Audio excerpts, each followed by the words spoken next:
This unfortunate young man not only didn't receive any compensation when his parents died while working in the mines for a heartless boss, but he also had to bear a debt. Moreover, his parents were forced by that shady company to pay it back, and he was pressured to become a false awakened one even though this was anything but simple. Because the success rate of awakening is only 1 in 1,000. He always wondered why that was. If the probability of awakening is just 1 in 1,000, then why don't those people try it themselves? They fear death, that's why. Does that mean you deserve to die? No, he wasn't willing to be weak. Who decided that the weak must patiently wait for death like that? With a fierce desire to live and a thirst for revenge, he inadvertently connected with an unknown system after data analysis and testing. Seeing that he met the criteria, the system named Darkness was officially activated, and a terrifying, ominous power suddenly flowed into his body.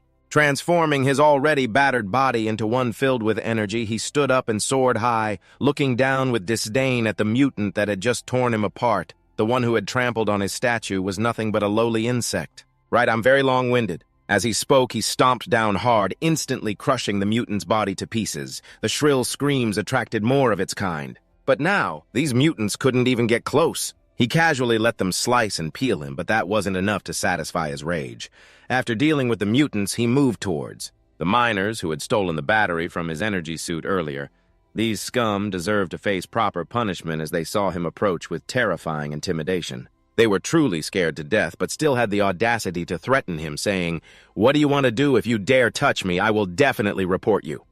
His body was now engulfed by the dark power of that statue, and it was genuinely curious what he would do if it returned control of the body to him now. "Let me go. You can't treat us like this.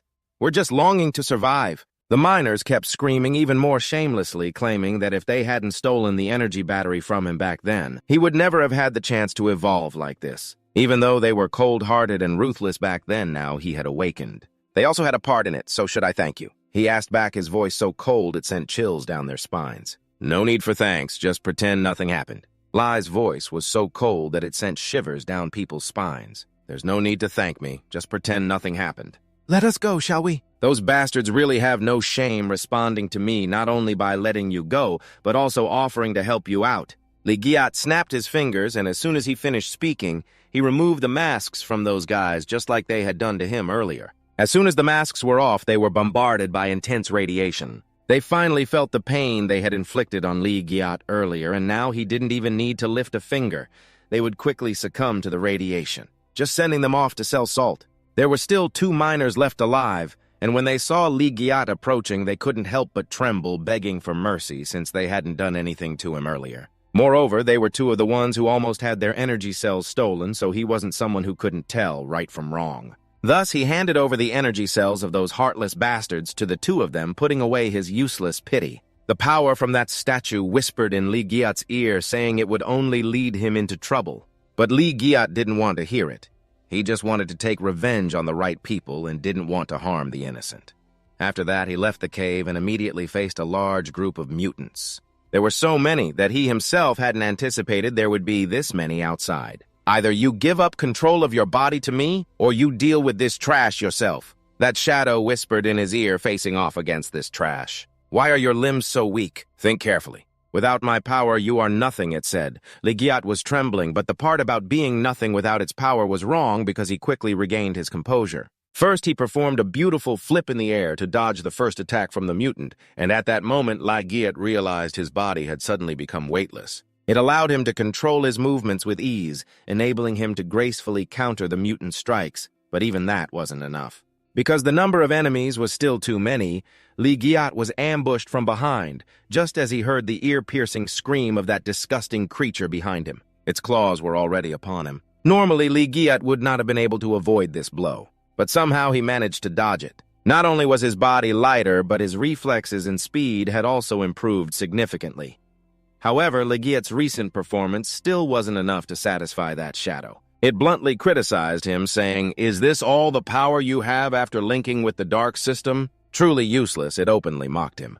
Li Giat shouted back simultaneously, channeling his strength into his right fist, and when he had gathered enough power, he punched straight into the throat of the mutant that was about to attack him, sending it flying.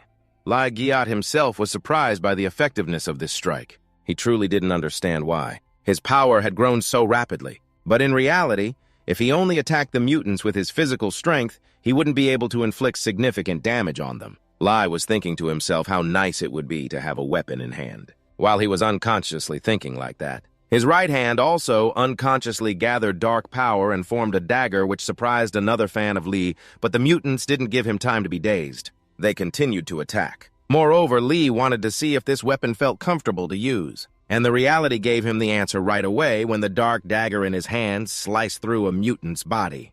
Lai smiled bitterly, realizing that he could actually kill them. At that moment, Lai felt that he had truly evolved, and then he continued to fight fiercely against a large number of mutants. Facing such a large number of mutants was no simple task at all, but with the newly unlocked power and the weapon that felt quite comfortable to use, Lee still gained the upper hand. It was the first time in his life he truly possessed the strength to resist, so he fought even more fiercely. In the end, after who knows how long, when he was completely exhausted, he had dealt with all the mutants. Lee was so tired that he collapsed on the ground, panting heavily, and at that moment a status window appeared in front of him, notifying him that he had successfully evolved. After the rescue team arrived, Lee and the other survivors were taken to the hospital where he received special care because he was a newly evolved person. The nurse was anxious because Lai hadn't woken up for a long time, even though he had no injuries or illnesses. All his stats were normal, just like any evolved person. His stamina had been severely depleted, and his body needed time to adapt to the new level. His treating doctor explained that upon hearing Lai was an evolved person, the nurse seemed even more excited, and upon closer inspection, she found Lai quite handsome too. Truly a rare specimen that should be preserved. However, contrary to the nurse's appearance, the shadow carrying power from the statue seemed very disappointed with Lee, because after awakening, his race was just lowly humanity in its eyes. Moreover, it was only at level E, while with its identity and power it felt that Lai after awakening should be at least level A, if not S, and at the very least level B. Yet now he was stuck in this level E shell. Nevertheless, Lee was only level E, but could activate the power of the dark system. It was the first time he could transform into darkness, making him an interesting individual. Unfortunately, with his level of enlightenment, even a fraction of the shadow's power would likely be too much for him to handle. Just then, Lai began to wake up groggily, because the voice kept echoing in his head, asking what it was and why it kept clinging to him and jumping around. The shadow suddenly appeared in front of him, introducing itself as Kin Thien, then boldly declared to the lowly humans to listen clearly. I am the ancient supreme race, the Tuong Tik Jia, the ruler of countless otherworldly prisons. I command you to offer your body to me as I reclaim my throne from the traitor of my race. I will ensure that you do not suffer any loss.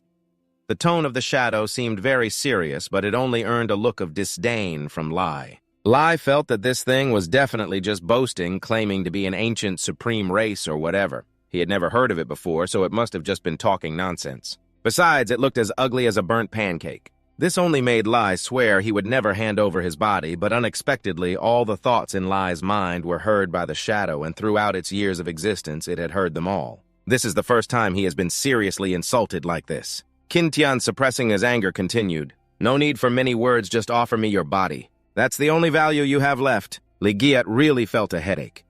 He didn't respond, just thought to himself. Why is this happening to me? What does it mean to offer my body to a spirit? No way could this guy actually desire my beauty. I feel like he's seriously ill. Well, let's not provoke him anymore. If he pushes too hard, what should I do? Anyway, I can't just sell myself like that, regardless of gender. Li Giat thought a lot, all negative thoughts about the other party, but unfortunately all of his thoughts were heard by Kin Tian, who finally got so angry that he shouted and grabbed his neck. Li Giat had enough.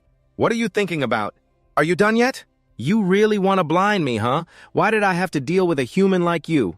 If it weren't for the urgent situation back then, I would have preferred an old dog. Better than dealing with trash like you. He didn't even ask Li Giat if he wanted to. Instead, he threw him into a portal, giving him a deadline of 3 days.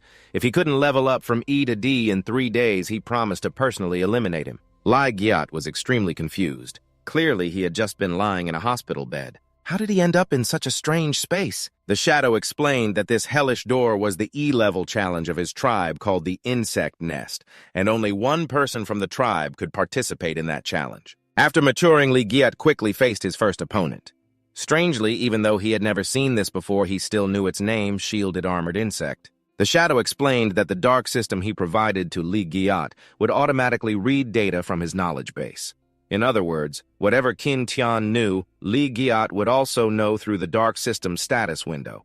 Returning to the current situation, he had never challenged the shielded, armored insect before, so he didn't know its strength or weaknesses. How does it compare to mutants? But due to the pressing situation, Li Giat could only grip the dagger tightly in his hand, preparing to fight it head-on.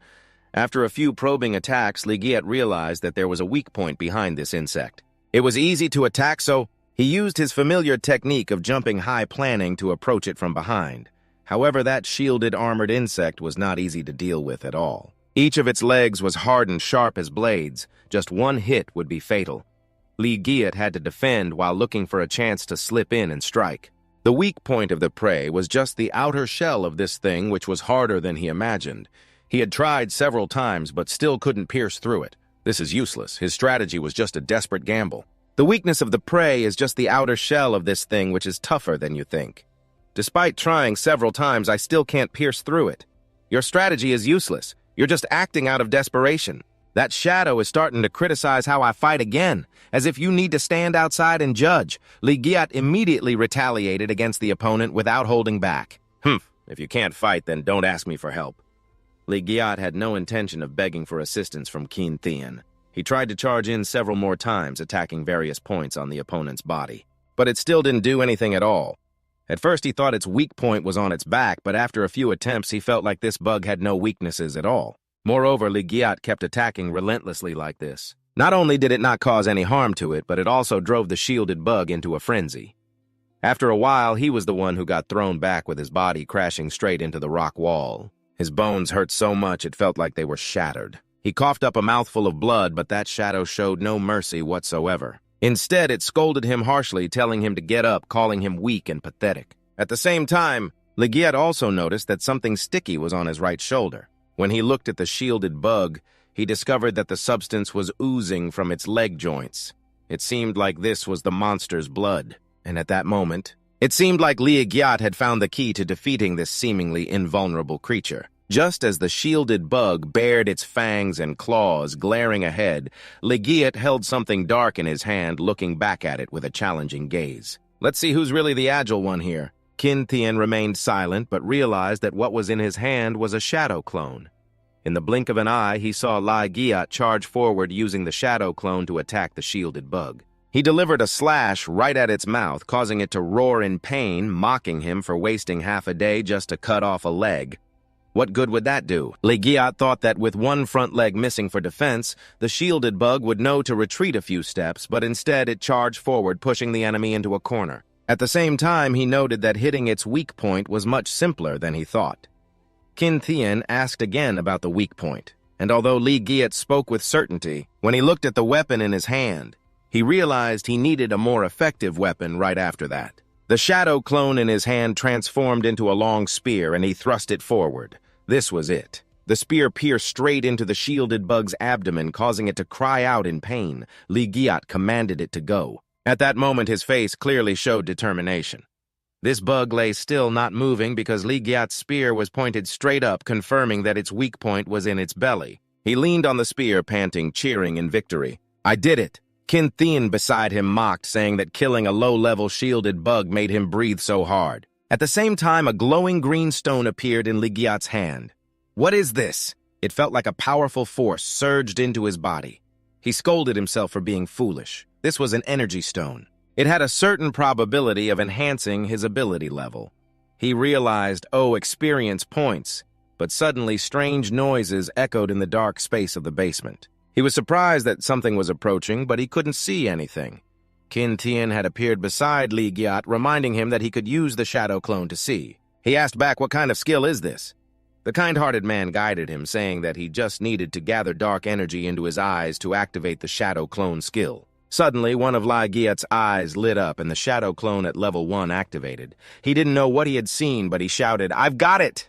Right in front of Li Giat, a monstrous beast appeared, wildly launching its sharp spikes towards him. In that moment, he quickly used his skill to dodge, causing the spikes to pierce a tree instead, releasing a burst of green foam while Li Giat crouched down on the ground ready to attack. Holding his weapon, he quickly assessed what was rushing towards him. Before he could fully understand, he heard a noise coming from behind again. Li Giat swiftly rolled on the ground to avoid the beast's violent attack, then voiced his dissatisfaction, questioning whether this shadow skill of his was ineffective.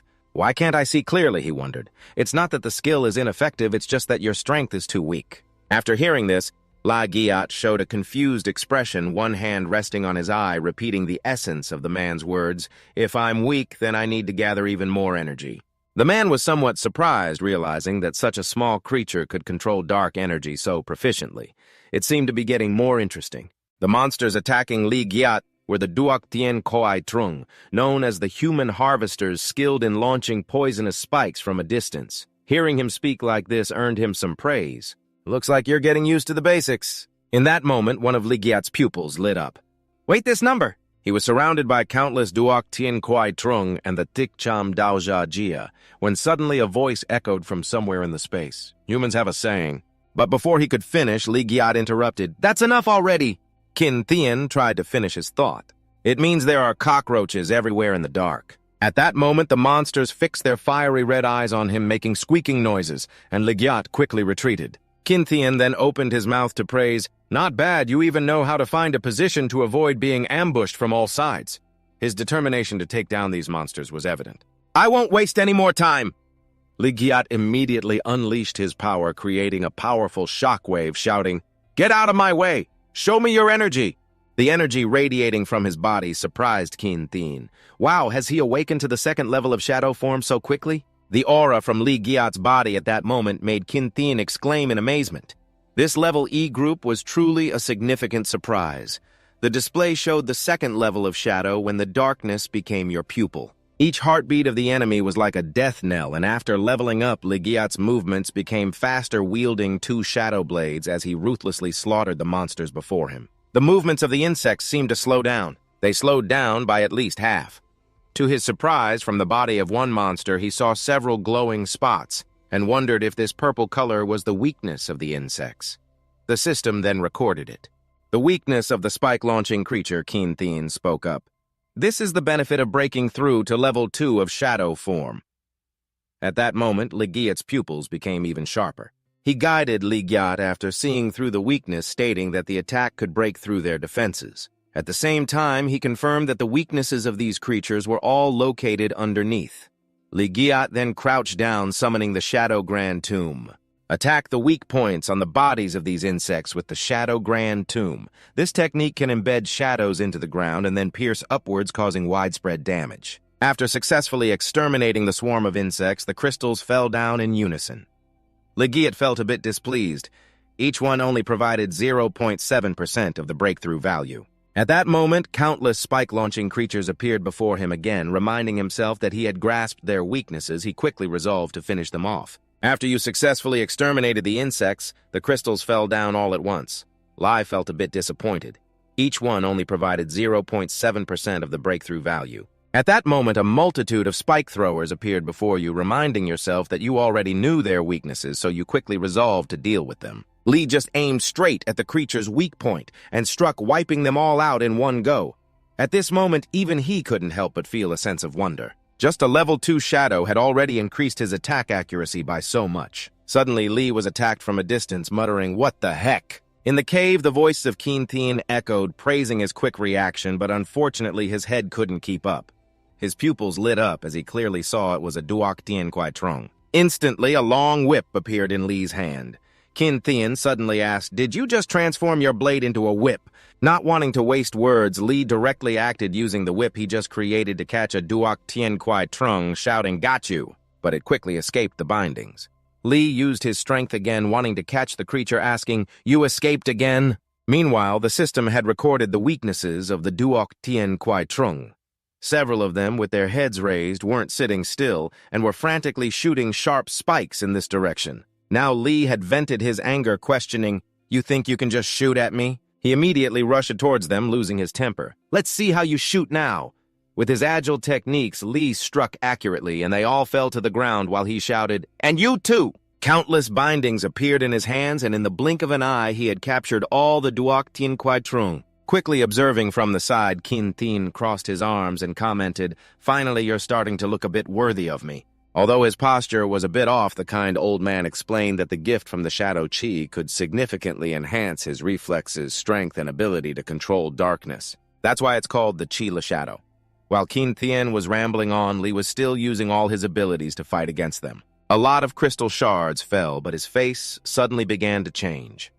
His eyes widened in confusion as he heard the old man's voice and the shadow. The Qi Li would consume a large amount of his mental energy. This was the gift that the shadow Qi demanded. Qin Thien was also a bit surprised and asked, "E-level, you reached the limit that quickly." Li's vision unexpectedly became blurry, and he thought to himself, "My sight is fading."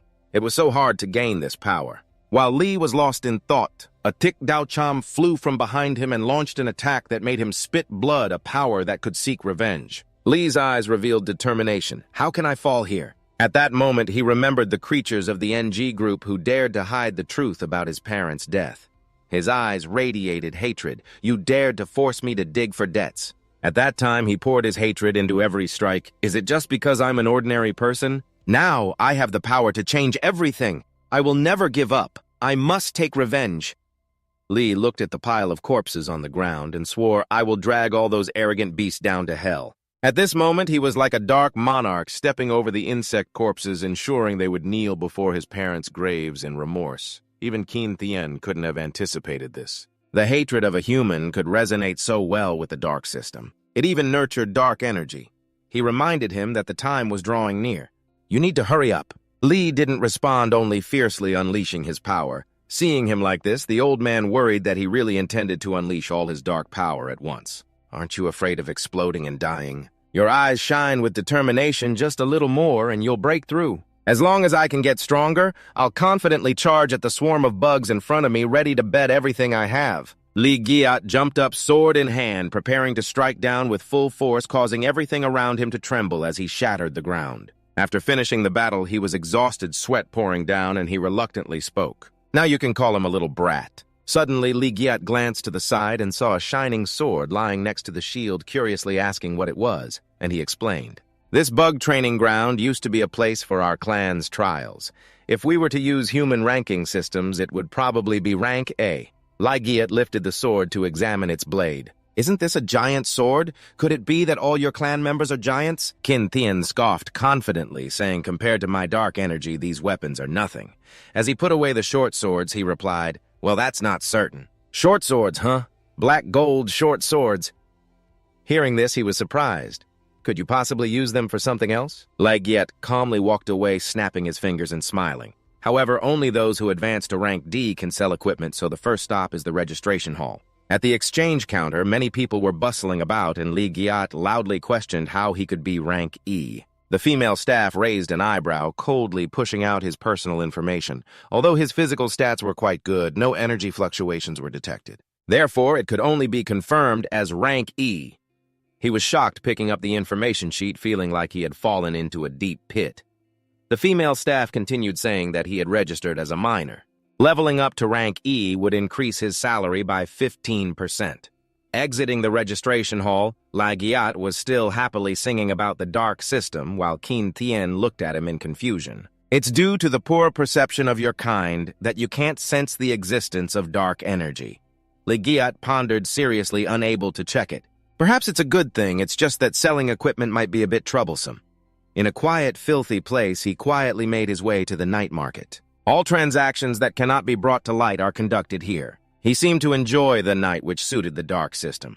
In a corner, some young men were whispering about Li Giat, saying the stench of the mines had come here. The fabric used in the mines is scarce. There are few customers, yet another miner arrives. He ignored their comments. Standing before the sword on the counter, Qin Thien disdainfully remarked that humans are truly ridiculous, attaching a few gems to a piece of iron and calling it a divine weapon. Then suddenly he felt a bit of sympathy for them.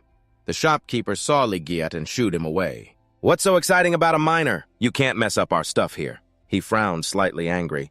"How could you treat customers like this?" The guy covered his nose, looking down on Li Giat, saying that with a broke customer like him, could he even afford anything in there? Immediately, he drew his short sword and placed it in front of the guy, coldly replying, "I find your stuff distasteful. Call your appraiser over to take a look." "How much is this giant sword of mine worth?" Suddenly, someone interrupted, startling the shopkeeper, who glanced over, surprised that he had already advanced to rank D. The man named Chu Din of rank D held the sword smirking, while the woman who just spoke to Tin was just a commoner clinging to him, wondering why he brought someone to such a filthy place. The shopkeeper, seeing Chu Din, stepped forward happily to greet him. "Isn't this young Master Chu? What good dish do you want to try today?" He lifted the jade-green sword and replied, "Today I found a pretty good sword in the dimensional gate, and I'm planning to sell it to buy my girlfriend a new car." Chu Ding smirked with delight at the unexpected praise for the Feng Ming sword, this weapon. "It has a damage boost effect. This is a super hot item in the D level." Li Zhi, who had been silent until now, suddenly spoke up, causing her to panic as she realized it from the past. Tu Tin threw the bouquet he gave her onto the ground and coldly walked away. "Your parents are both dead too. Isn't receiving a huge compensation better?" "Well, now it's like this. You can't get the compensation and are in debt relying on a broke guy like you. Don't come looking for me again. It's a waste of my time." Chu Ding raised an eyebrow and asked, "Do you know her?" The rat girl immediately denied it, saying, "How could I know a low-level miner like him?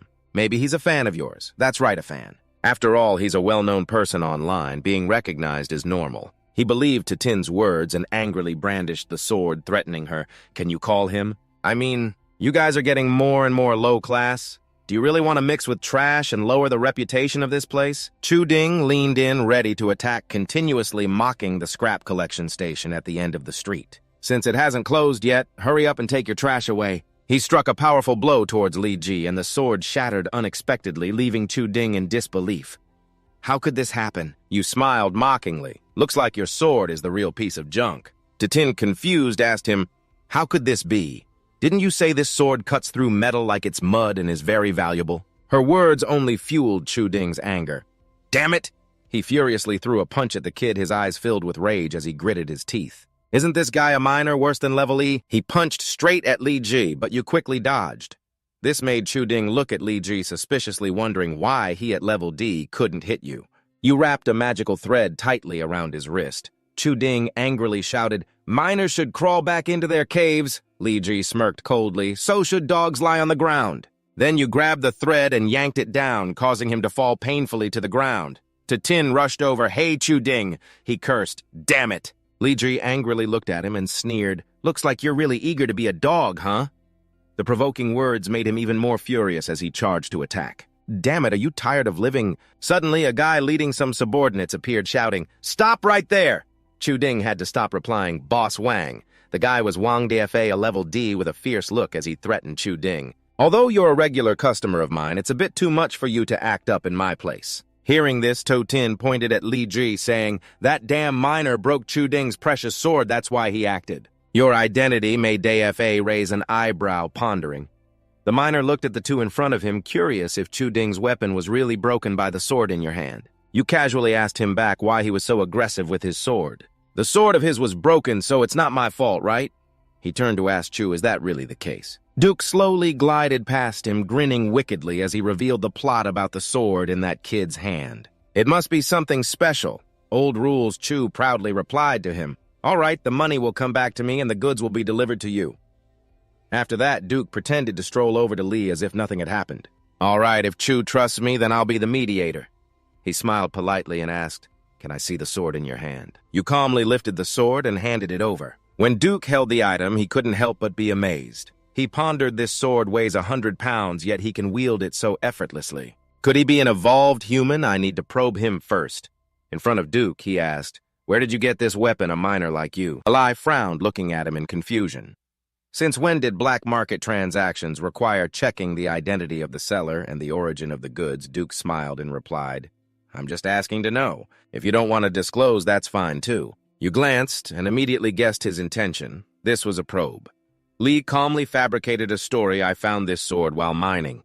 Hearing the answer, he looked down on him even more. He was just a low-class miner. Duke took the sword and examined it.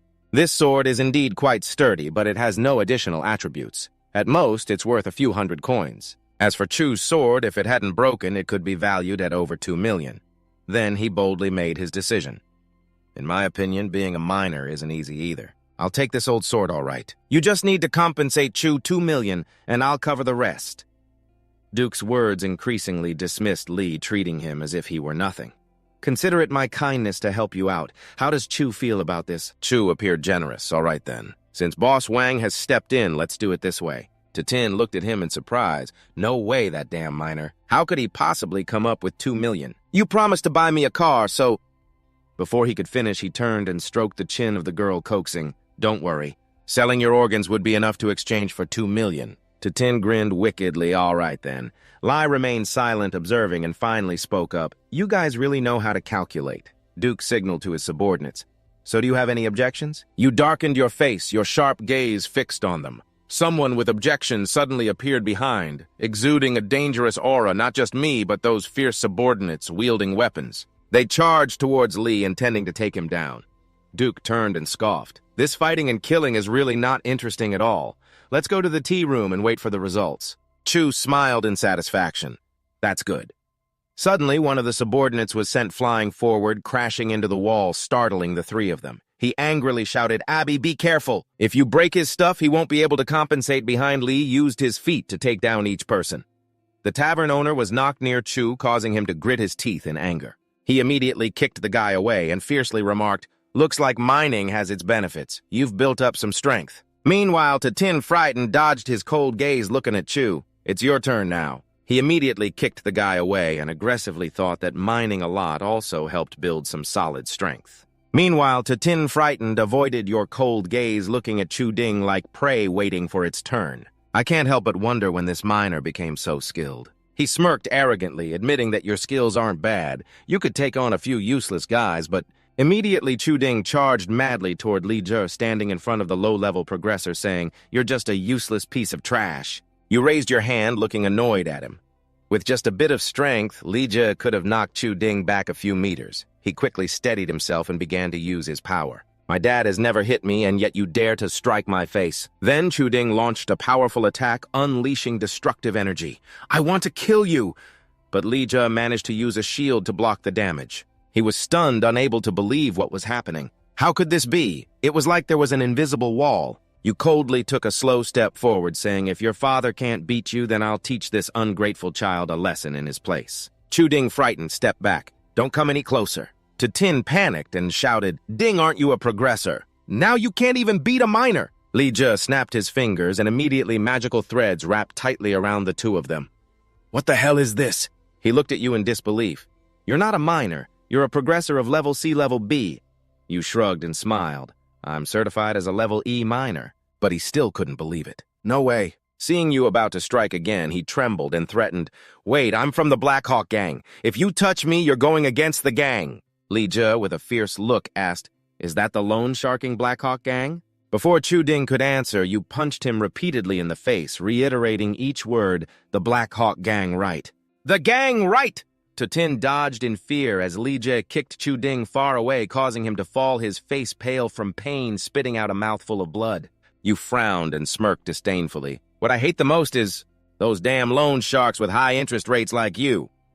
Just as Li Zhe turned around, Duke Fat attacked with a fierce sword, "Die." Your eyes flashed with warning. "Get lost!" He immediately fell back as Li Zhe continued to approach Chu Ding, who trembled and quickly proposed, misunderstanding. "I have 100,000 big ones. Let's make a deal today and forget this." You stepped closer, mocking, "So this thick skin of yours is only worth 2,000. Chu Ding, in despair, pleaded, 500,000, 1 million, just don't hit my face. Li Zhe, unfazed, lifted him up, threatening, "Don't you love loan sharking? Then let's calculate it by your standards. Those 50 slaps were just the interest. The principal is next." Chu Ding panicked, holding up a VIP card.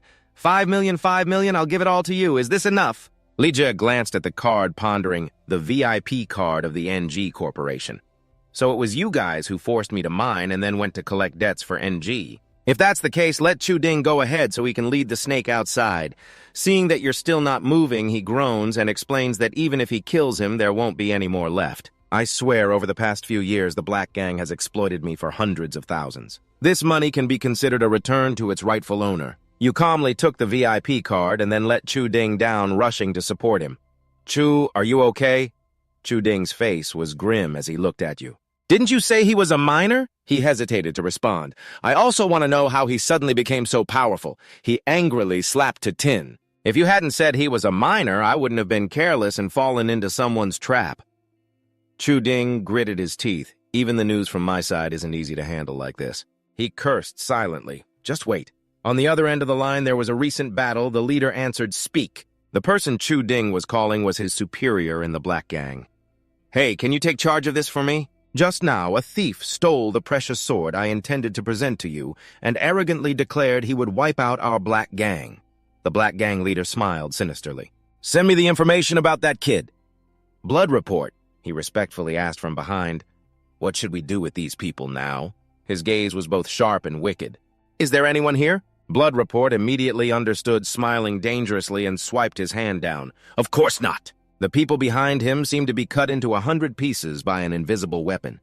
The black gang leader walked away, saying to him, That kid Chu Ding, just let him live or die, it doesn't matter. In a grand hall, a male staff member politely approached Li Giat and asked, Can I help you with anything? You replied coldly, I'm an E-level progression user looking to see if there are any suitable missions. The people present immediately looked down on you. A trash E-level user, did you get lost in the wrong area? The lowest mission here is at least a D level. Are you looking to get yourself killed by coming here? One after another, they mocked. I can't stop laughing. An E-level dare to speak up. How shameless E-levels have to rely on the rewards we give. What a disgusting bunch of parasites. The male staff member changed his attitude. You should leave. E-levels wait outside. If any team needs you, they'll come out to pick someone. Everyone gathered and whispered, That's right, go out and turn left-right by that pile of trash. Trash belongs with trash. Li Giat calmly pondered, just having received 5,000,000 in hand. Right now, the loan sharks have cleaned me out. The urgent matter at hand is still to receive a mission. Suddenly, a powerful footstep approached, making everyone stop talking. Feeling that wave of power, they were astonished and a bit scared. Everyone looked towards the approaching figure, panicking. The pressure is too strong. This must be at least a B level. Is this the aura of a B level? The pressure is so intense I can barely take a step closer. The girl was Tuam, radiating a powerful aura that made everyone feel a sting. They were all puzzled, wondering why a B level was here. Li Giat silently assessed her, observing closely. She exuded a strong presence, yet on the outside she looked just like a weak, rich girl. But there was absolutely no sense of killing intent. Could it be that she was hiding her killing intent? It was both ostentatious and restrained, a real contradiction. The man named Don Ngao, standing next to Tuam, had a dignified posture, glancing around. The D-level beasts need a D-level progression user to work as a miner. Is anyone willing to volunteer? The people present immediately shrank back, looking at Li Giat, who was stepping forward in surprise, murmuring, Isn't this kid an E-level? How can you remain so calm under B-level pressure as if nothing is happening? My knees are still shaking. Shouldn't a level E guy be kneeling right now? He even stepped forward, seeing no one else daring to, and Li Ji smiled happily. It seems it's just me. Tuam frowned silently, assessing this guy, thinking he's just a miner. Under my B-level pressure, he still calmly engages in a bit of interesting work. The shop assistant respectfully greeted me, realizing it was the young lady from the Tan family on Longman Street, number 3. I have quite a few D-level progressors here. Let me take you to see them. The young lady calmly told the staff, No need, just choose him. He saw her pick Li Ji and hurriedly explained that he arrived late and hadn't queued up to register, which was against the rules. Tuam glared at the shop assistant in annoyance. That's the rule I mentioned, just choose him. He was startled and replied, Yes, as the young lady and Li Ji walked towards the bright door, inviting her to go this way. The shop assistant stayed behind, still puzzled. It was the first time he saw the young lady from the Tan family personally choose this miner. What on earth is his background? Inside the door, a bull beast man was wielding a club, aggressively attacking, while beside him was a bard named Liu Dang playing the flute. As soon as he played the tune, the bull beast man's head immediately separated from its body. Tuam and Li Ji observed the swordsmen battling the bull beast men as they walked. You pondered, thinking that the damage and support teams had a pretty reasonable formation. She walked happily, not paying attention to Li Ji, who was still in his own thoughts. Their synergy wasn't bad, plus there was a B-level progressor guarding the battlefield. It seemed everything was going smoothly, until suddenly he used his power to see something unusual. But Li Ji stopped confused, thinking about the bull beast man down there. This beast clearly exceeded the D-level standards. Don't these people realize that? Jing Tian followed closely, explaining that his image had upgraded to stage 2, and his sensing ability was not something those trash could compare to. But Li Ji pondered, if the others couldn't sense it, that was fine. But that rich young lady? Surely she must have noticed something, right? He proposed a hypothesis. Could it be that she had realized it early on but was intentionally hiding it for some purpose? Liu Dang, standing close to Tuam, whispered, According to the intel, the mineral vein she's looking for is right inside. She turned back and said to Li Ji, Miner, follow me. On the surface, he immediately responded, but inside he was cursing, knowing full well it was dangerous. Why would they want a miner like me to go in? He had more and more questions. The dangerous aura was becoming increasingly evident. Did this young lady really not care about the lives of miners and her subordinates? Or was she confident in her B-level strength to ensure everyone could retreat safely? Suddenly his foot stepped on something. Causing both him and Tuam to fall into a deep pit, the people above panicked, "Young lady." The two easily hit the ground without injury. Liger raised his eyebrows and looked ahead. He saw the large, fierce D-level bull beast men. At that moment, Liger noticed the energy emanating from Tuam's body and whispered in awe, "The B-level progressor is about to make a move." Her whole body was glowing brightly, her eyes determined, exuding an impressive aura. But a moment later, Tuam's face showed fear, sweat pouring down. Unexpectedly, she stepped back and suggested to the miner, "You go ahead. I'm just a miner, and yet I'm supporting you with surprises." Her face turned dark, lips sealed, and suddenly she knelt down, pulling my hand, not caring about you, just casually twisting Li Giat, saying she's a B-level but not taking action. How can a lowly E-level miner like me handle this? You secretly think, what am I risking my life for taking the miner's pay? Tuam put on a pitiful face, tears flowing, raising the price to 1,000,000. You should deal with it now. Li Giat stood tall, casually opening his mouth, considering the money. At that moment, his face showed a gloomy expression, sharp eyes, weapon ready in hand, prepared for battle. Well then, I reluctantly agreed. Li Giat confidently stepped forward, lips moving to finish his previous sentence. Let's take action then. You looked at the beastmen in front of you, provoking them to come here. But unexpectedly, they ignored Li Giat and charged straight towards Tuam. Seeing a bull-headed beastman approaching her, she screamed in fear. Someone else worriedly shouted, "This isn't good. My 1,000,000 is hanging by a thread." Her body suddenly exuded a strong aura. She knocked the bull-headed beastman away about 10 meters. You wiped the sweat from your forehead, surprised she had this move. It seems I was too worried just now. Before you could relax, they charged again, wanting to attack Tuam, growling terrifyingly. Li Giat couldn't stay still, holding a large knife containing terrifying power rushing forward. As he got closer to the bull-headed beastman, he swung the knife, sending it flying. At that moment, Li Giat seriously asked why she looked so attractive to hatred. Miss Tan didn't hear the answer. He turned around to see Tuam running for her life, urging him to run quickly. These beastmen were left to him. So for the money, Li Giat fought them alone to let her escape, mumbling that he really had no way with her. Tuam was running while panting heavily. At one moment, when she stopped, leaning on her knees behind her, a bull-headed beastman was preparing to charge at her. "Surely it's safe now, right?" She felt something was wrong, turned around, her face clearly showing fear. With no other choice, Tuam had to face it. Why aren't you afraid of me?" The bull-headed beastmen didn't answer her, only glaring with their red eyes and raising their weapons to attack. Li Giat was a bit surprised.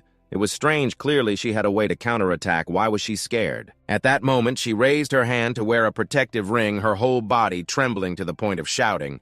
Then the ring emitted a miraculous energy to protect its owner, sending them flying back. Luckily, you quickly dodged. At the same time, the ring on Tuam's hand shattered into many pieces. Li Giat's eyes widened, realizing the protective item. Could it be that the previous blow wasn't her true strength? You curiously asked, "Are you a combat-type evolutionist?" She blushed in embarrassment and nodded. At that time, Li Giat took the knife and led the way, Tuam trailing behind, reminding him, Wait, after we get out, you must keep my secret. That's something that will cost extra." In a flash, the two were blocked again by the bull-headed beastmen. Li Giat wondered why these bull-headed ones only attacked her. At this moment, Li Giat's pupils brightened as if he sensed something in this dark space. A shadow with an unclear identity appeared in the cave. You noted that this person could conceal their aura. No wonder. From the start, you couldn't sense his presence. The unusual behavior of the bull-headed man was affected by these strange waves. Li thought while fighting the bull-headed beastmen in front of him. Then Tuam was attacked by another one, screaming in fear, "This person is mining." You swiftly dashed to her side, decapitating the bull-headed beastman, while also realizing that it wasn't over yet. At this moment, they were pulling together in greater numbers, making Li curse in frustration. More and more bull-headed monsters are gathering here. To avoid accidentally harming Tuam, you still couldn't use your area skills. Otherwise, you couldn't break this situation. Sooner or later, you'd wear yourself out and die. You thought of something, your eyes lighting up, right? If that guy's target is Tuam, then under Li's feet, he was holding tightly onto the chains binding the bull-headed beastman, so just go along with his plan and hand Tuam over to him. Suddenly, you called out, "Hey, your 2 protective items are all used up." Moreover, she's a progression type, so she has to be careful in battle to avoid unexpected ambushes. Her face immediately flushed with anger. "Why did you say that while Lai was busy dealing with the situation?" While facing the bull-headed beastmen, Tuam noticed that the shadow behind was trying to approach in the darkness, unable to see the person's face, but that guy smirked. He was about to draw his sword from the sheath, just a minor yet. "Almost disrupted my entire layout, a progression type who has lost all protective items, then let me escort you a bit." The shadow moved closer to her, raising the sword in hand, reminding Tuam, "If you want to blame someone, blame your unreasonable father." A bright sword slashed down in the darkness. Unbeknownst to you, you had rushed in, slicing off his arm, causing blood to splatter everywhere. Liu Dang frowned, still not understanding what was happening. What? Li looked at him, accusing him of using waves to control the bull-headed men to attack her. Tuam exclaimed in surprise. Liu Liu's eyes were burning red, not expecting to fail at the hands of a minor. "It's really my oversight." In that moment, his whole body emitted a dark power, warning the opponent, "But don't think you've won." Right now, from the corpses of the bull-headed beastmen, a source of energy emerged, and in an instant, Liu Dang transformed into a massive bull-headed beastman. In this monstrous form, he looked even more terrifying, threatening, "Let me show you the horror of a progression type." His expression turned grim. "This aura is level C." Tuam couldn't hide the fear on her face, covering her mouth to avoid screaming. Liu Dang was absorbing the life force of the beastmen to strengthen himself. Beneath their feet, there was now a stream of lava stretching out. She panicked, questioning lava. Could it be that he's about to evolve into a level C bull-headed lava beast? Lai Giat calmly remarked that going from level D straight to level C with such cheating makes even me feel ashamed, unlike him turning into a molten bull at level C. Standing in front of the two, he growled and threatened, then charged at them with a sudden attack, and Li Giat quickly raised his blade to shield himself. Harnessing the power of the shadow, he created a protective barrier around both of them. In an instant, 2 forces collided, resulting in a massive explosion, and his shield was punctured right after. In the place called Fusion, he wondered if this was the destructive power of level C. The two were still too reluctant. Li Giat was now injured in several places, and Tuam worriedly told him he was hurt. In a flash, Liu Dang stood majestically before them, his innate energy creating an overwhelming pressure, making them realize they were no match for him. He quickly grabbed her hand, pulling Tuam along while instructing her to hold on tightly. Suddenly, a blade came down, trying to sever their grip, causing her to panic. "Scream at that thing!" Before they could separate, the two, Li Giat had tightly bound his wrist, and Liu Dang realized he couldn't move. Tuam wondered if you also had control skills. You honestly replied that you couldn't maintain control for long, so you should take the chance to retreat. At that moment, the two ran for their lives, and Li Giat casually reminded, "Hey, listen." After entering the maze, she kept running straight ahead as far as possible. Anxiously, she asked, "What about you? Aren't you coming with me?" At this point, he finally let go of Tuam and revealed his plan. "I have to hold him back to buy you time to escape." She didn't rush to leave, but hesitated, calling out to the miner. Li Giat looked back at her and replied confidently, "Hide well. I'll come find you soon." In reality, he wasn't in a good position protecting Tuam either. After all, she was my $1,000,000 prize. Liu Dang chased for a while, but lost track, turning around and cursing, "Damn it, where did you go?" At that moment, Li Giat appeared behind him, asking, "Looking for someone?" He turned around, not seeing her, and questioned, "Where's Tuam?" At the same time, he attacked Liu Dang fiercely, while Li Giat quickly dodged to the side. He responded provocatively, "Guess." Without giving him a chance to react, you charged forward, swinging your blade at his calf, but the sight before Li Giat was shocking. His eyes widened as the blade you thrust at him caused him no harm at all. Not even a crack in the stone. Glancing back, Liu Dang laughed mockingly. "Are you stupid?" Using his axe to chop the stone, he countered Li Giat's previous attack. While running, you assessed the lava area was too vast, making it quite challenging to handle. Li Giat then planned to lure him to a wider space first, while Liu Dang chased behind, cursing like a rat. After running for a bit, you suddenly turned around, getting into a defensive stance. He yelled, "What else can you do besides running?" Li Giat chose to face him, affirming no matter how strong it was, there must be a weakness. Liu Dang growled, "Once I kill you, I'll go find that girl." He transformed into a beast, charging towards you, shouting, "Die for me." At that moment, a purple glow emanated from Liu Dang, and he cursed while Li Giat confirmed he had found it. Instantly, you swung your blade, and Li Giat's gaze sharpened. He asked without hesitation, "You think I don't know what you're thinking?" Liu Dang unleashed his energy, asserting that against absolute power, all tricks were useless. You now at your 7th form showed clear signs of exhaustion, admitting the overwhelming strength. Is this just level C? He cornered Lai Giat smugly, saying, let's see where you can run this time. Your eyes shone with determination, waiting for an opportunity as Lu Deng continued to attack fiercely. Not running anymore, you still want to stab me with that dagger. He quickly swung his axe down, reminding you, your scrap metal only makes me itch. Li Giat quickly dodged, waiting for his next attack. You jumped back, knowing that the moment Lu Deng exposed his weakness was right now. But at this moment, Li Giat noticed something unusual behind him. His brows furrowed tightly, and he gasped, questioning, what is that? When Lai Giat tried to reach the weak point on Lu Deng's back, he realized it was too hot. Even the dark energy couldn't fully block this high temperature. You took a step back, praising him for being smarter than I thought. This guy knows how to hide his weaknesses. Lu was turning his head, unable to suppress his curiosity. Although I don't understand how you figured it out, but you did notice my weakness. He smiled a terrifying smile, confirming that knowing was useless when the temperature was over 2000 degrees.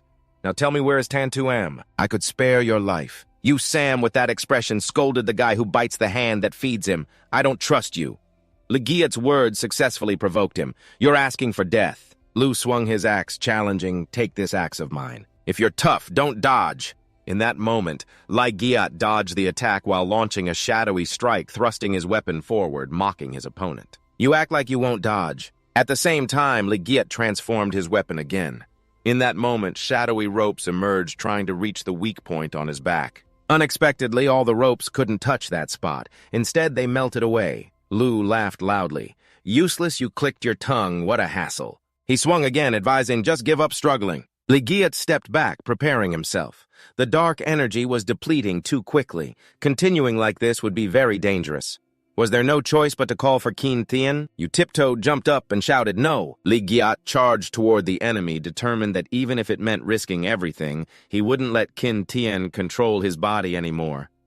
At that moment, Li Giat stood before Lu, silently contemplating. Moreover, taking down this C-rank guy would grant me a huge amount of experience. I can't let it go to waste. You lunged straight for his energy core, determination shining on Li Giat's face. I don't believe I can't break through. In the darkness, your eyes shone brightly as you shouted, break through. You thrust the spear deep into the energy core, twisting it around inside. Finally, Lu's face showed agony as he screamed desperately, get out, Li.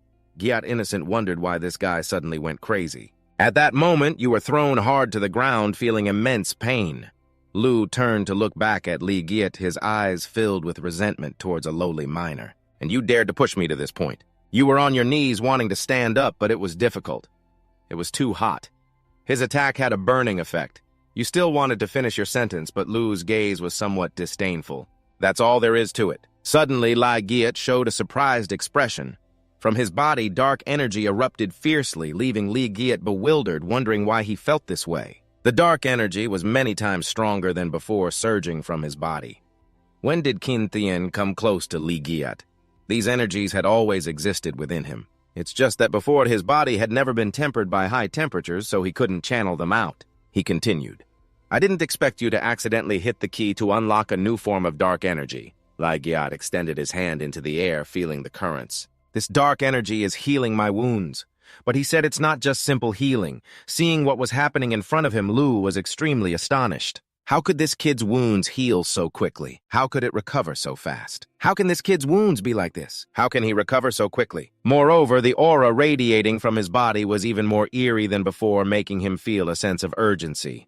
He absolutely couldn't let him have any more time. Recovering again, but the energy released by Lu Deng was so intense that it was easy to dodge, which only surprised him more, pushing him to strike even harder. How could this kid keep up with my speed that has been tripled? Lu Deng gritted his teeth, wondering why this was so strange. Is this kid really just at level E? At this moment, he ignited in fury, planning to drown everything in flames. He would engulf this entire place. Let's see where you can run, but wherever the fire spreads, you dodge there. Despite being intact with just a few scratches, he growled, letting the lava burn everything to ashes. The unexpected sight forced Lu Deng to halt his movements. His feet stood on the sea of flames without a scratch, wiping the sweat from his brow, wondering if this was the power of enhanced darkness. How could someone at such a low level be this powerful? I can't imagine what it would be like when he reaches the peak. A sly smile appeared on Lai Giat's face, mocking, This low-temperature furnace is too weak. He couldn't believe what was happening before his eyes. How could it be that he just provoked me? You seem to be quite skilled with that blade, don't you? Lai Giat pointed his finger forward, his voice cold. Now it's my turn. Lai Giat rushed to attack Lu Dang, who was a bit afraid. His gaze was sharp, looking at the dangerous target, and in just a few strikes, Lai Giat had sliced off one of his arms into 100 pieces. Lu Dang gritted his teeth in anger, his hand fiercely reaching out to retaliate against this kid. Immediately, he gripped two swords tightly, preparing for Lai Giat as he struck the remaining arm of Lu Dang, suddenly realizing that in the state of enhanced darkness, the attack could also deal long-range damage. But he quickly regenerated both arms. Lu Dang laughed mockingly. As long as I have lava, I can regenerate infinitely. Your attacks are useless. He frowned, mumbling, infinite regeneration, huh? Then Lai Giat used his magical eye to see through him. Not so fast. Your energy seems to be weakening. Hearing this, Lu Dang raised his axe high, shouting, "Then try again!" He quickly slashed at his two arms multiple times. Once again, as Lu Dang angrily charged forward, he suddenly stopped, bewildered, looking at the arm he had lost, feeling something was off. Lai Giat confidently warned, "Your energy has reached its limit, just surrender." Lu Dang immediately trembled in fear and pleaded, "Wait, we have no enmity between us. There's really no need to go this far?" He coldly replied, "Indeed there isn't. But Tan Tuam has given me 1 million to protect her."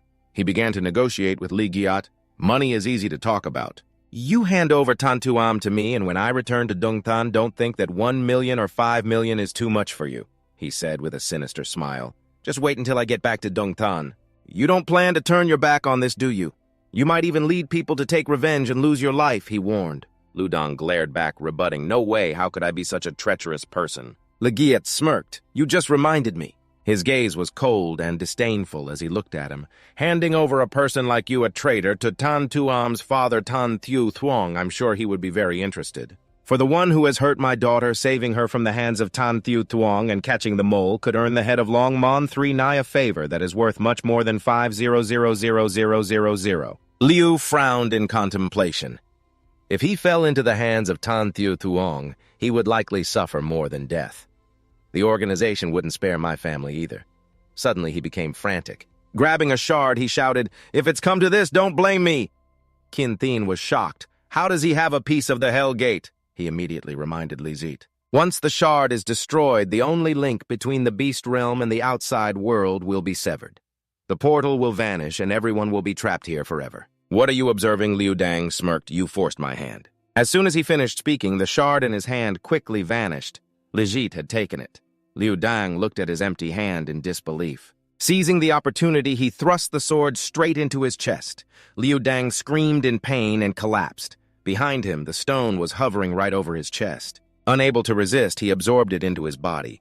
No wonder those bull-headed guys didn't have energy cores. It turns out they were all here. Suddenly, Lizit trembled unusually. He looked around as Kin Thien explained, "The beast realm has lost its energy source from the bull-headed ones and the ground is starting to collapse." At the exit of the beast realm, everyone was gathered chatting. "You scared me to death just now." "Right, I didn't expect there would be an earthquake inside too. Thankfully, I still have my life," Tuam said respectfully to Lizit. "I didn't expect your strength to be so powerful far beyond level E. Are you interested in joining Longmon 3 Nai? My father would definitely not treat a master like you poorly." Lizit coldly glanced at her and declined. "I'm not considering joining any forces for now. As for my abilities, I hope you can keep it a secret." Tuam sighed regretfully and handed over the credit card. "That will do. Think it over carefully. This is 1,000,000, a sum you deserve." Lizit smiled and replied generously, "Thanks." Finally, he didn't forget to exchange the sword. "By the way, will Longmon 3 Nai accept this?" She closely examined the sword. It didn't have any energy fluctuations, but the material was extraordinary. "I'll take it back for evaluation. Whatever it is, you won't miss out on your share." After finishing, Lizet waved goodbye to everyone and turned to leave. "All right, I'll wait for your news then," he pondered. Tan Tuam seemed quite knowledgeable about weapons. If she recognized its value, then all the equipment sold would have a market. That thought lingered until he got home. If she's like those Chu Din and the two bosses, that's fine too. After all, holding 1,000,000 in hand wouldn't be a loss. In his room, he curiously held the shard, wondering what the piece of the Hellgate really was. "How important could it be?" Kin Thien explained. "As long as you have enough shards, I can help you achieve S-level power or even higher." Li Ziet looked at the shard in his hand, S level. He calmly calculated. The shard of the Hell Gate was resurfacing. Could it be that they were still active? We must quickly restore this kid. He's the key. Many questions arose in Qin Thien's mind. We have to face entities beyond human comprehension. Should I tell this foolish kid right away? It's not too early. It would only increase the fear. Let him grow stronger first. At a high mountain peak, Li Ziet was observing the bodyguards of the NGD group. Among them were 1 B-level and 3 C-level guards. You're deep in thought, yet you're still mobilizing so many experts to guard this place. Li Ji frowned a bit disappointed. Indeed, with my current strength, I still can't uncover the astonishing mysteries. After all, it's just a gateway to a level E other world. What's there to explore? Your question made his gaze turn icy. My parents are there and the truth behind their deaths. Then Li Ji began to recall that dark past. Back then, he was looked down upon, tossed some cash, and forced to accept it. Here's 200,000 considerate compensation from the NG Corporation. Just take the money and sign this death certificate. The man named the How sneered. What's wrong? Is it too little? Li Ji was stunned, holding back. I need the truth. The old man roughly grabbed his hair, pushing him down and threatening, Didn't I tell you already? An accident happened. Your parents and those workers are all dead. Li Ji coldly retorted, No. You seem to go mad, breaking free from the How and shouting, No way! My parents are both level C progressors. How could they have an accident? They must still be alive. Let me in to find them. Seeing this, the old man's bodyguard angrily grabbed Li Ji by the collar, explaining, Kid, at that mysterious location, any danger could occur. Even level C progressors aren't exceptions. But you still resisted, arguing, But this is just a level E otherworld. The highest beings, there are only level E. He gritted his teeth, holding your collar tightly, warning you to behave. Li Ji continued to struggle. Even if attacked by those beings, they could still escape safely, right? Seeing that you won't listen, the bodyguard's expression turned aggressive, his eyes blazing. This little brat is looking for more money, isn't he? Then he raised his fist in a threatening manner, making Li Giat flinch in fear. I can see you want to die, huh? Suddenly, someone stepped in to stop him. It was Nin Dong Hao, the president of the N Group. He respectfully bowed his head and greeted President Nin. Dong Hao frowned, displeased. I told you to comfort the families of the victims. Is this how you comfort them? He avoided my gaze in fear. Then he kindly handed money to Li Giat. Here, kid, take this money, 200,000. It may not be much, but it should help you get through this tough time. Li Giat, in a daze, replied, I don't need the money. I just need the truth. Dong Hao smiled, extending his hand towards you, affirming it. We will definitely investigate thoroughly and give you an answer. Back to reality, Li Giat felt sad. At that moment, he thought that with the promise from the president of the N Group, Nin Dong Hao, the death of his parents would soon be clarified. Little did he expect that what he received was the accusation that his parents were thieves. And they even handed him a bill demanding millions in compensation. In the energy-saving form, they seriously replied, no matter the race. If you don't have the power, you'll just be oppressed. You turned to look at him to listen. So instead of just standing here blinking, why not think of ways to earn some fragments of the dimensional gate? By the time you have absolute power, won't the so-called truth just be resolved with a single word? Suddenly, Li Giat's face darkened, wondering if that really needed to be mentioned. If it weren't for the dark energy being undetectable, and if I weren't classified as an E-class minor, why hasn't anyone invited me into a team yet? This expression made Qin Thien flinch in fear. Li Giat was still lost in thought, saying, You know, this guy wants to take over my body one moment, then helps me level up the next. Is he a good guy or a bad guy? And why did he shrink? Could it be that his energy is weakening? If he really is a madman, then can what he said about helping me reach S-class just be nonsense? A few seconds later, he angrily shouted, Kid, that's enough! If I didn't see you had some talent, I wouldn't even bother with you. Li Giat immediately feigned innocence. I didn't say anything. Why are you suddenly angry? You keep thinking bad things about Qin Thien. Look, he's gone crazy again. I wonder if there's any way to cure his mental illness. After a while of struggling, the phone buzzed notifying of a mission at the chemical area before the gates of hell. The announcer, dissatisfied, looked at Li Giat. Why are you late? Li Giat calmly explained. Sorry I was a bit far away, but in his heart he whispered, After all, I just rushed over from another E-class area. Ha Shen-go, standing nearby, exclaimed, Li Giat, it's been a while, how have you been? Are you here for the mission too? Recognizing it was indeed Li Giat, he happily exclaimed, You've grown so much. It's been 5 years since we last met, ever since your mother had that incident. Suddenly, 3 people appeared, C-class mercenaries led by Kodai, followed by Ko 2 and Ko 3 looking furious. I thought we were waiting for some big shot. I didn't expect it to just be a damn miner. Seeing this, the announcer quickly explained, I'm really sorry. This mission is related to mining, so we didn't dare disturb the progressors. I never expected it to just be some damn miner. Upon hearing this, the informant quickly explained, I'm really sorry, but this mission involves mining, and we didn't want to disturb the progress.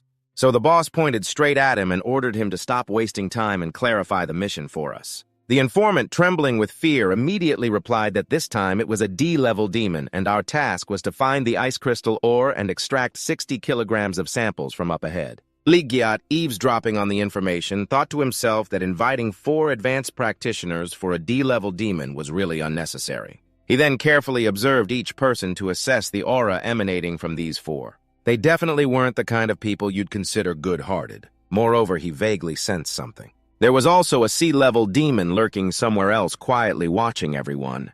My little toys had gathered enough. So he grinned wickedly, letting the hunting game begin. Ligiat led the way, and behind him, Hak-ngo suddenly asked, Don't you need to wear protective gear? He replied casually, No need, I can handle it now that I'm an advanced practitioner.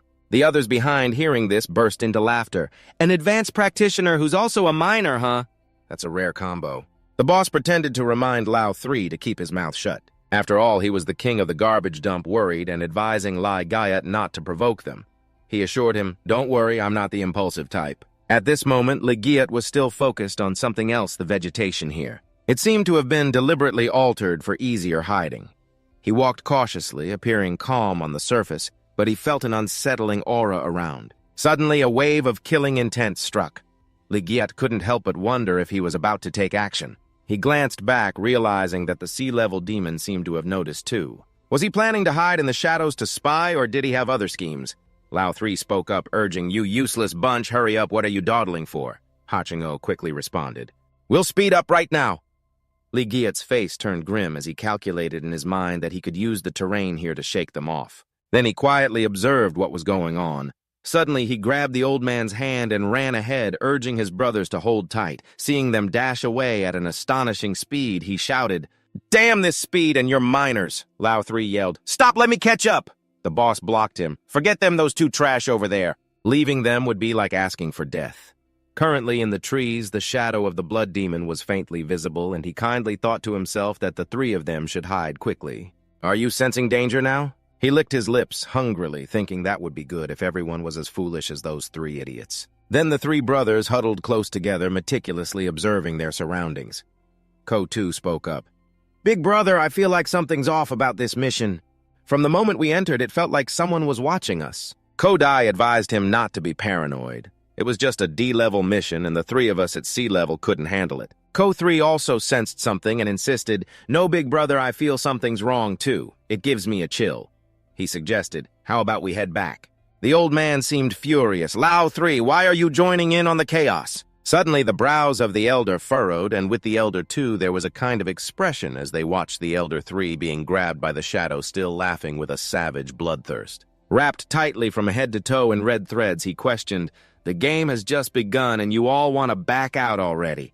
The elder 3 stammered. The bloodthirsty one tense opened his mouth to negotiate. Let my younger brother go. If you have any demands, let's talk.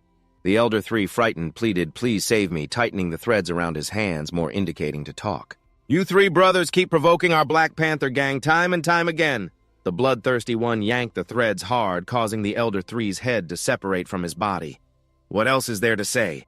The other 2 were taken aback, eyes wide, mouths agape. The elder 2, furious, rushed forward, roaring, I'll fight you, bloodthirsty!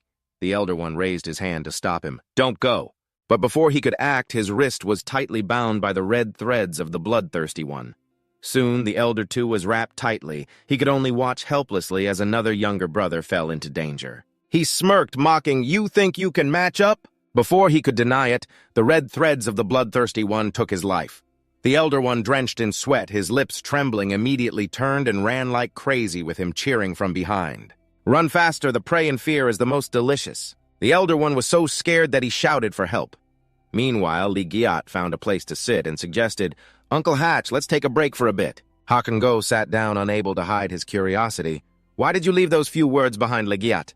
He didn't answer, but seriously asked, Uncle Hatch, have you offended anyone or any forces recently? He immediately denied it. I'm just a miner. How could I offend anyone? Why do you ask that? Ligiat displayed a serious expression, affirming, because this mission is actually a deadly trap. Someone wants to bury us all alive in this cursed land. Hachengo, hearing this, was so scared that sweat beaded on his forehead. Don't scare me, kid. Of course, he didn't believe what he was showing and continued to advise him. Uncle Hatch, if you know anything, please tell me. The elder one, eavesdropping on their conversation, burst out, You're quite something, you bastard, so you noticed the problem early on but didn't say anything causing my brothers to die. Ligiat suddenly stood up, saying some incoherent words. Looks like you're not completely useless. At least before you die, you helped me pull out the one behind the curtain of light. He didn't understand what he was saying and shouted, What the hell are you talking about? Ligiat's pupils lit up, affirming, I'm saying you're about to die. Then the elder one was bound by countless threads from above, leaving him bewildered, speechless.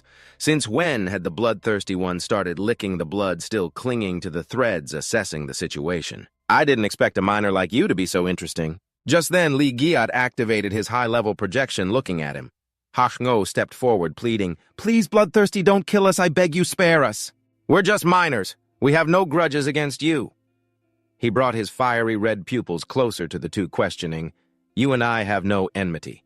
If it weren't for you getting drunk and letting something slip a few days ago, we wouldn't have known you were the fish that slipped through the net. While he spoke, his identity and all his skills and weaknesses had been confirmed by someone. He was now tense, promising, I will keep that in my heart. Absolutely not tell anyone. But the bloodthirsty one raised his claws, asserting, I always believe in one truth. In the air echoed Ligiat's loud shout. Be careful, uncle! But it was too late. He saw the spider threads piercing through Hachengo. He continued, Only the dead can keep secrets. He gritted his teeth, exclaiming, Damn it! Then Ligiat grabbed two daggers and charged recklessly towards Huyet Bao, who shot out countless strands of spider silk, but none managed to bind him, and he commented, I didn't expect you to have some skills, miner. No wonder you could handle that Chu-Din guy. Huyet Bao smirked, confirming that he could only deal with Chu-Din. At the same time, he launched a powerful attack towards Ligiat, causing rocks and dirt to fly everywhere, while Huyet Bao charged straight at him, shouting that if he wanted to die, he would help him fulfill that wish. Ligiat quickly crossed his two daggers in front of him for defense. He had been hit, and thought to himself that even enhanced darkness couldn't withstand his attack. Huyet Bao noticed that Ligiat was distracted while actively attacking. That last attack. It knocked him back, crashing into a large ancient tree.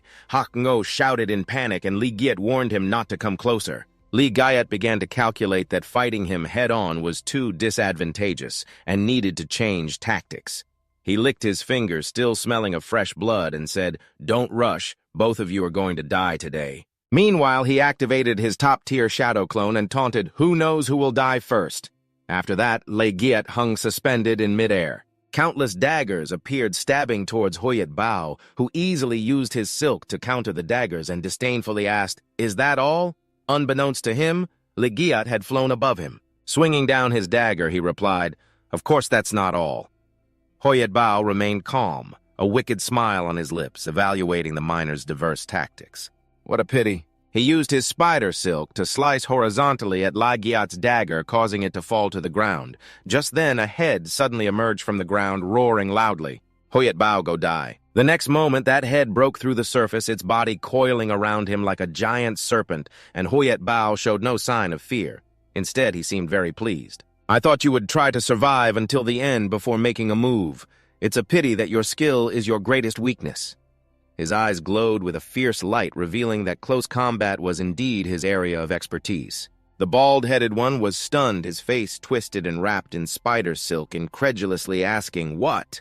Huyet Bao then pulled hard, saying, Go die. Ligiat was somewhat frightened to see this scene. A sea-level opponent was taken down immediately. He quickly pulled Hachengo away from there. The power gap between us and him is too great, Uncle Hatch. We need to find a way to retreat right now. Huyet Bao's gaze shifted to the two of them, grinning. You think you can run? In a quieter area, Ligiat kindly helped Hachengo bandage the wound on his chest, saying he would take care of his injury first. Wait until nightfall. I'll find a chance to lead you out. But he stubbornly insisted, You should go alone. I'll just hold you back. At that moment, he couldn't hold back anymore and pressed for answers. Uncle Hatch, what did you do? Why does Huyet Bao want to kill you? Knowing he couldn't hide it anymore, Hachengo confessed. Because it seems you know the truth about your parents' death. Legiat was moved, biting his lip, and his eyes unexpectedly glinted with sharpness, asking, "What do you mean?" Legiat panicked, gripping Hachango's shoulders, shaking him. "Uncle Hatch, do you know anything?" "Oh, quickly tell me!" He frowned in worry and replied, "At first I wasn't sure, but now they want to kill me, which means Thoy the How has a problem." After that, he felt numb when he heard Hachango recount the incident from years ago before the mining accident when his father had told him he suspected Thoy the How was conducting dangerous experiments in the mine. I never expected that just a few days later an accident at the mine would happen and my parents would be falsely accused of stealing ore. Knowing the truth, I grabbed the collar of the man and asked angrily why he didn't speak up back then. Hachango gritted his teeth, struggling to explain that he felt guilty towards them, but he was just a miner and couldn't afford to lose his job. He had a family to support. Hearing this, I let go of him coldly. "So you let my parents suffer injustice." His face was filled with helplessness. He also felt guilty, or else he wouldn't have drunk so much. Accidentally complaining to someone else brought disaster upon himself. Suddenly, Hoyt Bao appeared, interrupting our conversation. Knowing that fate couldn't be escaped, Hachango looked at me sincerely. "I'm sorry, I just stood there dazed, listening to his last words before he left. Legiat don't hate him." After dealing with Hachango, Hoyt Bao looked at me with interest and said, "I knew you looked familiar. You're the child of those two subordinates." Immediately, he rushed to attack Legiat, saying, "Then let me send you down to meet your parents." I quickly grabbed my sword and charged towards Hoyt Bao, ready for a fierce confrontation. Suddenly, Legiat was hit by one of his moves, injuring his hand. Hoyt Bao rushed in, grinning mockingly. "How does it feel to see your own blood splatter? Does it excite you?" As his spider silk technique brushed past me, Legiat still felt the pain and retorted, "Your spider silk has its weaknesses." He tried to endure and thought to himself while gripping his sword. When he attacked, it was also when his defense was weakest. Then Legiat gritted his teeth and fiercely cut through the threads, leaving Hoyt Bao stunned in disbelief. His strength was extraordinary, forcing Hoyt Bao to retreat to avoid the blow. Hoyt Bao frowned in disbelief, looking at Legiat. "You really took a risk, kid." But as soon as he countered, Legiat collapsed, exhausted. "Damn it, have I reached my limit?" Seeing this, he smirked, realizing it was just a scare that made me jump.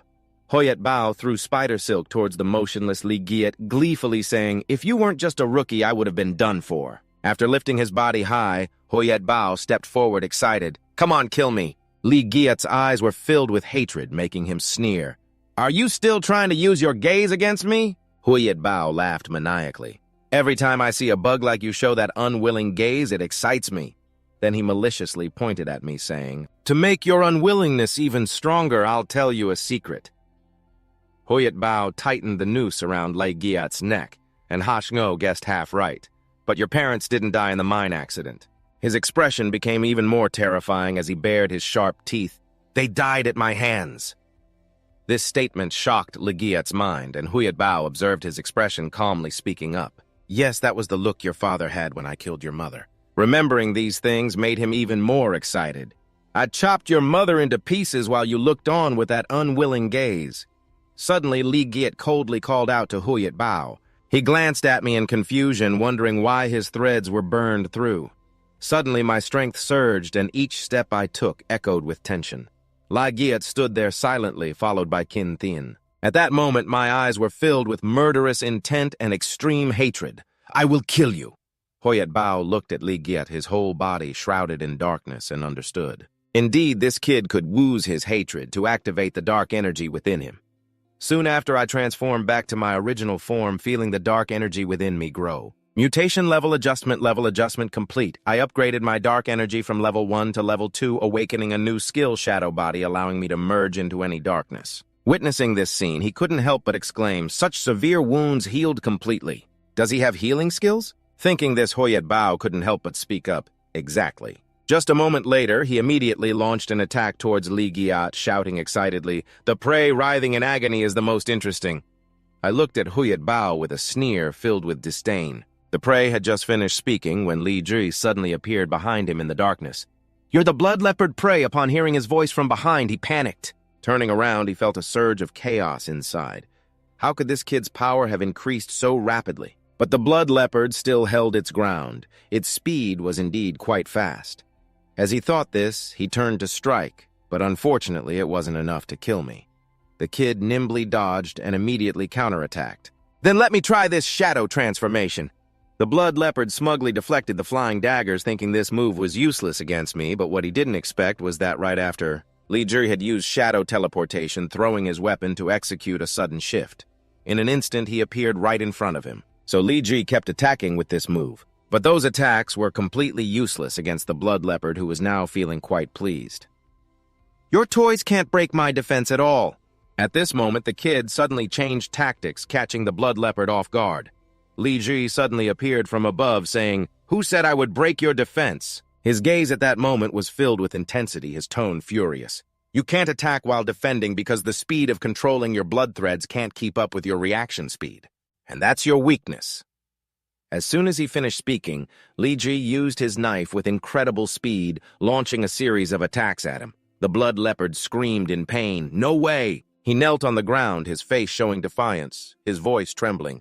How could I lose to a minor? The kid pressed the knife against the blood leopard's throat, coldly questioning what really happened in that mining accident years ago.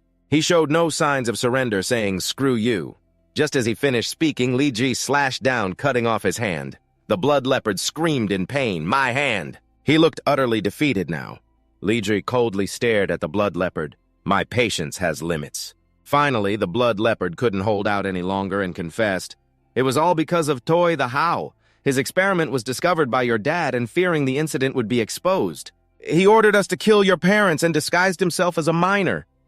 Hearing this name, the kid's gaze turned even colder, each word dripping with killing intent. Toy the How. Seeing Li Jiri's expression, he mocked, "What's wrong? Are you scared because you know he's from the NG Corporation?"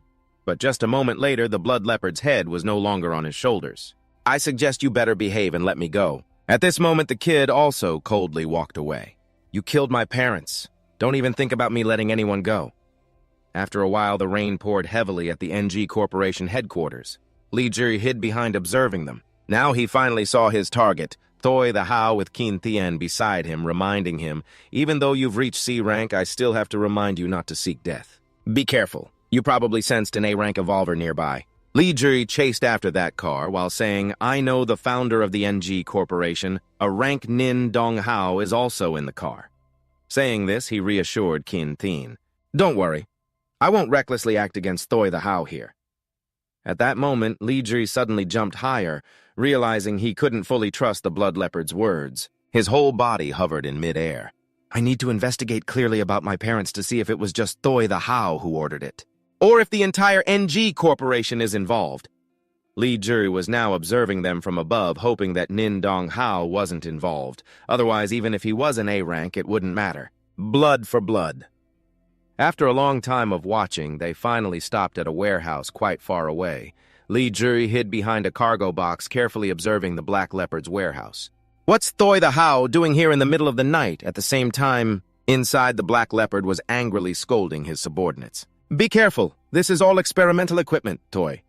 The How anxiously asked the old miner, "Is Hachngo dead?" His face suddenly darkened when he mentioned this. The blood tiger that was currently missing, and the portal he used to sneak in also vanished, making it impossible to determine whether Hachngo was alive or dead. The old man, hearing this, was also very curious about what was going on. Isn't the blood tiger a sea level? The black tiger at this moment also speculated that it must have underestimated its opponent, as among those killed 4 were sea-level evolvers. At this moment, the How couldn't help but feel a bit anxious. These devices should be transported in early. To avoid any trouble from delays, this is a critical stage of the experiment and no mistakes must occur. Saying this, he turned to ask if the preparations were complete. The old man calmly reassured him, saying not to worry about the money. Ligyat, hiding behind, had heard the entire story, and at this moment he was even more certain of his suspicions. The How indeed was the one who made the black tiger finally notice something unusual. He suddenly turned around with a sharp gaze, and in the next moment the black tiger attacked the nearby barrel. Seeing this, the How couldn't help but curiously ask what was going on. Right now, he felt extremely suspicious. Could it be my illusion? I clearly sensed a wave of killing intent earlier, but Ligyat had timely moved to another spot and escaped. Now he was breathing a sigh of relief, thankful he almost got discovered. Is sea-level power still not formidable enough? Transitioning to a long time later at the Tan Corporation, you and Qin Tian were standing below the Tan Corporation, and at this moment you could feel the discomfort. In his voice, he said this, Early in the morning, didn't you go to see if there were any missions to accept? Why did you come here again? Lagyat boldly walked inside, of course, to find the third piece and check how much your weapon costs. The receptionist saw you and immediately came over to attend to you. Sir, how can I assist you? Lagyat frowned slightly, his expression serious, replying, I want to find Tantuam. Hearing this, she immediately asked, do you have an appointment? If not to Tin, seeing you from afar, came over to mock you, saying only you, a poor miner, dare to come here. And you even dared to ask for the young lady's name. Seeing her, you were a bit surprised. Tin then turned to flatter Tan Dong, saying, look at this poor miner, even the air smells bad. Then he was enchanted by her and immediately ordered his subordinates. Aren't you going to throw him out for me? The subordinates, hearing this, respectfully replied, yes, Tan Thieu. Lagyat stepped forward coldly, questioning, is this how you treat guests at Long Mon 3 Nai? They, hearing this, began to mock. Is a poor miner like you even called a guest? Only you. You don't even deserve to be a dog for the Tan family. After witnessing the scene, you felt extremely angry. Are the Tan family also arrogant? It seems unnecessary to interact with Tan Tuam anymore. Right after that, Lagyat turned and left. If that's the case, I'll take my leave. But at this moment, To Tin suddenly spoke up. Want to leave, don't even think about it. Tan Dong, amused, ordered, beat him up for me. But what he didn't expect was your strength. He was grabbed by Lagyat by the throat and lifted up. To Tin rushed over, saying, let go of Tan Thieu, or the Tan family won't spare you. You forcefully threw him away arrogantly. He was being choked tightly by Li Ji, lifted off the ground, when a woman rushed over from a distance, shouting to stop him. Let go of young Master Tan right now, or the Tan family won't spare you. He forcefully threw him away, acting recklessly. Then Li Ji turned around and walked away. Today I let you off the hook, Tan Tu Am, but Tan Bang still didn't realize the threat in front of him, and even challenged you. What the hell are you? As he said this, he rushed forward to attack Li Ji, shouting, I'm going to kill you! Hearing Tan Bang's voice, he turned back with a cold glare while Tan Bang had completely lost control. At this moment, Dong Ngao suddenly appeared to stop them, saying enough. Soon after, Tuam also showed up, looking extremely angry. You've got some nerve causing trouble in the Tan Corporation. Seeing Tuam, Tan Bang ran over thinking, you're dead for sure. You dare to cause chaos in the Tan Corporation, my sister will never let you off the hook. She ordered, throw him out. Hearing this, he felt very dissatisfied, thinking that his sister was being too lenient with him. He should have had his limbs broken, but just then her subordinates came and lifted Tan Bang up. He was quite surprised and confused, turning to his sister and asking, what do you want to do? You're my cousin. Tu Tin was also panicking, trying to expose the young lady, saying, this poor miner directly called her name Tan Thieu in front of both of them. But before she could finish, Tuam cut her off, annoyed. He's my friend. What's wrong with him calling my name? She didn't say much more and directly ordered to throw out all these arrogant bodyguards and staff, never to be hired again. The subordinates were pulling them outside while respectfully responding yes. Tu Tin, in fear, shouted, Tan Thieu, I'm Tan Thieu's girlfriend. You have to consider his face. Tan Thieu, please help me out here. I've given you everything. Tu Am looked at him with a sharp gaze, sternly warning Tan Thieu you should change your name to Tan Thu. If you dare to use the Tan family name to obstruct me, I will definitely not let you off. After dealing with those two, she immediately turned to chat warmly with Li Ji. I didn't expect you to be here. Come on, let's go inside and sit down. Tu Am shyly said, sorry about that. A distant relative making you laugh like this? You're not holding a grudge about what happened earlier, right? It's fine. Every family has a few relatives like this. After a while, they finally arrived at their destination. She smiled brightly, leading Li Ji inside. Just then, a subordinate came to report, Miss Tan, the CEO wants to see you. Hearing this, Tuam hurriedly left. Sorry, just sit for a bit. I'll be right back. He smiled politely, replying, it's fine, you go ahead. She curiously asked the subordinate, is it something important? The subordinate replied, the CEO didn't say anything, just told her to come over immediately. Just then, the glass curtain fell, and with a bang, a metal door also came down. Suddenly, someone approached Li Ji. It was Thieu Tuong. He looked a bit angry now. Who the hell are you? As he scrutinized him, he recognized the level A and the skills on Li Ji's face, which couldn't hide his anxiety. Did you misunderstand something? I'm just a miner. At the same time, he felt extremely uncomfortable. This kind of mental attack was really annoying, and the darkness was completely ineffective. The young man looked at Lagyat with curiosity, wondering why he couldn't activate the fear inside him. Now he was really intrigued, the miner said as he continued. The young man unleashed a powerful force. It seemed like it wasn't going to be that simple. That strike went straight down towards Lee Giat, but what surprised him was that the boy managed to block it. "You can withstand one of my strikes. At least that's B-level strength, and you dare say you're just a minor." The young man glared at Lee Giat with a fierce look, questioning him. "You're pretending to be someone else to get close to Tuam. What's your real intention if you don't come clean?" "Don't blame me, but at this moment..." Suddenly, a shout rang out, and Tan Thieu Tuong rushed in, angrily pinching his ear. "Dad, what are you doing?" "Just asking if you're free and have nothing to do." After that, she angrily pulled Tan Thieu Tuong away. He felt dissatisfied, but couldn't resist just keeping it light in front of outsiders. Give Dad a little face. Hearing him say that, she became even angrier. "You're old and you still need face. Let's go outside, okay? Don't disturb my friend anymore." Lee Giat witnessed this scene and smiled helplessly. "Tan Thieu Tuong, you're the head of Longmon 3. Nai not long after Tuam returned shyly and sincerely saying, 'I'm sorry my dad is like that. He always thinks that everyone who approaches me isn't sincere.'" The boy smiled politely. "I can understand. He's just worried that you might be deceived or taken advantage of, right?" Hearing this, she was a bit surprised. "You seem to understand my dad quite well." Lee Giat scratched his head, hesitating to speak. "This is something you can't help but understand." At this moment, Tan Thieu Thuong was outside staring at them, his face seemingly ready to explode. "Does this kid have intentions towards my daughter?" "My daughter is the joy of my old age. How can I let someone take her away like that? Although he's not bad, who knows if he'll turn bad in the future. The little princess I've raised for 16 years absolutely cannot suffer any harm.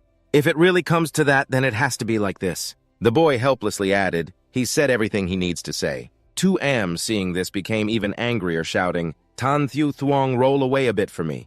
After a long while, the two of them finally sat down at the negotiation table. She didn't say much and directly presented the deposit. "This card has 50,000,000 as a deposit for the giant sword. The material is a bit special. The customer wants to assess it before giving a specific price." Lee Giat took it and replied, "This is not a problem, but this time I have something else to discuss." He took out a fragment. "Do you know where I can find this?" Tuam carefully observed and explained, "This type of otherworldly fragment is unnamed and was very common before, but in recent years it seems someone has been buying large quantities. So it's very rare on the market now." At this moment, she also suggested to Lee Giat, "But you could go to the auction of Longmon 3 Nai. Who knows, you might find it there." The boy smiled wryly and replied, "Thank you." The Kin Tien suddenly appeared and speculated that someone was collecting the fragments. Could it be related to them? After investigating, Don Yao reported that La Giat, who is 20 years old, has always been an ordinary person, but just a few days ago was identified as an E-level progressor. However, no special energy was detected in his body, so it was still just a minor. Hearing this, he felt a bit doubtful. How could someone go from E-level to C-level in just a few days? Or has this kid been hiding his true power all along? At that moment, someone suddenly called out to Hoke, "Why are you thinking of me today?" The person on the other end seemed angry.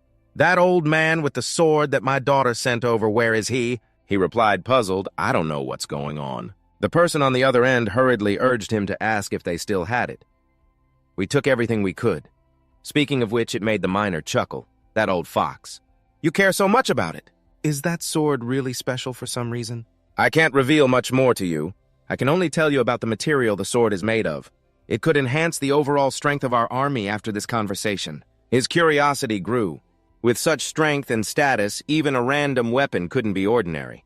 This Lee Giat really was hard to see through. Meanwhile, Lee Giat was wandering around, noticing there were quite a few items here. Who knows, there might really be some fragments of Totin nearby. Yet he changed his target to seduce Chu Din. "I really have nothing with that kid Tan Dang. It's just that he keeps clinging to me to escape from him. I even quit my job at the Tan family." Chu Din was completely enchanted by her. "If you quit, then quit. From now on, I'll take care of you." Tin wrapped her arms around his neck, sweetly acting spoiled, but his mind was now on someone else. "That shabby miner. Has the Bloodlord not made a move yet?" Chu Din smirked. "I'm asking you. How could a miner like you sneak in here?" Lee Giat turned around and laughed, mocking, "Looks like your memory is really poor." Right after that, his entire body was enveloped by a dark force. At the same time, Lee Giat warned him quickly. "Have you forgotten the feeling of me slapping you in the face a few days ago?" Seeing this, he instinctively felt scared. "Don't come over here!" Suddenly, the Black Leopard appeared from behind. Seeing him, Chu Din was a bit surprised. "Hey, Black Leopard!" It lightly brushed past him and patted his shoulder, warning him, "Don't hit my people." That's no different from hitting me in the face. The power from that shoulder tap was immense, causing the ground to shake. Li Giat still struggled to hold his ground, refusing to yield. "Kneel in your dreams," he smirked, challenging.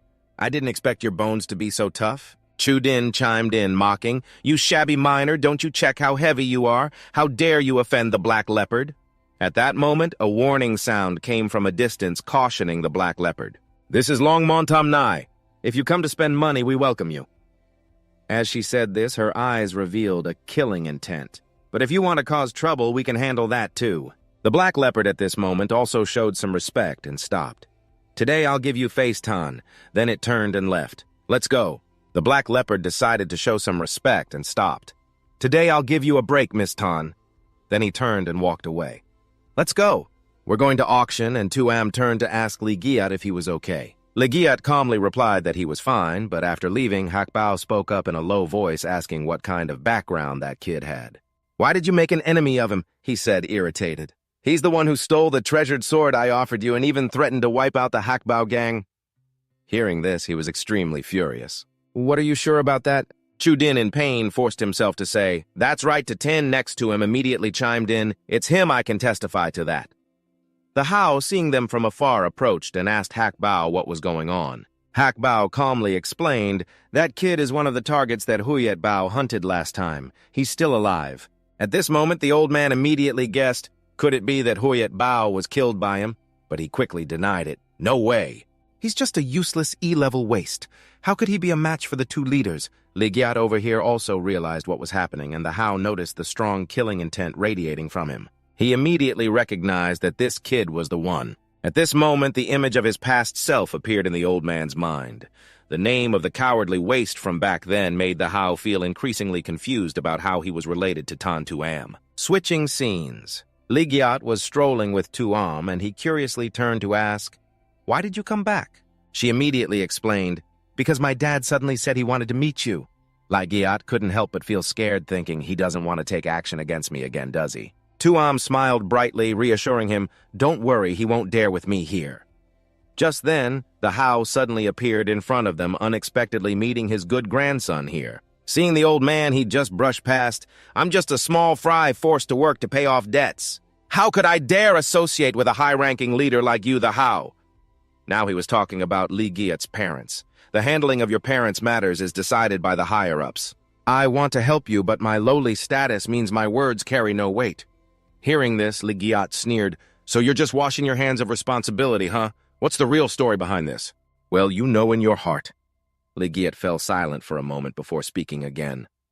"That's right, Uncle Hakbao. You can't hide a fire with paper. If you do many immoral things, you'll face retribution." Hearing this, Hakbao couldn't hold back his anger and shouted, "This kid deserves a good lesson."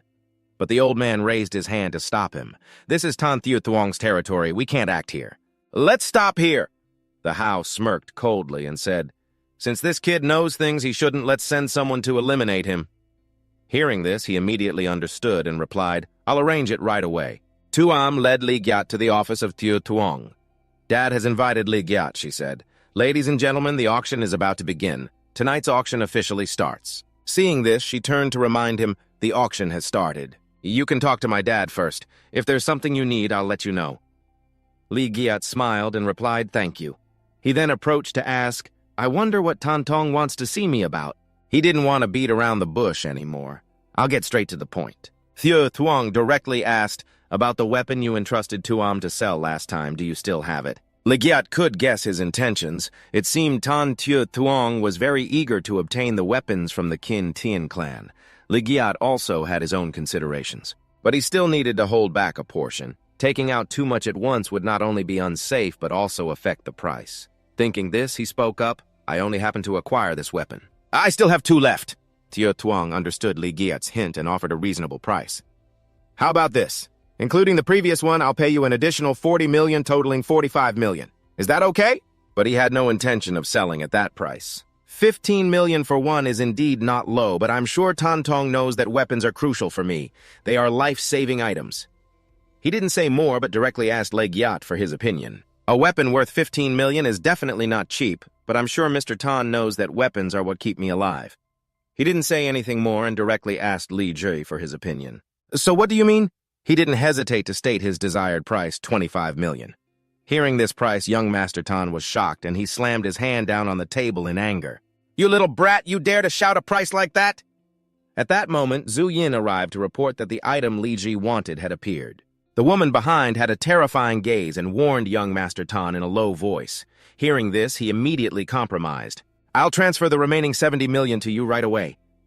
After that, Zhu Yin led Li Ji away. "That must be what you need," young Master Tan thought, unwilling to take his eyes off that kid. Outside, the MC began announcing the bids.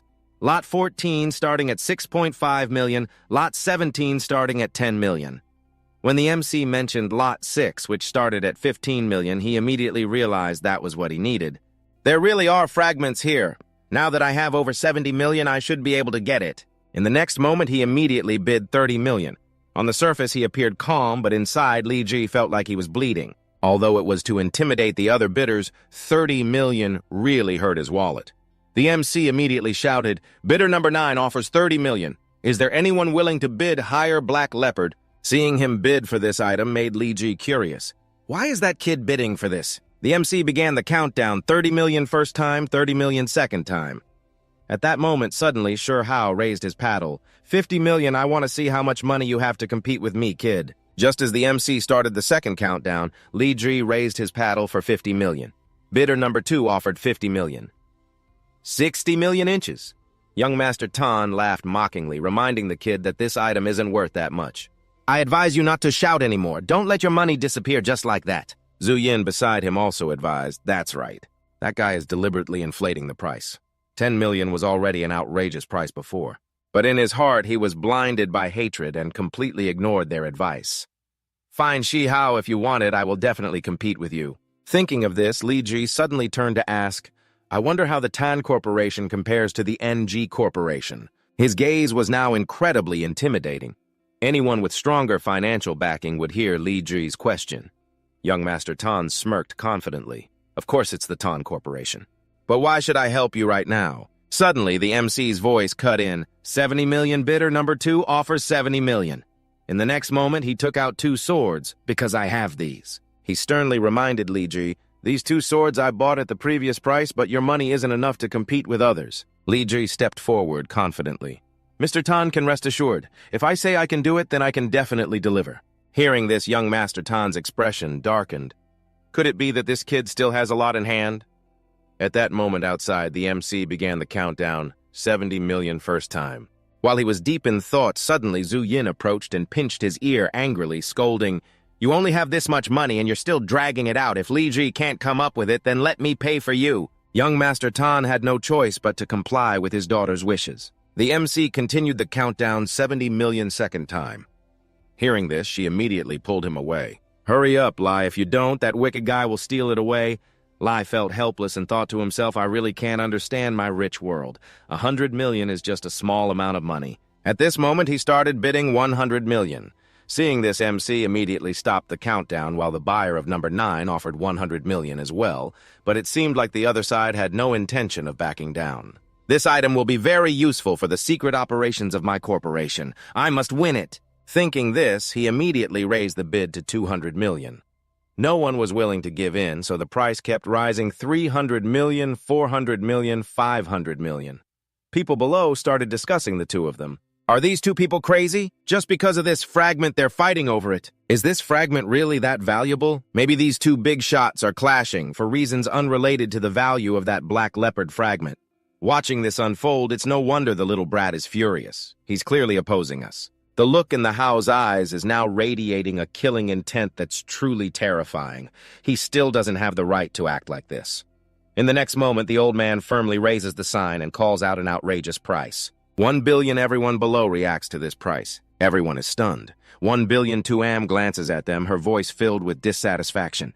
"That scoundrel is provoking us," but Ligyat remains completely calm. Analyzing the situation, it's not in the Hao's nature to take such a big loss out of impulse. Unless it's at this moment. Thieu Thuong steps forward from behind, sternly reminding the kid, "Think carefully. Can you really offer that many weapons for 1 billion? Hearing this, she turns back to scold him. "I said if it's not enough, I'll offer 3. Don't ruin the fun, okay?" Then she turns to urge Li Giat, "Come on, don't let that scoundrel get it." Li Giat decisively raises the sign again, announcing an even more shocking price, 2 billion. The MC gasps and shouts, "Going for 2 billion? Is there anyone willing to bid higher?" The How looks incredibly furious now. He glares at the old man, smirking defiantly. 2 billion first call. The MC starts the countdown. 2 billion second call. He grits his teeth in anger, cursing under his breath. Damn it.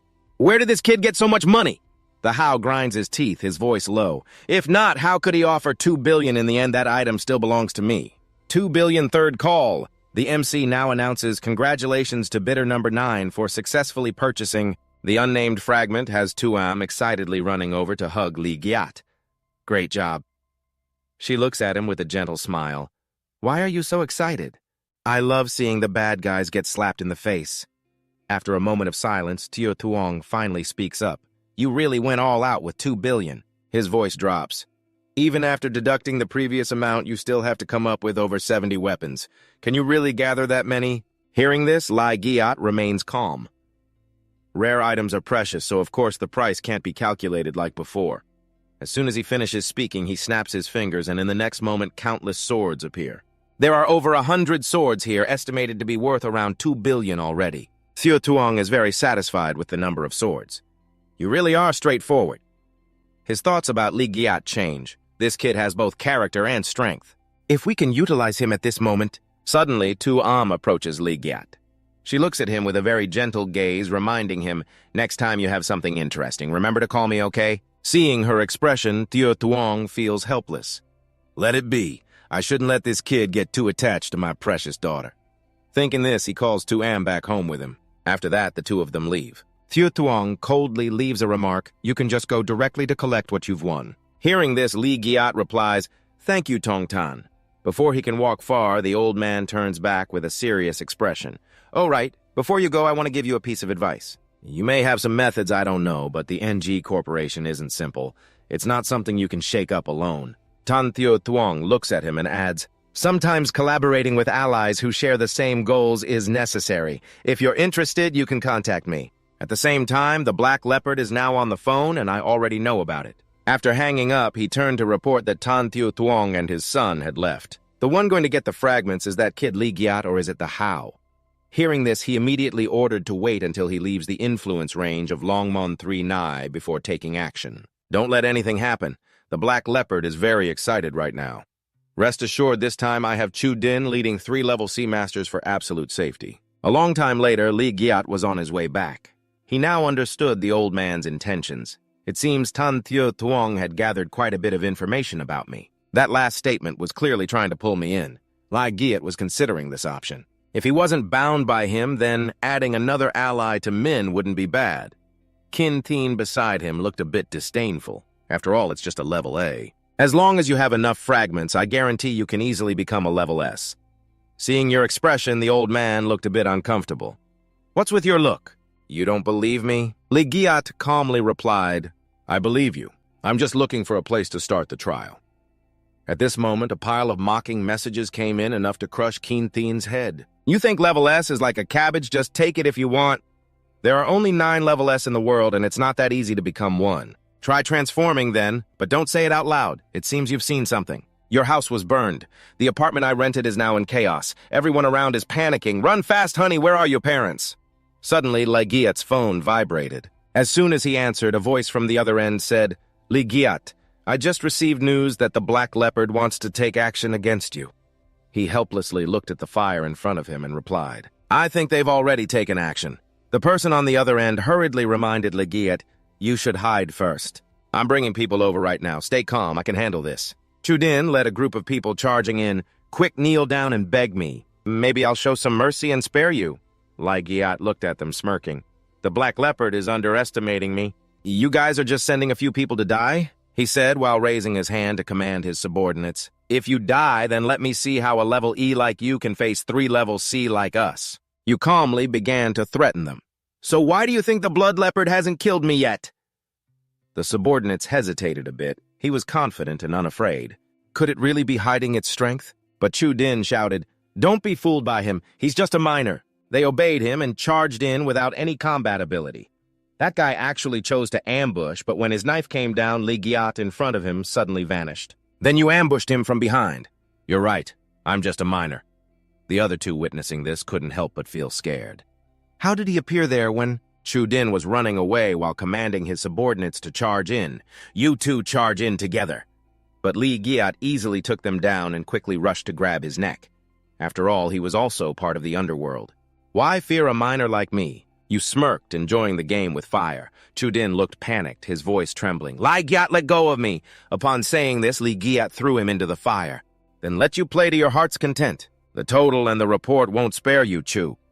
He screamed in pain, his face now filled with fear as he watched Chu gradually disappear into the cold sea of flames. Speaking up, he reassured, Don't worry, I'll send them down there to find you soon. At this moment, Tuam finally arrived. Li looked exhausted, and she asked with concern, Are you okay? Li calmly replied, I'm fine, just a few soldiers. At this point, Tuam couldn't help but ask curiously, So what are you planning to do next? Hearing that, he calmly explained, If they've made a move, of course we have to fight back. Upon hearing this, she looked at Li with determination, Then I'll help you. He couldn't help but feel surprised. Why do you want to help me? Tuam shyly turned away. Well, I've been annoyed by the people from the Black Gang for a long time. Moreover, they dared to lay hands on a friend of Tan Tuam. As she said this, her cheeks turned bright red. You're a rare friend of mine. Lai looked confused and asked, Friend? But just a moment later, the expression on his face changed. Okay, soon they will leave this place. Then let's deal with the Black Gang first. Transitioning scenes. Tuam led Li to a very luxurious house. She said with concern, Before we find a new room, you can stay here. Usually this place is unoccupied. So you can choose a room by yourself. As soon as Tuam finished speaking, he quickly chose a room. Then I'll stay in this room. She hesitated and said, Except for that room. Lai looked indifferent and glanced over. Seeing this, she felt embarrassed and raised her hand to stop him. Not that one. But it was too late. He had already seen the interior, which was quite feminine. However, what Tuam didn't expect was that Li would say, But it suits you. Hearing this, she felt a bit embarrassed and replied, I thought you would find it childish for the heir of the Tan Corporation to like such childish things. He calmly asked back, Isn't it normal for girls to like these things? As he said this, Li surprisingly complimented her, You look much cuter than when you pretend to be cold. Being praised, Tuam felt extremely shy. Cute? No one has ever called me that! At this moment, her stomach suddenly growled from hunger. Tuam, feeling too hungry, got angry. You're still laughing. If I weren't worried about you being in danger, I wouldn't have to starve like this. Just a moment later, he took out a lot of food and gently handed it to her. Just eat this. Although it was just for emergency reserves, Tuam curiously observed carefully, Where did you get this from? During the auction, I was also curious about where you got that weapon. He helplessly smiled and replied, I know magic. Then can you teach me? She asked, surprisingly believing Li. Even though it's just for emergency reserves, I'm really curious about where you got that from. During the auction, I was also wondering where you got that weapon. You laughed helplessly and replied, I know that magic, but you actually believe in what Lai said. Can you teach me? Your gaze suddenly changed as if you saw something. You walked towards the glass door while reminding her, Why don't you head home first? Tuam asked suspiciously, What's going on? Why is Tiu Tuong hiding outside his face could practically jump out of the subtitles? What kind of love potion did this kid give my precious daughter? How long have you two been dating to bring her here? This place usually doesn't even let me in. It's been a while since that girl talked so cheerfully like this. It's nighttime and the atmosphere isn't right. You better not get too close to my daughter or I swear I'll handle you myself. And then it goes like this. Li Giat looked outside, smiling helplessly, saying if she doesn't come back, her father might just eat me alive. Tan Thieu Thuong shouted angrily after a moment. You're now carefully observing the surroundings. This house is located on Longmont Street number 3, so there shouldn't be anyone bothering us. Speaking of which, he turned back to look at the broken pieces, thinking about a shard from the Bullhead Lava, one from Blood Report, and another from the auction house. With that thought, Li Giat spoke up again. Let's get started. Immediately, those fragments began to connect, creating a spatial portal. I've always been curious about the connection between this fragment and the entrance to another dimension. Appearing from nowhere, it explained that, to be precise, the 3 fragments in front of you are just a small part of the infernal gate. And all the entrances to other dimensions in your world are related to the fragments of the infernal gate. Not long after the portal fully opened. Let's go in, but Li Giat was still very curious. If you know so much, then can you explain what that dimension really is? After they passed through the portal, both were taken to another dimension. he was still curious, asking why there were so many mutants and monster tribes inside. The old man patiently explained that they are all prisoners. What you call another dimension or infernal realm is actually a vast prison with another dimension. Hearing those names, his curiosity grew even more. The prison and the powerful prisoners didn't explain further, but said to answer more questions you just need to. Wait until you complete all the trials here and you'll naturally find the answers. Legiat looked at the scene in front of him, hesitating to speak. Here he looked at the magnificent tower before him, feeling incredibly proud. The Kin Thien Tower is my most satisfying masterpiece, and it's also where your trials will take place. Right after that, countless mocking messages came in. What kind of aesthetics is this? Because you look like this, it's no wonder the aesthetics have been distorted. But what does this big column mean? Is this reinforcement to prevent the tower from being blown away? This tower seems to be made of the same materials as those weapons. Right, I wonder if Tan Thieu Thuong would be willing to take it. If we could obtain it, it might be worth quite a bit of money. Although Qin Tian was extremely angry, he still tried to hold back. I endure because my soul belongs to myself. Even if I'm furious to the point of losing my mind, no one would care.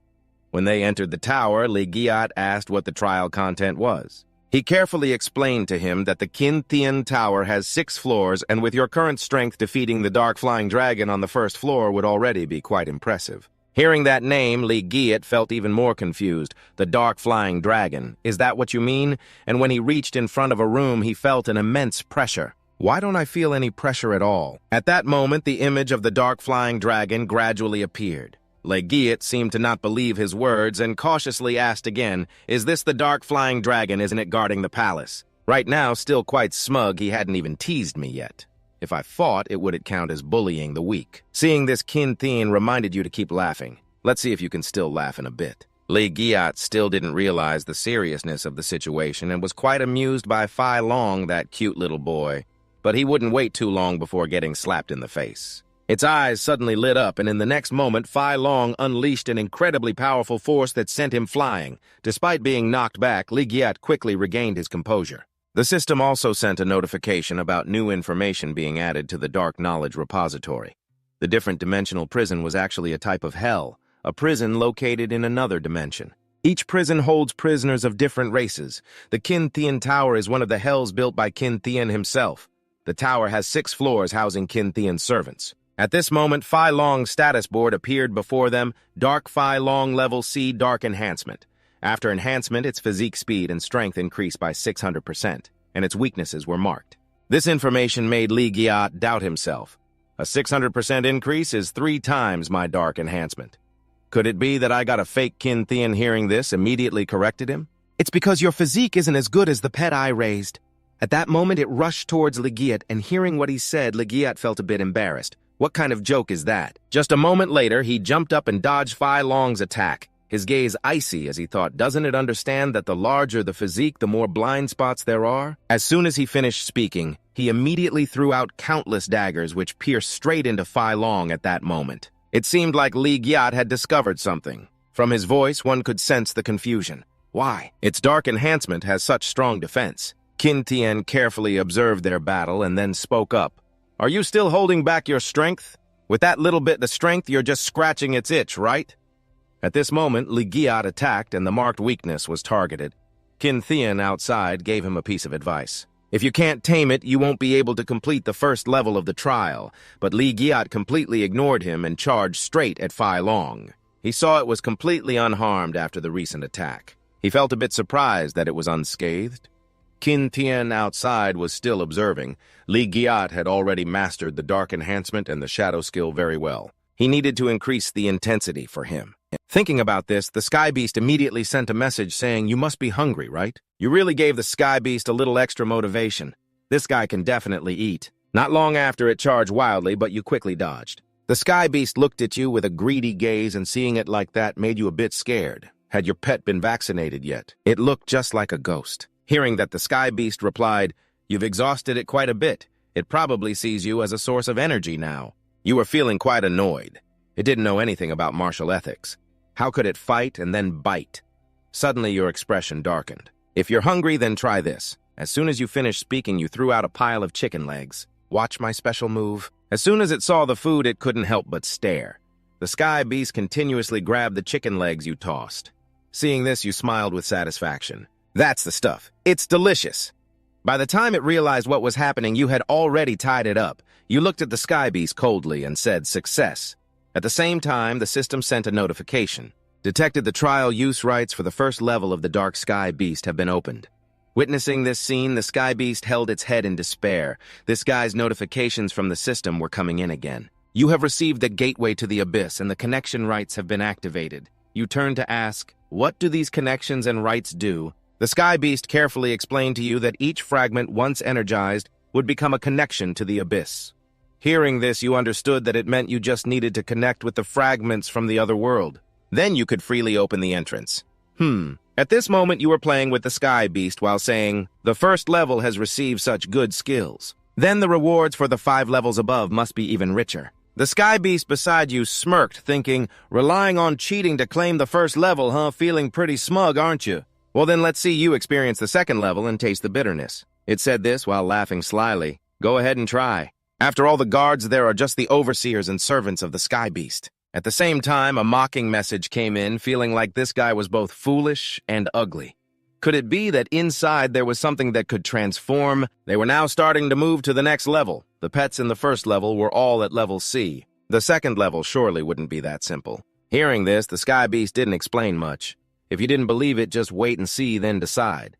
Not long after they reached the next level, after all, there was nothing dangerous. You didn't hesitate to directly open the door. But right after that, your expression changed. The second level was filled with high-level monsters. Thunder Serpent level C, Water Arrow level C, Bullhead Lava level C. You coldly laughed and asked, "You call these guys servants?" They charged at you ferociously upon seeing you, but you quickly dodged. Now the tension was clearly visible on your face as you watched the door slowly close. You were a bit surprised that the entrance was also being shut. You can now see the tension clearly on Li Giet's face as he watches the door slowly close, a bit surprised that the entrance is also being shut. The serpent lunged forward, roaring fiercely to eliminate the intruder. Li Giet, terrified, ran away, continuously enhancing his strength and dark powers before bolting straight toward the door that was slowly closing. In the end, Li Giet managed to escape the room just before it closed. The moment he shut that door, he let out a sigh of relief as it darkened. At that moment, he turned to blame Qin Tian. "Did you do that on purpose? You tricked me into thinking it was just full of servants inside?" He chuckled slyly. "I didn't trick you. There really are only servants inside. It's just that your abilities are lacking." Then came the argument between the two of them. "So tell me, what can the bull-headed lava do, Warmth? And what about the Thunderlord providing electricity, cleaning the floors?" Meanwhile, those mutants were doing the menial work of hauling things. Suddenly, the system announced that an A-class creature was approaching. It was Thieu Tuong and Tu-Am. Why are they only arriving now? The scene shifted to them sitting in the living room. At this point, he spoke up first. "I heard Tu-Am say you want to deal with the Black Leopard gang." Li Giat's expression turned serious. His voice lowered. "That's right. The Black Leopard has started targeting me. Instead of being passively defensive, it's better to take the initiative to attack." Thieu Tuong also clarified the current situation. "The Black Leopard gang was continuously provoking me at Longmon 3. I still haven't made a move. Do you know why?" "You're a smart one. You figured it out right away. You're afraid of breaking the balance, aren't you?" He then explained to Li Giat about the current situation. "Indeed, the 3 major forces in Haitan are restraining each other. Ngo Thien Ku, as the city lord, controls the politics of Haitan. Meanwhile, Nin Dong Hao and the NG group control the economy." Thieu Tuong's tone was calm, "And I possess power in both politics and economics just below them. So even though I despise how the Black Leopard gang has pressured the market and robbed openly over the years, as long as they don't go too far, I can't make a move." He also clarified to you the reason. "I can't act against them because if I do, it could force Nin Dong Hao and Ngo Thien Ku to ally. Another possibility is that both Nin Dong Hao and I would suffer heavy losses, allowing Ngo Thien Ku to take the opportunity to completely control Haitan." Li Giat listened to these words. He also understood Thieu Tuong's intention. Does President Tan not want the Tan family to get involved? Seeing that he understood, he smiled gently. Then Thieu Tuong walked over and patted Li Giat on the shoulder. "No, I want you and Tu-Am to establish a new force to deal with the Black Leopard gang. You asked in doubt, President Tan plans to use others to fight." At this point, his tone became serious, smart. "I provide the money and manpower while you and Tu-Am execute it. The other side won't dare to act recklessly, even if you fail. I can still intervene to protect you." Hearing these words, Li Giat couldn't help but praise. Just one night, and I didn't expect President Tan to think this thoroughly. It's truly admirable, Tio Tuong. Even though it's painful, I still have to accept it. If it weren't for my daughter wanting to deal with the Black Leopard gang with you, I wouldn't care at all. Kid, what exactly did you give my daughter to drink? I'm investing money and effort like this. I'm afraid if it doesn't go well, my daughter might run after you, which would be a heavy loss. Or should I just distract Tuam and tie this kid up and throw him far away? You felt utterly helpless, President Tan. Can you keep your thoughts to yourself? After that, Tuam hurriedly saw him off. Tan Thiu Tuong, go outside and let your daughter close the door hard. Then he asked Li Giat, what do you plan to do next? Li Giat smiled brightly and calmly replied, accept the mission to open the portal to the other world. Tan didn't hesitate to go outside. He slammed the door shut and asked Lai what he planned to do next. Lai smiled calmly and replied that his mission was to open the gates to the other world. I have to run around all the otherworldly gates in Haicheng, so hearing that I immediately left to sort things out in my mind while you're carefully planning. Just wait until I finish linking these pieces. That will be the darkest moment for the Black Hawk gang. A moment later outside, I had prepared many bodyguards, all of whom I had painstakingly selected. From now on, they will all be under your command in the Dark Gang. Hearing this name, Li Ji felt a bit puzzled, and just as he finished speaking, they all shouted in unison, Hello, Miss Hello, Gang Leader.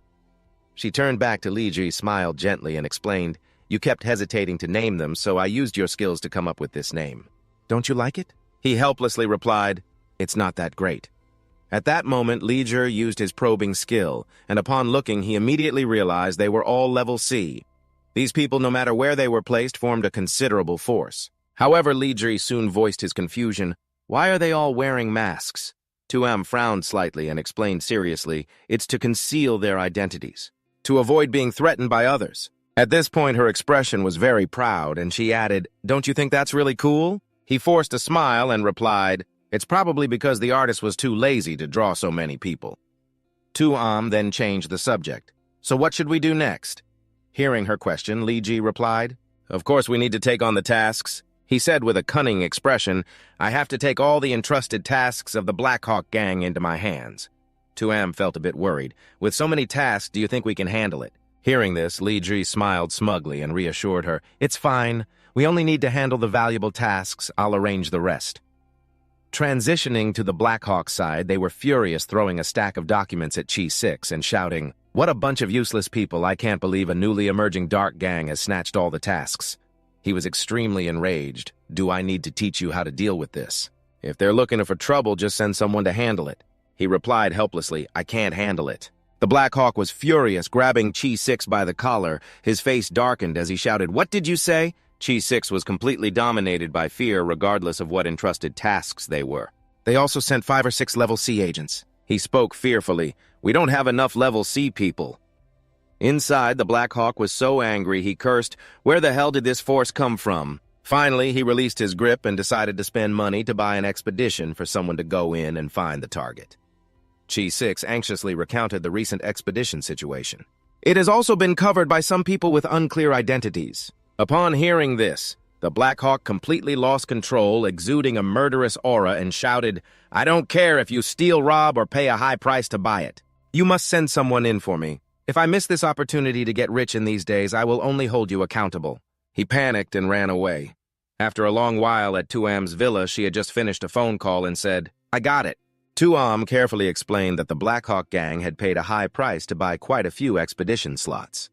How are you so sure they will buy them? Li Ji immediately understood, because they won't miss the chance to make the most money this quarter. She looked at him in confusion. I don't understand. Li Ji's face darkened and his eyes turned sharp. This relates to some unspoken rules in the mine, he carefully explained to Tuam. The managers of various mines and the mine leaders, to make more money, will hide some high-quality ores and rare items. The managers of both large and small mines, along with the mine chiefs, would hide some high-quality ore and unique items to make more money. Taking advantage of the fact that the equipment hasn't been checked this quarter, they will secretly transfer it out to sell for money. Li Giat recalled and explained that in the past, the Black Report often operated through missions assigned to mercenaries. To install spies to identify targets, the Black Report exploited this to steal from them, since these items are all confidential. Even if they were robbed midway, no one would report it to the police now that this route has been cut off. Naturally, they would choose to pay a high price to buy exploration tickets to enter the other world after hearing Li Giat's explanation. She also carefully pondered, but even if we sold exploration tickets at a high price, we could only trick them out of a small amount of money. At that moment, he suddenly stood up and walked towards the door. Of course, that wasn't all. He gently reached out, and in the next second, the portal to the other world opened. Recently, I have passed through many other worlds. It's not like I ran for nothing seeing this scene. Tuam couldn't help but be surprised. This is the entrance to the other world. Li Giat calmly turned around and added, "I've marked the entrance to the other world in Haitan already. I can open a small entrance leading to these other worlds at any time." He coldly looked at Tuam. "Now we just need to send someone to closely follow those who pay a high price for our exploration tickets to find the target of the Black Report." Hearing this, she was incredibly excited. "When the time comes, we can take action against them. This method sounds good." Li Giat calmly reminded her about the entrance to the other world. "I don't want too many people to know. Choose a few trustworthy ones and have them come to my place to wait for orders." Hearing this, Tuam immediately grabbed his hand and smiled brightly. "I want to go too. I love these chivalrous adventures the most." Li Giat looked at her and smiled with satisfaction, then he led Tuam away. "All right, let's deal with them together." The scene shifted to a large truck speeding down the road. The man driving suddenly spoke up. "Old Wang, this shipment of yours is being transported. It's worth quite a bit of money." Hearing this, Old Wang immediately reassured him, "Don't worry, there will be plenty for you when the time comes."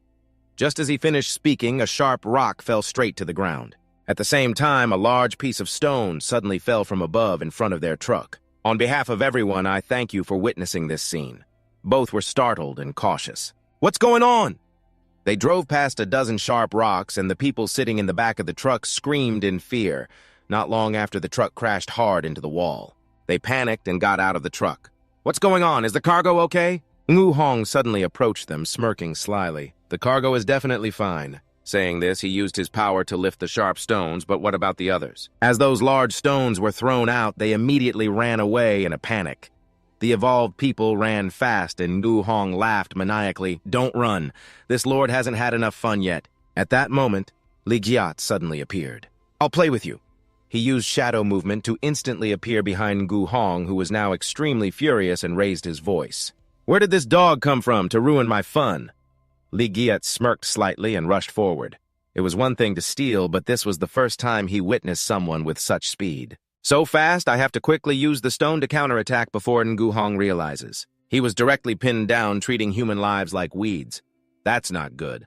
Li Giat slammed Ngu Hong's head against the stone wall. Ngu Hong, in pain, crumpled to the ground and struggled to ask, "Who are you? I advise you to behave. It's best not to make a move, or my brothers around me won't spare you." He looked at Li Giat with a mocking grin. "You mean those D-level guys?" Witnessing this scene, Ngu Hong panicked and shouted, What should we do about these people?" "Kill them all." Li Giat grinned slyly at them. "If we don't kill them, it would be too much of a bargain for the Black Report. I have a better way." Just as he reached out to place his hand on Ngu Hong's head, Ngu Hong screamed in pain. "What are you doing to me?" The cold glare from La pierced through, radiating a deadly aura as he turned to Black Leopard and said everything was the doing of Lai, the member of the Obsession Gang. The scene shifted to a long time later at the hospital. After hearing the story, Black Leopard was furious at the Obsession Gang. He gritted his teeth, cursing that damn miner for becoming so formidable. Chi 6, worried, reported that our people on the surface seemed uninjured, but in reality they had fractures all over their bodies. Even with the best medical resources, it would take at least half a year to recover. While he was reporting, the cost had skyrocketed from 5 million to 30 million for the 6 people. Suddenly, a message came through, interrupting him. Chi 6 hesitated to speak. The other 2 teams have also lost 7 members." Hearing this, Black Leopard was taken aback. "What?" He stepped forward, angrily grabbing his collar and demanding to know who did this. Chi 6 trembled and replied it was Li. Upon hearing this name, Black Leopard became even more furious. How could that be? 3 different dimensions apart by hundreds of kilometers. Even if Li could fly, he couldn't appear at the same time. He looked pitiful now, Chi 6's voice trembling. It was indeed Li who acted personally. Our people secretly recorded a video, and soon the video was played, showing those inside screaming in agony. "Stop, please!" Li turned his head slightly to look at them, then smiled coldly. "Are you filming me secretly?" He stepped back in fear. "Don't come any closer." He directly challenged Black Leopard. Your subordinates are too weak. Why don't you come here yourself? Hearing this, Black Leopard was so enraged that his whole body trembled. With so many subordinates needing a year of treatment, it would cost a fortune. He crushed the iPad in his hand and cursed. Damn it, Lai, I swear I'll kill you.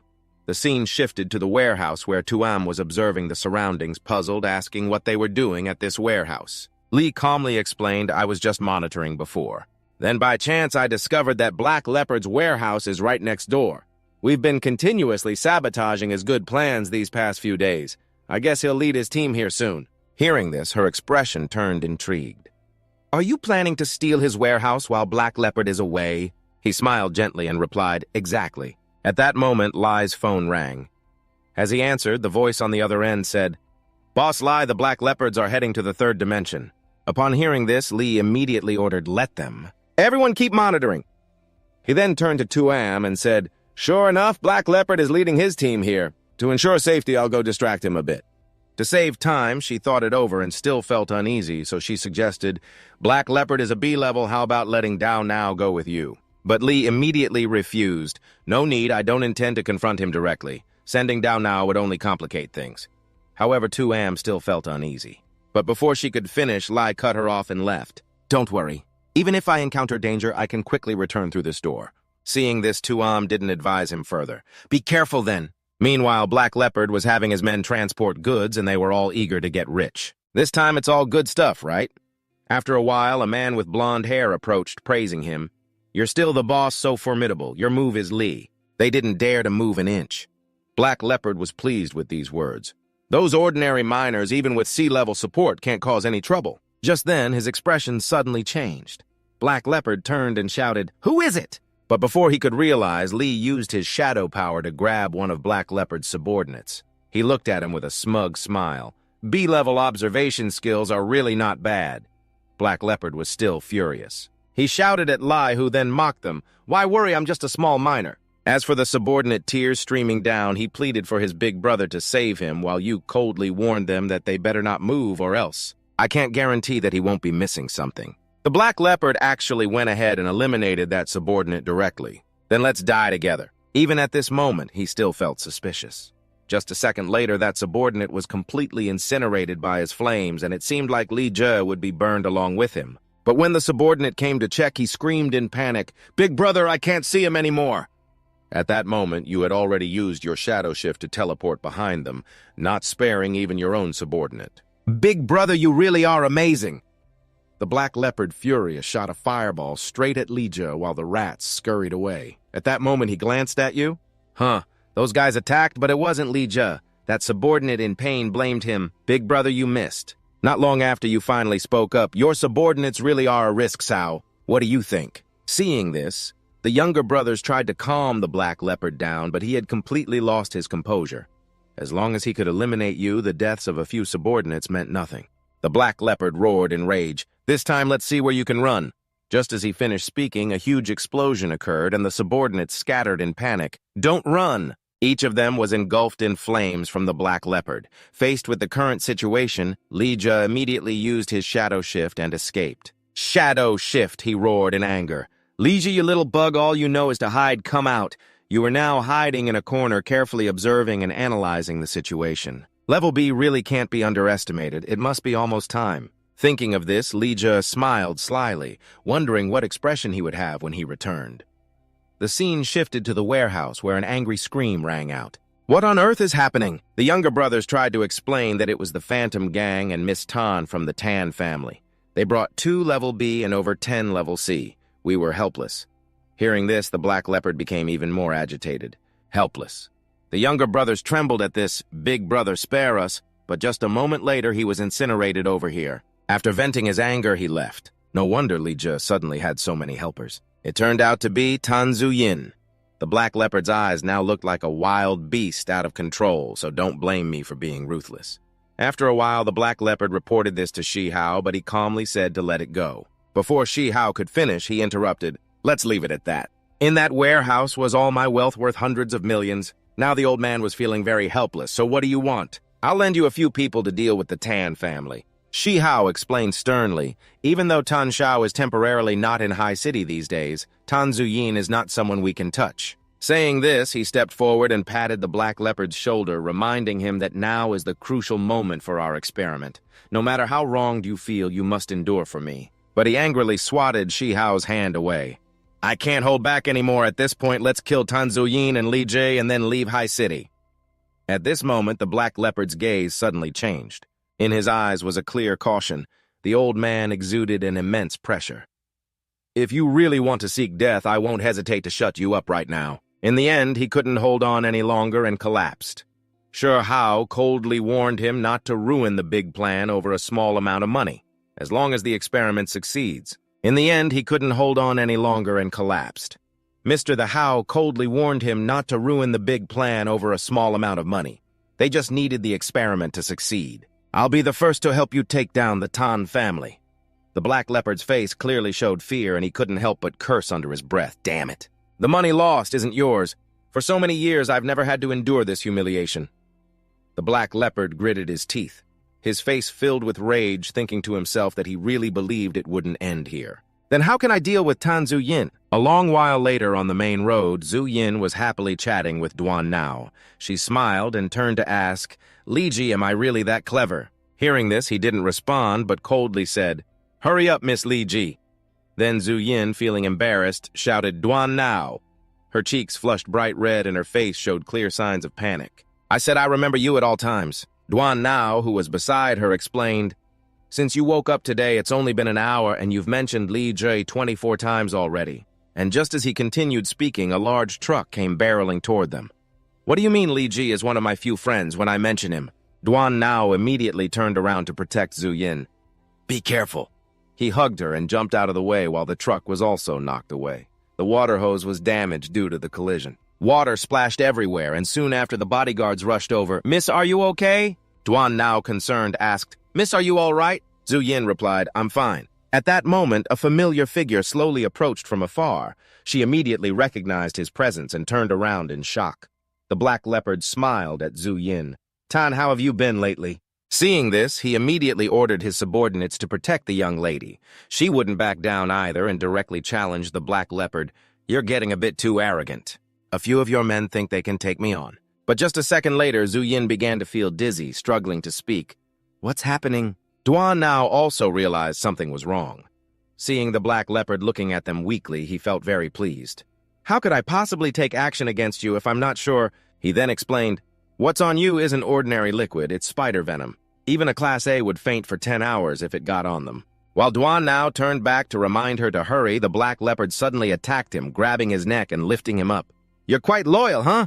He said this while using his strength to burn him, but throughout history, those loyal to their masters never had a good ending. Zuyin watched in pain as Duan Nao was burned and felt powerless to help. At the same time, in another scene, Li Jie was still training.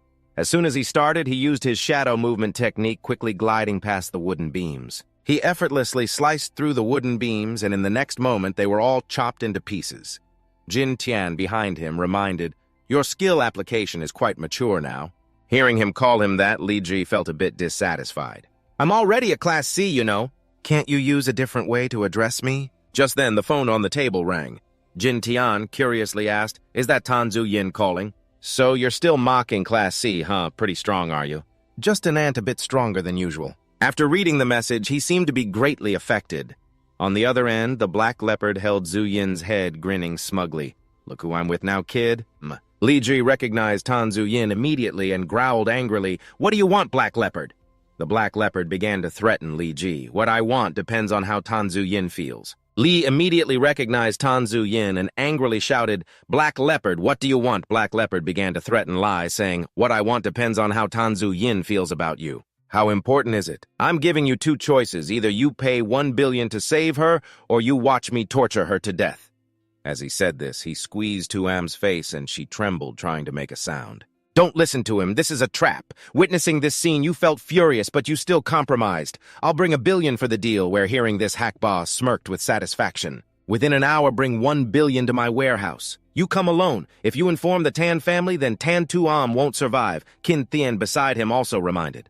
With his strength, I advise you not to go and put yourself in danger. As soon as the call ended, you turned to look at him with a fierce gaze. I can't abandon my teammates. Moreover, who's to say anyone will die transitioning scenes? Li Giat finally arrived at the warehouse. Hak Ba, sitting in a chair, asked when he saw you, "Hey kid, what's up? Where's my money?" Li Giat still maintained his calm to negotiate. "I want to see Tan Tuam first." Hearing this, he ordered his men to bring Miss Tan out. The hook above began to move. You looked up in panic and saw Tuam hanging helplessly in midair. She struggled desperately. At this moment, Li Giat quietly used the skill to open the storage space. In the next second, a pile of money appeared and the henchmen rushed over like cats to cream. "Boss, this money is real." Li Giat then turned to look at him and calmly said, "I've received the money. Can I release Tan Tuam now?" Hak Ba suddenly turned hostile. "The only reason I didn't kill you earlier was that I hadn't seen the money. Now that it's in my hands, don't naively think you can leave here alive. But all of this was completely within your expectations." Li Giat subtly raised his hand and pressed the button, knowing he wouldn't keep his promise. The pile of money in front of them began to glow, and in the next second a huge explosion occurred, sending them flying. Hak Ba looked around angrily and shouted, "Where do you think you're running?" As soon as he finished speaking, Li Giat rushed out from the smoke and ambushed Hak Ba, who quickly dodged and counterattacked. "Do you think you can win by playing sneak attack?" You shot him a cold glance. "Didn't your teachers tell you not to play with fire?" As the air filled with dust, a strong wind began to blow. Not long after, everything exploded again. Tuam, witnessing this scene from above, felt very anxious for Li Giat. Suddenly, the rope holding her was cut, and Tuam fell freely from above. She closed her eyes in fear, and when she opened them, she was very surprised. In the end, Li Giat managed to catch Tuam. She looked confused. It was only when the dust settled that Hak Ba realized that this kid Li Giat had hidden quite a few tricks. He looked extremely excited, thinking that once he caught you, everything would be his. His subordinate beside him worriedly reported, "Boss, more than half of our men are injured." But Hak Ba didn't care and directly chased after Li Giat. As long as he could move, he would pursue you. "Don't let him escape," Hak Ba ordered. "Don't let them get away," Tuam was worried. "What should we do? Hak Ba's men have already infiltrated." Li Giat reassured her it's okay. "Just in time for the Hak Ba guys to help me deal with some troubles." He instructed her to hide with Phi Long first. The rest he would handle. Tuam hesitated, but Li Giat decisively jumped off Phi Long. "Don't worry, I'll be fine." Keen Thean guessed that you intentionally left an entrance to use them to help you break into the second floor, right? Exactly. You didn't specify that the second floor had to be breached by me alone. He praised Li Giat. "You're really good at finding loopholes." Li Giat observed around mainly because the rewards on the second floor were too tempting. The armor could withstand A-level attacks and was also a good item. Suddenly, a fierce fire erupted from somewhere. Li Giat kept calm. The Hak Ba gang was actually quite cautious. Hak Ba and his henchmen stood in front of you. Li Giat, now you have no way to escape, do you? My hand gently executes the move. Why do I have to go? You don't seem worried at all that I saved Tan Tuam. Now it's time to deal with you. In just a few seconds, the power spreads like a branch of a black leopard. I see you must be crazy. He ordered his underlings not to be afraid. He's alone. Let's finish him off and then go find Tan Tuam. I'll let my brothers taste the flavor of the young lady from the Tan family. Hearing this, they hurried to deal with you. Li Giat's eyes lit up. In terms of numbers, I'm outmatched. But after that, who knows, you control your shadows outside to meet the guests. As soon as he finished speaking, the door behind opened, revealing bloodthirsty eyes inside.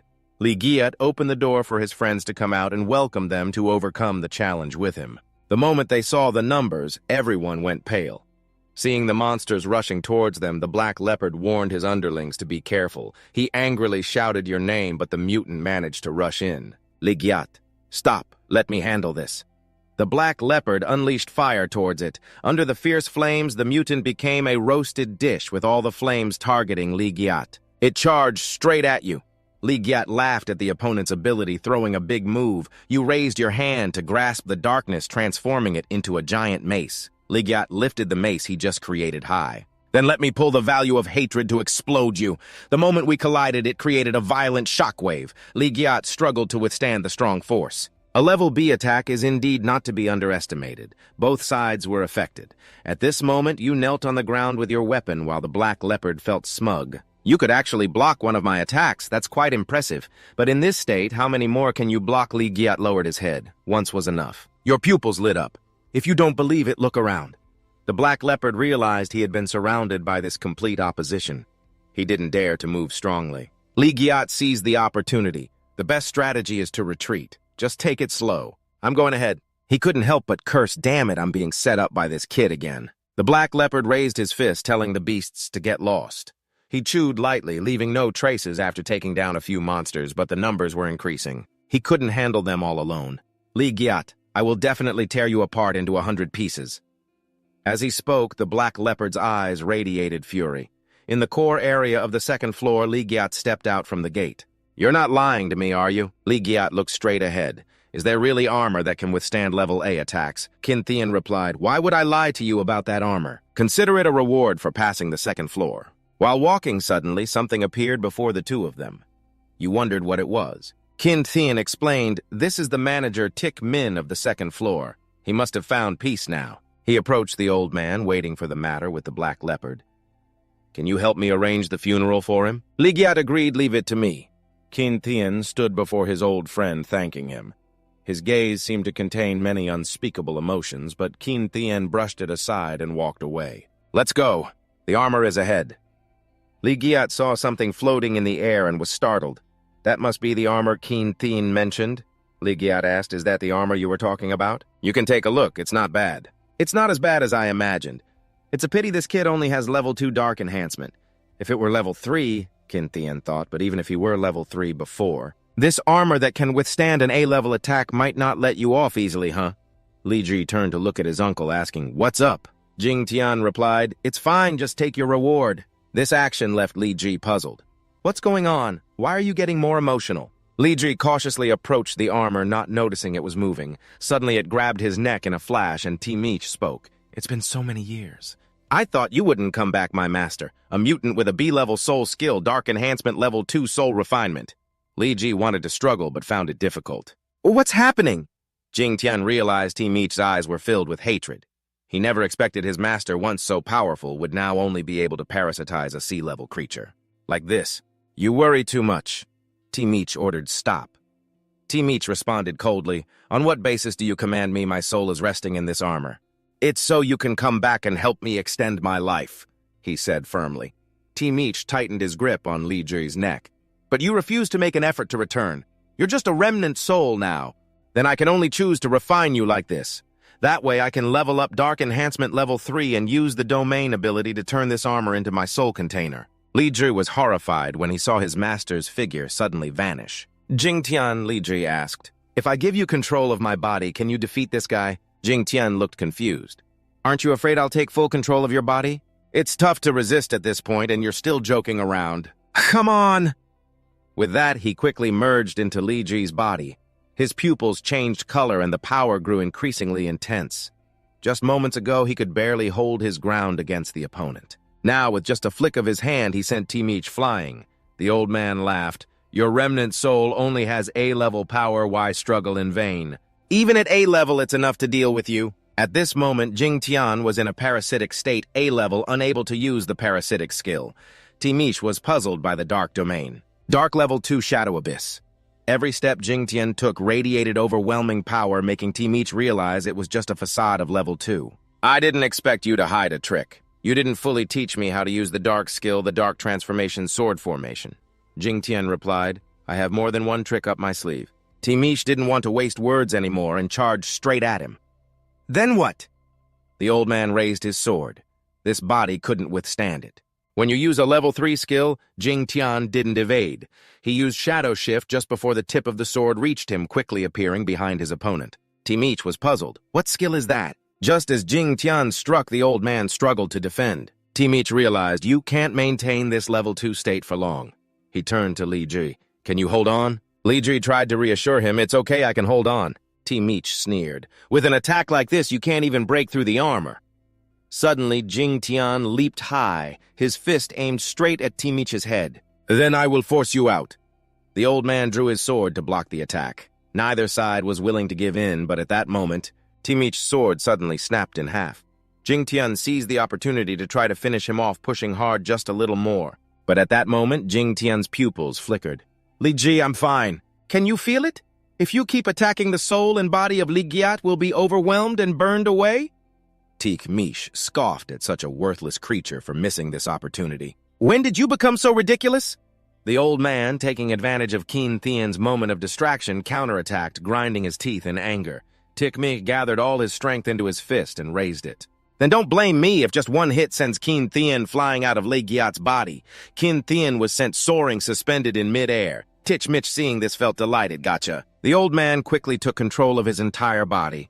Kin Thien sighed, never expecting that one day he would be bitten back by the dog he raised. Tich Mitch was overjoyed. I can finally come back to life. At this moment, Lee Giat knelt on the ground, panting heavily.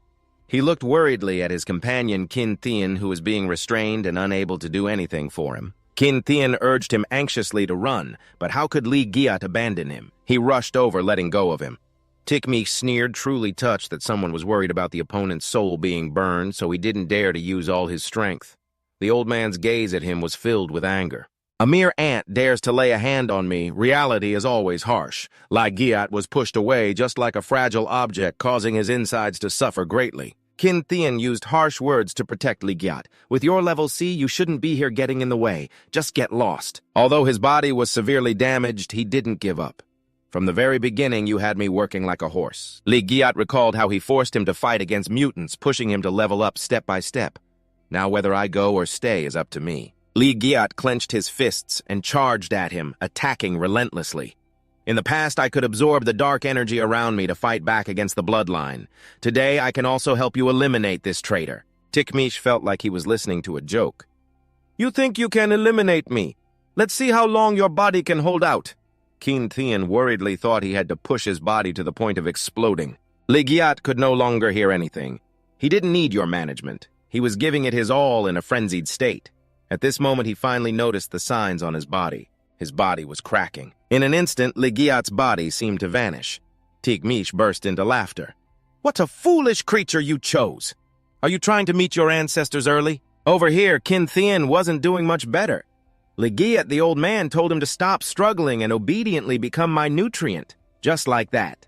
Tikmish absorbed both of them, rejoicing that after so many years he finally achieved what he desired. He laughed loudly, not noticing the dark thing beneath the ground before him. Suddenly, the liquid moved and created a vortex. Tikmish couldn't believe his eyes. What was happening? He stared wide-eyed. The realm of darkness is causing a disturbance. No way. I haven't fully refined Kin Thien's realm of darkness yet. Could it be that I didn't get to finish my words? A familiar figure appeared behind him. I told you. Hearing the sound, Tikmish turned in fear. Lee Giat seemed to be resurrected from the underworld. I will destroy you. Tikmish struggled to raise his fist but was caught off guard. Not understanding what was happening, he stared at Lee Giat, a level C human enhanced by darkness with a shadowy image of the realm of darkness. The realm of darkness can freely change its form, and the dark energy within the realm is greatly enhanced, improving the attributes of its dark skills and reducing energy consumption. Every soul of the target will be destroyed within the realm and transformed into dark energy. Hearing those two words, Tikmish couldn't help but be surprised. Level 3, Lee Giat extended his arms. So the soul is the source of the realm of darkness. No wonder you fear the power of the realm of darkness so much. Saying this made the old man a bit shaken. He looked at his opponent. I'm very curious what will happen to you without your armor. With that, a massive beam of light shot forth at rocket speed. Aiming straight at Tikmish, he fortunately regained consciousness and quickly dodged. But due to losing control, he didn't realize when it happened. Lee appeared behind him, forcing him out of the armor and delivering a powerful blow straight to the old man's back this time. Tikmish could no longer be as boastful as before. He struggled to defend himself, saying, so what if you're at level 3? You're still just a C level. This armor can withstand A-level attacks. The corners of Lee's mouth curled up. If he couldn't break it from the outside, he'd change his approach. Not letting the old man finish his sentence, he charged forward. Tikmish aimed carefully, but when his fists swung, he couldn't touch Lee's body. It dissolved and reformed like a ghost. Lee infiltrated the armor, causing Tikmish to doubt how it was possible. He screamed in pain as the power enveloped him, and Lee decisively separated Tikmish from the armor. The old man's body was pulled out like that, and Lee felt a bit sorry as he caught the helmet. He sneered, asking why he had to parasitize in the armor. It was because this armor could absorb dark energy to compensate for the depletion of his soul. Tikmish was now filled with worry. Without the armor continuing to confront him would only weaken himself further. He planned to turn and flee. After all, the power of the Kin Thien was in his hands. As he tried to escape, a pile of chains suddenly appeared behind Lee. Do you think you have a chance? In the blink of an eye, Tikmish's entire body was tightly bound by the chains, unable to escape. He threatened Lai, saying, "Right now, Qin Thien is being protected by my soul. If you attack me, Qin Thien will also be harmed." But this threat meant nothing to Li. "Have you forgotten the soul is dark energy and now you've lost the protection of the armor?" Qin Thien tore through Tichmich's body and broke free as if reborn, blinking his deep-set eyes at Li. "If you want to absorb the remaining power of Tichmich, then become my nourishment for leveling up." Qin Thien, feeling disheartened, said, "Tichmich, you've underestimated the human desire for power." He countered, "Don't get too cocky." Before I disappear, Tichmich still smiled, knowing he could quickly level up by absorbing me. Do you think he would let you go? He believed no creature could withstand the trial of desire. As soon as he absorbed Lai's power, he quickly leveled up and the surrounding earth couldn't bear it any longer. Even Qin Thien was startled, realizing something. Lai looked at his palm, doubting if this was the feeling of being at level B. The system interface displayed Human Race Level B, Dark Enhancement Level 3, Shadow Transformation Dark Field. His lips moved slightly as he murmured Qin Thien's name. "So it really is as Tichmich said. It's your turn now." Qin Thien looked at him in confusion. Seeing his expression, Li smiled, noticing Qin Thien's strange demeanor. He controlled the armor towards Qin Thien, extending it. "The life that Tichmin mentioned must refer to this."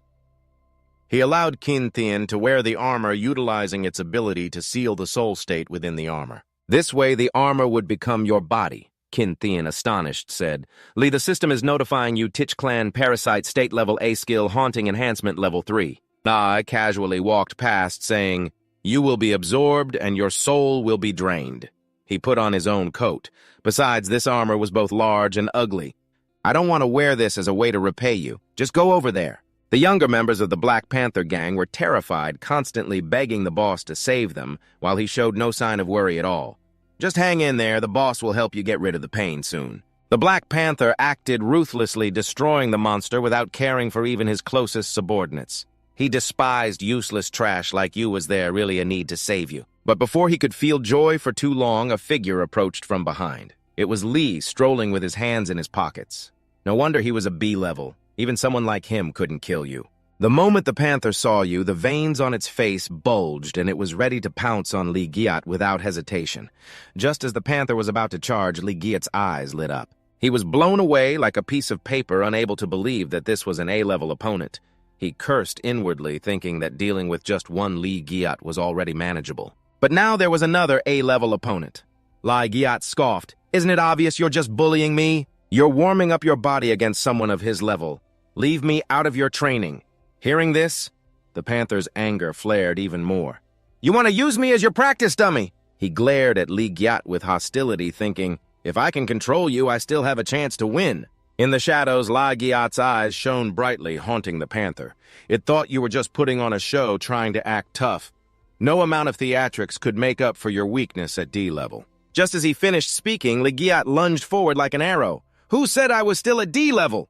The panther was startled as Li Giat's light punch sent him flying. Your body moved stealthily, appearing behind the panther without him noticing. He gritted his teeth, realizing he was truly underestimated. But no matter what, Li Giat's gaze remained unchanged. Both fists collided with such force that the ground cracked and debris flew everywhere. The panther couldn't believe it. "B-level? How did you level up to B so quickly?" Li Giat replied with overwhelming confidence. "Thanks to you guys pushing me step by step." Hearing this, the panther slowly got back up even though you were at B-level. He quickly charged, wanting to throw a punch straight at Li Giat's face. "So what, my power isn't to be underestimated?"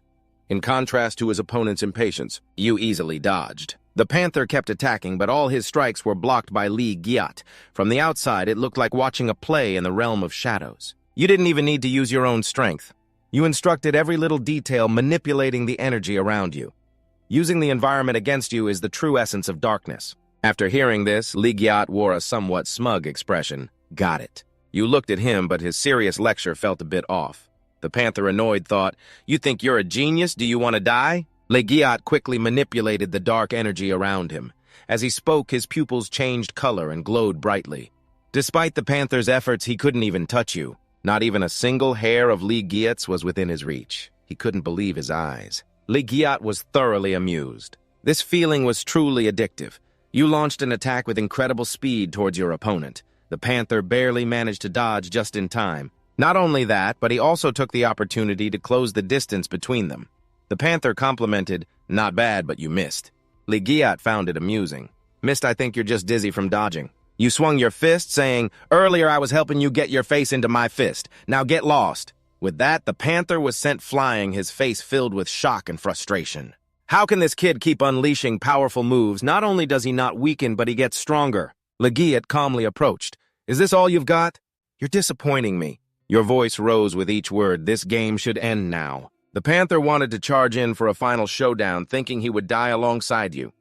Ligiat didn't bother to respond, only moving with actions that were several times faster than the panther's. This left him unable to react in time. All he could see were two streaks of light cutting so quickly that he didn't even realize it and felt no pain at all. It left him unable to react in time. The speed was so quick that he only saw two flashes that cut so fast that the opponent didn't even realize or feel any pain at all. The pupil of the black leopard shrank in disbelief as he knelt on the ground, unable to accept what had just happened. Ligiat stepped forward from behind and loudly challenged the black leopard. "If you're so good, then go ahead and kill me." His gaze remained unwavering. "If you want to die, then that's a bargain for me." Ligiat looked at him like he was just a toy for amusement. Right now, his life was worth more than death. "Why are you keeping this guy alive?" Qin Thien asked. Ligiat replied, "Of course I can get more information from him." The black leopard turned back and said, "Even if I die, I won't tell you." You weren't the least bit shaken by the opponent's determination. "I know, but Tan Thieu Thuong will find a way to make you talk." He was horrified. Upon hearing that name, the black leopard's demeanor changed. "You'd better let me go. Otherwise, the Hao and the N group won't spare you either." But before he could finish, you coldly covered his mouth. Ligiat exuded a killing intent, reassuring him. "Even if they don't come looking for me, I will go find them." Qin Thien offered, "We can help you deal with the A-level guy from the N group. Consider it a return of favor." Ligiat felt it was better to clarify before confirming. "Is Nin Dong Hao involved or not?" "Not yet, so don't act against him. I believe this revenge is best handled by me." Right now it was raining heavily outside. "The three of you should wait here for a moment. General Hong will arrive shortly." Dong Hao looked down at the road leading here. "All along the way, I've seen the military mobilizing. Do you have any insider information?" "How would I know?" Tien Ku guessed. Looking at this, it seems something big is about to happen." He turned to Tan Thieu Thuong. "Brother Tan, do you have any sensitive information?" The phone rang. "This morning, the Black Leopard kidnapped Tan Tu Am. Tan Tu Am is unharmed, and I've already controlled the Black Leopard." Hearing this, he angrily slammed the phone down. Tan Thieu Thuong stood up, visibly annoyed. "How would I know about military affairs?" He turned to Dong Hao. "But if you can't control your own dog, I know how to manage it." As he spoke, Tan Thieu Thuong leaned in close to his face. Dong Hao's expression darkened. "What do you mean, Tan?" The corners of Tan Thieu Thuong's mouth curled up. "You'd better not know anything, or I'll deal with both you and him." The atmosphere was tense, ready to erupt at any moment. "Are you overconfident in your own strength?" "If you're strong, then let's find out." Seeing everyone so enthusiastic, "I'm reassured now." Suddenly, a voice made the three stop and look towards the door. Hong Hai walked in with his hands in his pockets. "Even if you have strength, it should be used appropriately. Especially during this period, Hai Tan could face a major disaster." He sat in the center. "The reason for gathering everyone here is for something significant." Hong Hai ordered Bak Da beside him. "You explain a bit." "Yes, I'll recount everything. The reason all of you here have become A-level is due to your participation in the battle against creatures from the other realm 15 years ago," Bak Da said. "The destructive power of A and S-level creatures in the secondary channel doesn't need further description. You might wonder why creatures from the other realms suddenly appeared and then disappeared in such a short time. This is something we cannot know." As he spoke, Bak Da's face turned serious. "However, over the years we have been monitoring the radiation fluctuations. Regarding this, you should know that 5 years ago this fluctuation reappeared, and in the past few years the frequency and intensity of the radiation have gradually increased, especially in the last 3 months. There have been 5 radiation fluctuations with an intensity close to 15 hearing this." The three of them shared the same expression, with Tian Chu looking serious. "General Hong summoned us here. Could it be? In other words, there's a strong possibility that the Sea City will face the Red Sea." He sat still, not responding at all, but just a moment later his pupils lit up at the sight of the otherworldly portal. On the other side, in another dimension filled with countless mutants after some conversation, everyone should go home and prepare thoroughly. "If the otherworld truly appears, it will be a disaster for Sea City." His voice echoed. although our army has started preparing when that moment truly arrives. I hope your three clans can set aside conflicts to face the upcoming crisis together. Tianchu looked displeased towards Dong Hao, but it's not a problem. As long as some people don't secretly play tricks behind my back. Hong Hai reminded them that this is a special period. If anyone still causes trouble for personal gain, I won't hesitate to take strong measures against them. He raised his voice again. Tian Shao, you should return to Sea City with us and discuss the recent situation. As soon as they left, only Dong Hao and Tianchu remained. He scoffed. This General Hong doesn't even want to pretend anymore. He clearly told us directly. Tian Shao is from the military, Tianchu guessed. The reason Tian Shao is glaring at you is mostly because of the recent issues with the Black Panther gang. You should still hold back a bit, Dong Hao replied, confused. What does the Black Panther gang have to do with me? He stuffed his hands in his pockets and left.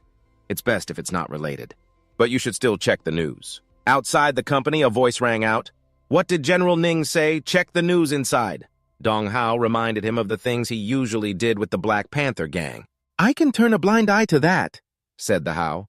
General Ning, right now, the TV has announced that today our city experienced a major criminal case. The Black Panther gang has been wreaking havoc in the city and has plotted to kidnap the heir of the Tan group. The hostage has been successfully rescued. The Black Panther leader and other core members are on the run, Dong Hao said. However, this time it's best if you don't get involved. The mood of the Hao was spinning around. I'm just an errand runner for you. I absolutely wouldn't dare do anything you didn't assign to me. Dong Hao didn't hear a word. I don't care if you have to kneel or harm yourself. You should plead for forgiveness from Tan Ziyin and cut off all ties with the Black Panther gang. Otherwise, I won't be able to protect you. Yes, right after that. He was so furious that he crushed the phone in his hand. Damn it, those foolish Black Panthers! On the other side, he was lucky to have emergency aid in time. Ziyin was outside, worried. You must hold on. Lai comforted him, saying the doctor would do everything to save him. He would be fine. In the cold hospital corridor, a figure suddenly approached them, the old fox. The Hao appeared here again, smiling sweetly. Miss Tan, you're really okay, that's great. I didn't expect that bastard Black Panther would dare to do such a thing. He really doesn't know how to live or die. You're confused. Why is the Hao here? The brows of Lai furrowed when he saw the old man. You came to tell me that you know nothing about the gang's affairs. The Black Leopard did it right. He's still trying to maintain that calm and friendly demeanor. It's obvious that my group and the Black Leopard only have a bit of business dealings, nothing more. But don't worry, from today onward, our corporation will have no further contact with them and will even support you in hunting down the remnants of the Black Leopard. Hearing this, Ligiat scoffed. What do you call that? Switching from darkness to light, or sacrificing a vehicle to protect a general? Ligiat leaned in closer, saying one must know when to stop. You've already taken enough from the Black Leopard to live comfortably for a lifetime. Do you really need to confront me to the end? You think those things can only be considered as the interest of his life, but is it true that the young lady from the Tan family has the same attitude? Her reaction was completely justified in Ligiat's eyes. He guessed that upon receiving the results, the Hao would just turn around and leave. Then we have nothing more to discuss. The old man exuded an intimidating aura, but don't forget I'm with the NG Corporation. Without evidence, you can't do anything to me. I'm not afraid, Ligiat. You'd better pray that the members of the Black Report gang never show up, or they will become your worst nightmare. The Hao's face was as cold as ice. Let's just wait and see, as he orders the hospital to inject the remaining defeated soldiers of the Black Report gang with the blood of the deity. Ngu Hong struggled in despair as he watched the doctor approach with a syringe. What do you want to do? We're from the Black Report gang. He was injected with the blood of the deity, and the reaction of the drug was so swift that within seconds, Ngu Hong's entire body began to change dramatically. Even the chains couldn't hold him back. Not just him, but his teammates were experiencing similar reactions. The Hao calmly listened to the news on the phone, wondering how tomorrow's report would be written. He was quite amused. The arrogant teenager confronting the Black Report gang was either seeking revenge or the gang was abusing unknown drugs, leading to a collective madness on the cold highway. Voices filled the air as people chatted. General Hong, why are you in such a hurry to meet Ligiat? In just over a month, he had transformed from an ordinary miner into someone who could stand up to a B-level ascendant and even sold him a large quantity of special metal weapons. Aren't you curious? Hong Hai looked out the car window and noticed someone following them. Looks like I'm not the only one in a hurry to meet Ligiat, he thought with the young merchant beside him pondering. He used to supply those weapons. I checked the materials and there was nothing special. Hong Hai replied casually. It'll be quick. You'll be able to witness the real combat effectiveness of those materials firsthand. Hearing this, he was puzzled. Real combat. The old man felt a bit frustrated with his friend. He had been living too comfortably for too long. His observational skills were even worse than those of the youngsters. Just then, a young man appeared in front of their car. Ligiat approached and greeted General Hong and Tan. "Why would you take the time to come to see someone as insignificant as me?" Hong Hai smiled warmly. "It's rare for you to recognize me." You replied, "You're such a big shot." "If I didn't recognize you, even 9 lives wouldn't be enough," the old man said. "So aren't you going to invite me in for a bit?" Ligiat scratched his head awkwardly. "It's my honor, but you two came at a bit of an inconvenient time." Hong Hai seemed to realize something. "Tranan, don't worry. Someone will help you deal with that." Inside, he was confused. Who are they talking about? Everything they said was unreasonable. Ligiat could only lead them in, "Please this way, soldiers, report to the general." The live feed was connected, and Ligiat spoke. "General Hong, forgive me for being blunt, but I don't sense any other powerful beings around." "Are you really going to leave these ordinary soldiers here?" Hai admitted. "That's right. It's just for those ordinary soldiers to go up against the advanced fighter while he quietly looks at you from head to toe, quite calm, not showing any signs of anxiety, and questions me. Lee feels like this guy has lost his mind. Or maybe he doesn't care about the lives of those soldiers, but his demeanor doesn't seem like he's just talking nonsense. He waves his hand to signal to start, and as soon as the order is given, there's an announcement from the intercom. The attack team has taken their positions, and the drone defense team is in place. Through the screen, Lee quickly realizes that these guys are not the subordinates of the Black Leopard. Did you crush all their bones? How can they recover so quickly? Moreover, these guys look abnormal. It's shocking to see the state of these soldiers. Could it be that thing? You wonder what it is, and he can't hide his astonishment? No way. That thing shouldn't be appearing here. As soon as the order is given, the soldiers continuously fire at those people. But among them, there's one guy quickly hiding up high in the pitch-black night. His red eyes notice something's off, and they quickly activate the drone defense. The soldiers work very professionally, managing to activate the drone. It shoots out purple hexagonal fragments that automatically connect to form a perfect protective layer. Thanks to this protective layer, the soldiers can avoid attacks from the opponents. After everything stabilizes, they communicate that they have locked onto the target for a counterattack. In an instant, the opponent's body is like a beehive. Although they have been taken down, no one dares to let their guard down, maintaining formation and continuing to advance. Lee is astonished watching this scene. The bullets from the drone's defensive shield can cause damage to a sea-level fighter. Could these weapons all come from the supplies I provided before? Right. The young lady is suspicious. General Hong, are these made from those materials? Hong Hai answers without hesitation. Exactly, as long as there are enough materials, it can overturn the current order. Lee quickly puts his hands in his pockets and stands up. The strength of these soldiers is indeed very impressive. But speaking of this, he hesitates a bit and looks outside the glass. Before he can finish his sentence, it shatters into 100 pieces. Lee remains calm as if he had anticipated the situation. It seems like a fish has slipped through the net. Hong Hai speaks up. "This isn't a fish slipping through the net. It's intentionally kept for you." Then a dark formation appears, transforming into a snake shape. Lee waves his hand and everything shatters in an instant. "Are you trying to make me reveal some moves?" Meanwhile, there's a guard continuously cursing at the guy, grinding his teeth to the point of bleeding from his mouth, but still continuing to speak. "Die."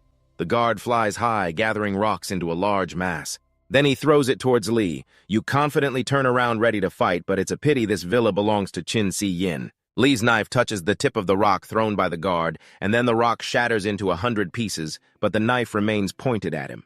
Hong Hai observes from afar and assesses. This kid's strength is probably at B level now, even nearing the threshold of A level. The young master, hearing this, scoffs, showing disdain.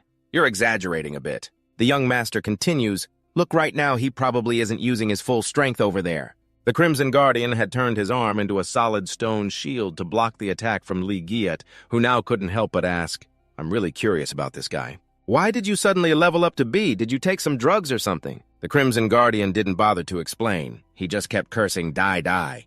Ligiat quickly stepped back, realizing from the Guardian's behavior that he seemed completely out of control. The Crimson Guardian continued to rage, unleashing his power and shouting, "Ah!" He ground his teeth, unable to close his mouth, letting saliva drip down. "I'm not human anymore." Then the Crimson Guardian transformed into a massive stone figure standing before Ligiat, who remarked, "If that's the case, then there's no need to let you live anymore."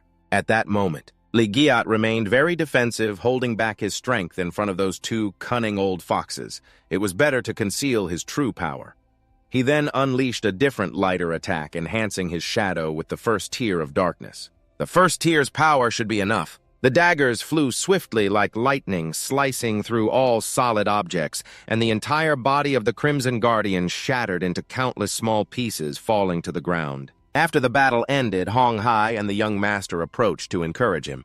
At first, I thought the information about you was somewhat exaggerated, but now it seems the assessments in those documents about your strength are still too conservative. Li Giat turned around and replied to General Hong, "You came to find me at this time. It can't just be to help me deal with those insignificant pests, right?" Hong Hai replied, "You must have guessed it already. Those soldiers are equipped with gear derived from the great sword you provided. The reason I'm looking for you is that I hope you can supply more weapons or materials." Li Giat said that the military had used those materials for combat gear, so the synthesis of similar materials should be nearly complete, right? Hong Hai explained, "First, let's not discuss whether we can synthesize them or not.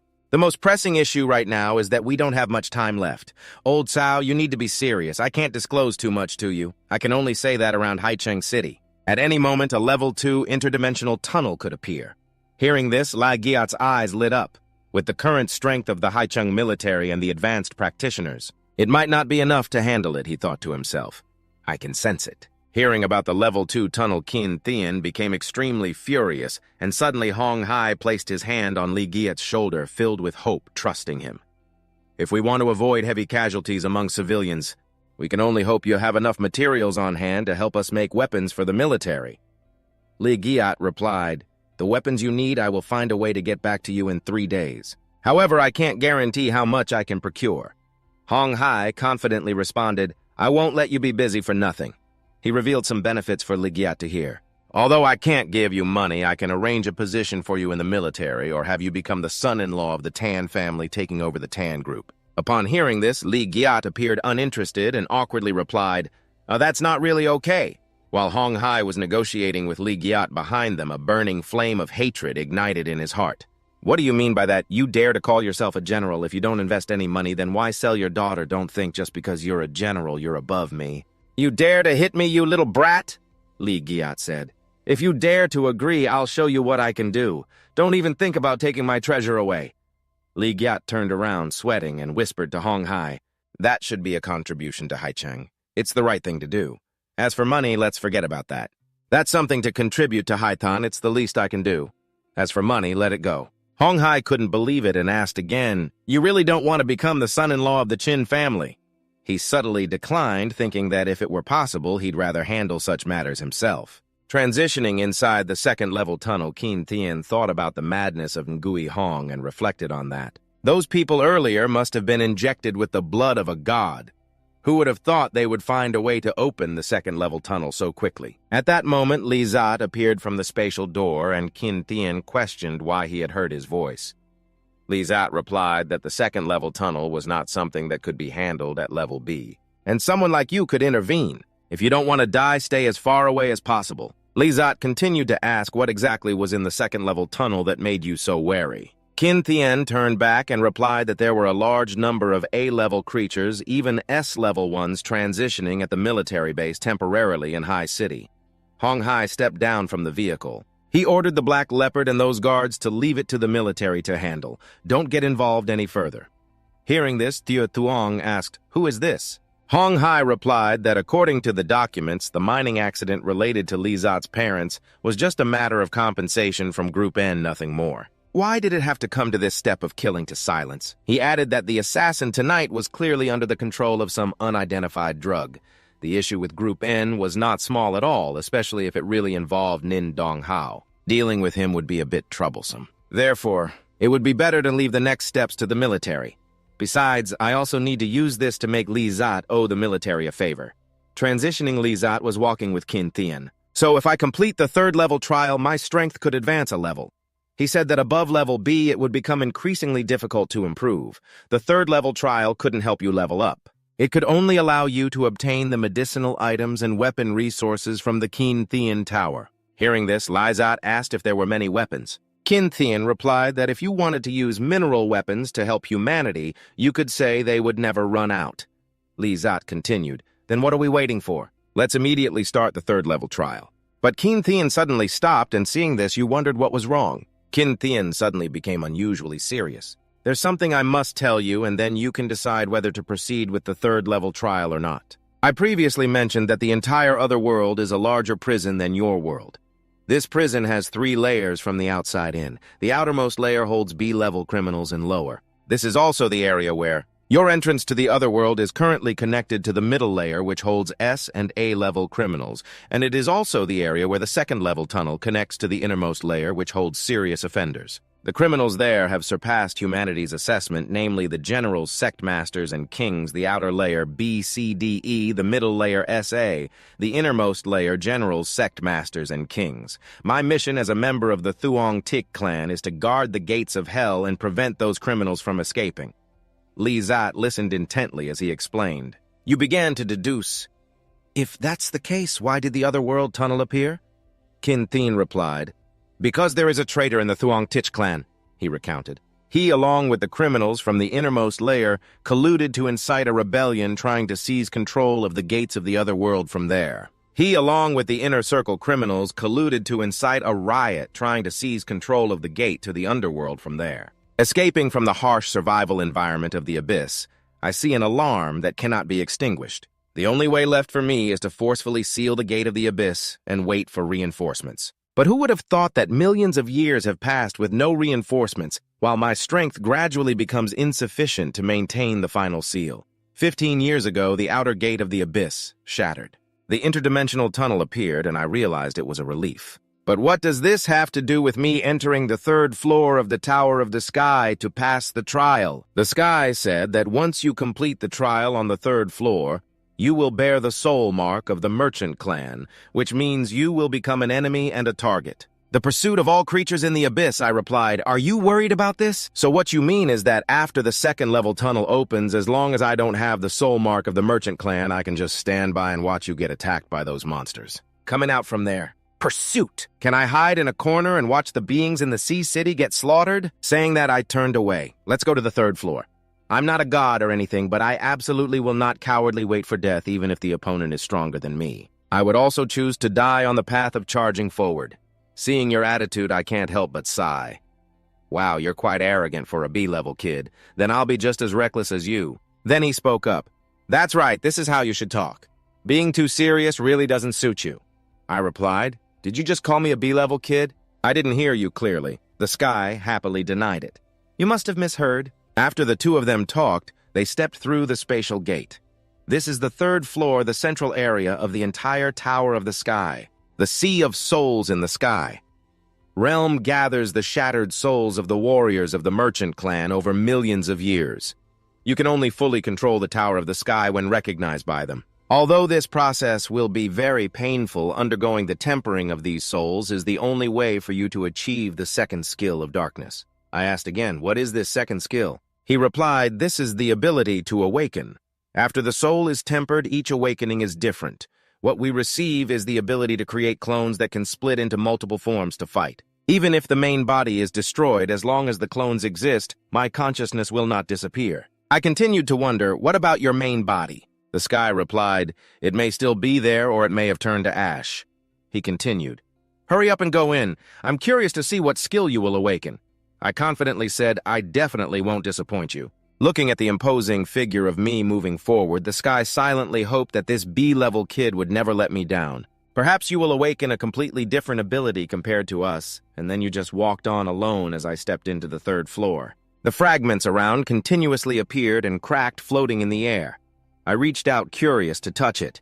This is a soul fragment, right? When I touched it, something stirred, causing my arm to freeze. My whole body felt a heavy shock, and a voice appeared.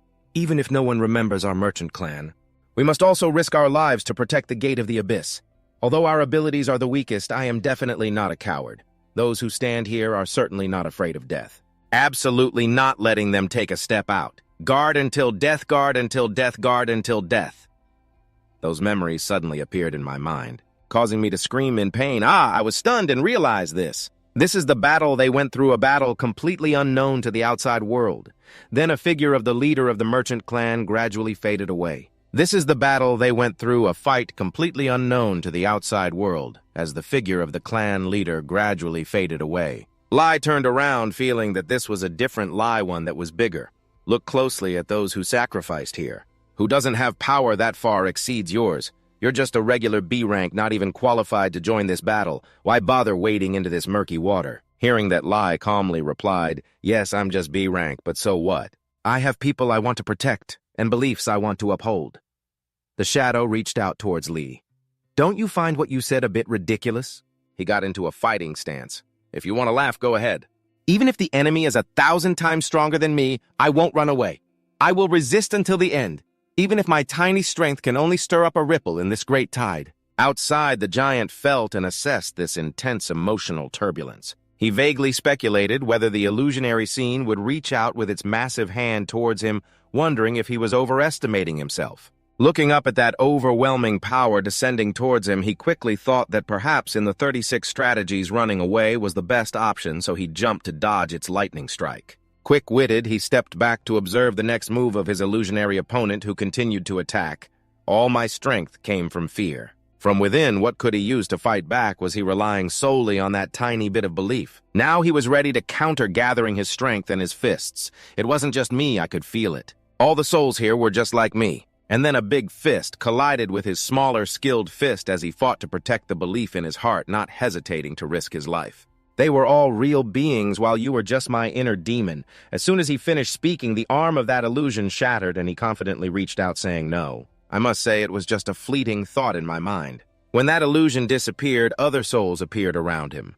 The soul of the trade clan emerged, and a system notification announced he had learned a second skill. Protecting the soul, he wondered if this was a blessing for him. The system responded to his question. The skill of the master enhances the combat and defense abilities of all followers, granting access to pharmaceuticals and weapon resources from the giant's tower. He exclaimed with delight, "Great, the giant is encouraging me." The little B-class kid kept bringing me one surprise after another. Hearing this voice, he quickly realized it was the giant, and then he asked, "What is this gate?" The giant replied, "This is a portal to another space where our trade clan stores pharmaceuticals and weapons." As he stepped in, he was surprised and asked, "What all is stored here?" "How many things are kept?" The giant explained in detail about those glowing areas. They store weapons and recovery potions enough to support a battle involving hundreds of thousands of people. As for the ores you need to craft weapons, everything you see now is it. He expressed emotionally, "I suddenly feel like I've become rich. Are the other 3 floors filled with good stuff too?" The giant replied, "There's nothing left. The 4th and 5th floors simulate the environments of the 2nd and 3rd levels of the abyss to help you adapt quickly and enhance your combat abilities." Then he continued to be curious. "What about the 6th floor?" "What's there?" the giant said. "With your current strength, you're not qualified to know that. Moreover, I hope you never get the chance to open it." At that moment, the mysterious tone returned. "Not qualified to know, huh? Don't tell me that reaching the 6th floor means running out of money. That could very well be the case. The 4th and 5th floors have no rewards. Who knows, the 6th might be empty too." The giant swallowed his bitterness and decided to change scenes in the research room. The total number of people who received the blood of the god has been completely wiped out by the army. When did they start having connections with them? The news is still coming in. According to reliable sources, the Black Report has been secretly detained by the army. Immediately he frowned. What, the Black Report isn't dead? The old man was furious. That guy knows too much. He might sell us out. Then he immediately ordered to recharge the secondary tunnel. Matt quickly retorted, but the surrounding area has not been evacuated yet. If we start now, he doesn't care much. Coldly, he said, "What does the life of those common folks have to do with you? Why are you still standing there? Hurry up and get to work." Seeing this, Matt had no choice but to comply. The countdown began to ring out 3, 2, 1. Right after that, they activated it. The people around were affected. What is this look? A warning appeared on the arm, detecting an unidentified radiation source. Seeing the situation was not good, he quickly warned his teammates. "Ah, don't come over here!" Screams echoed. "Help me run, run!" "Everyone in the light barrier is dead. Why are you still standing there? That light barrier is still expanding. Go now after the chaos." Inside, Matt was reporting to the commander. "The radiation leaking from the secondary channel has spread 10 kilometers. The radiation level is within controllable limits." He ordered to seal off all communications. "Close the entrance to the other world. Absolutely do not let any news leak out." The report continued, but the other world we are in only covers 60 square kilometers. At the current rate, after 36 hours, the radiation will spread beyond the entrance. Once the radiation leaks, it will attract attention from the outside. The commander only asked how long it would take to fully open the secondary tunnel. Matt replied, 48 hours. Then he coldly requested, then just keep them in there for these 48 hours. We won't have time to pay attention. That's all we need. Release our insects that are left in the 3 mines of the NG Nin group. Isn't Mr. Nin Dong Hao investigating me? Then I will make you the target of everyone. Transitioning to the army of Hong Hai, he was in a meeting room with Li Ji and Bai Ya. How much ore did you bring? Li Ji replied, 600 tons. Hong Hai, full of pride, said, not bad, kid. You're quite generous. Take a look at this. Li Ji wondered, what is this? While opening it, Hong Hai explained, the testimony of the Black Report can basically confirm that the cause of your parents' death was not due to a mining accident, but rather due to a cover-up by Thoi the Hao for some hidden truths. They let the Black Report take action. Li Ji gritted his teeth, confused about what they were trying to cover up. Hong Hai spoke up. This needs further investigation. It's still not clear. Li Ji was already very angry. His eyes lit up, his whole body radiating killing intent. Aren't you going to capture Thoi the Hao for interrogation? Hong Hai continued to speak calmly. Thoi the Hao is missing. Including others that the Black Report mentioned, they have all disappeared. You're not part of the military, so I can't disclose much information. Li Ji asked again, what about Nin Dong Hao? Did he participate? He replied, the current investigation results are still inconclusive. If it really involves Nin Dong Hao, what can you do? Hong Hai looked at him. Kill him. Even if you have that strength. But with your current identity, it will bring you countless troubles. Lai Giat suppressed his anger and asked him if Hong Tuong Quan had any suggestions. Hong Hai replied that sometimes a person's identity determines what they can do. For example, joining the military, having the military as a support, don't even mention it, even if Nin Dong Hao has issues. Killing him would absolutely not cause you any trouble. Hearing this, Li Giat smirked slightly and spoke up. What you want, I'm afraid, is not just for me to join the military. Hong Hai coughed. Hey, kid, where do you think you're going? If you join the military, then we're family. It's only natural for me to protect you, he glanced at Bakda. Since we're family now, Lai Giat. If you have anything good, like mineral resources, for instance, the military needs it, so you wouldn't want to charge for it, right? Bakda awkwardly replied, that's definitely true.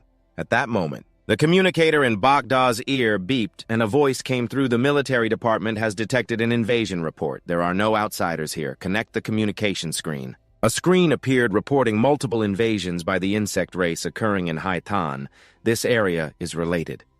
Legiat was startled to realize it was at Longmon Hospital. Isn't that the hospital where Don Gao is lying? We need to inform Tan Tu Am to retreat immediately. The scene shifted to Longmon Hospital where Don Gao was indeed receiving treatment. After receiving the alert, he quickly called Tu Am. She picked up and replied, Legiat, what's wrong? Just as he was warning her, an insect creature broke through the glass and charged in. Tan Tu Am quickly take Don Gao out of the hospital. At that moment, a brave boy rushed in to act as a shield. Help Tu Am, miss, be careful, miss, let me block it. Everyone go ahead. Hearing this, Tu Am immediately carried Don Gao and ran. He shouted, Miss Tu Am, while carrying Don Gao. She reminded everyone behind them to be careful. Inside the hospital, all the victims were panicking and running for their lives. Run fast, Tu Am, while supporting Don Gao, wondered why the insect race appeared in the hospital, and Don Gao didn't want to be a burden. He urged, Tu Am, miss, just go ahead. Don't worry about me. She wouldn't accept that and argued, what are you talking about? I won't abandon you just then. An insect creature rushed in to attack Tu Am, causing her to scream in pain. Then she stumbled and fell backward, and Don Gao fell as well. He reminded her, miss, run quickly. Don Gao used the last bit of strength he had left to urge Tu Am to run for her life. Run fast, but she wouldn't give up. Tu Am threw objects at it to distract it. Gritting her teeth, she exclaimed, even if I don't have combat skills, I'm still a Class B person. You can't expect me to leave you behind and run away alone. The wooden planks Tu Am threw at the insect creature were ineffective. They broke in half and she was knocked back. Miss Legiat hurriedly ran over to help. Tan Tu Am might have been attacked already. It's unclear what the situation is. Perhaps the only way is to try a new skill. The system appeared and announced Soul Guardian skill activated, enhancing combat and defense for all followers. The scene shifted. Tu Am was heavily injured by the insect creature, coughing violently. A voice echoed from somewhere around the room. Tan Tu Am, stand up. You can do it. This familiar voice made her realize and awaken. Li Giat continued. Do you trust me? I do, Tuam replied, and then she received the Soul Guardian protection. Strengthened defense and attack, Li Ji guided Tuam to show those disgusting insects her true power. The ultimate technique to protect her soul, Tuam grabbed the insect's arm to show them the strength of this young lady. Then she tossed it over, revealing the insect fainted much to her surprise. She couldn't believe it and exclaimed, "Did I really do that?" Just then, Li Ji stepped forward to support her. Our young lady is still quite formidable. Seeing Li Ji, she sighed in relief, her eyes welling up with tears as she hugged him tightly. "Li Ji, you really lifted my spirits. Didn't you just scare those insects away?" Encouraged, Tuam continued to whine to Li Ji, "I thought I was going to die, that I wouldn't get to see you again." Li Ji looked into her eyes and confidently said, "No way, I will always protect you." Tuam, blushing, stammered, "Li Ji, I want to say..." A voice interrupted the romantic atmosphere. "Can you two focus on saving me first? Can we get some lovebirds here?" After Li Ji arrived, everything settled down, but the hospital had been severely damaged by the insect swarm, leaving many injured, including Dao Nao and Tuam, who were given a vial of medicine. After taking it, Tuam exclaimed in amazement, "This is incredible. My wounds healed instantly." Dao Nao added, "The effect is truly miraculous." At that moment, a voice rang out, "Hey everyone, you're the rescue team, right? Can I ask you to help the medical team? I just received news from the medical team. They are trapped in the interdimensional mine number 7, which is crawling with insects."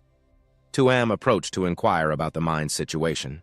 "Has it been cleared? Why are there still insects appearing?" Li Ji replied, "Mine number 7 belongs to the NG Corporation and it's close to here. Maybe those insects came from there," Tuam responded, and then Li Ji led them to see what the NG Corporation was up to. At the NG Corporation at that moment, a person stood above announcing, "There was an accident in the ore mine. All unrelated personnel must leave immediately. Don't gather at the entrance." But they replied, "Let us in, our brothers are still in there." "What collapse? Clearly the insects have appeared. Let us in to save people." The Deputy General of the NG Corporation retorted, "Who do you think you are? If I say it collapsed, then it collapsed. Where would the insects come from? If you keep spreading rumors and causing trouble, don't blame us for being rude." The staff raised their phones, saying, "The video our brothers just sent clearly shows insects inside."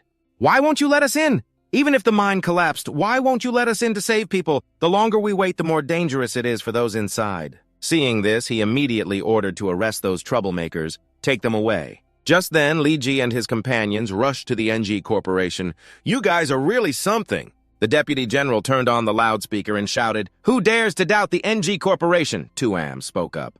"Will you step aside, or do I have to take action?"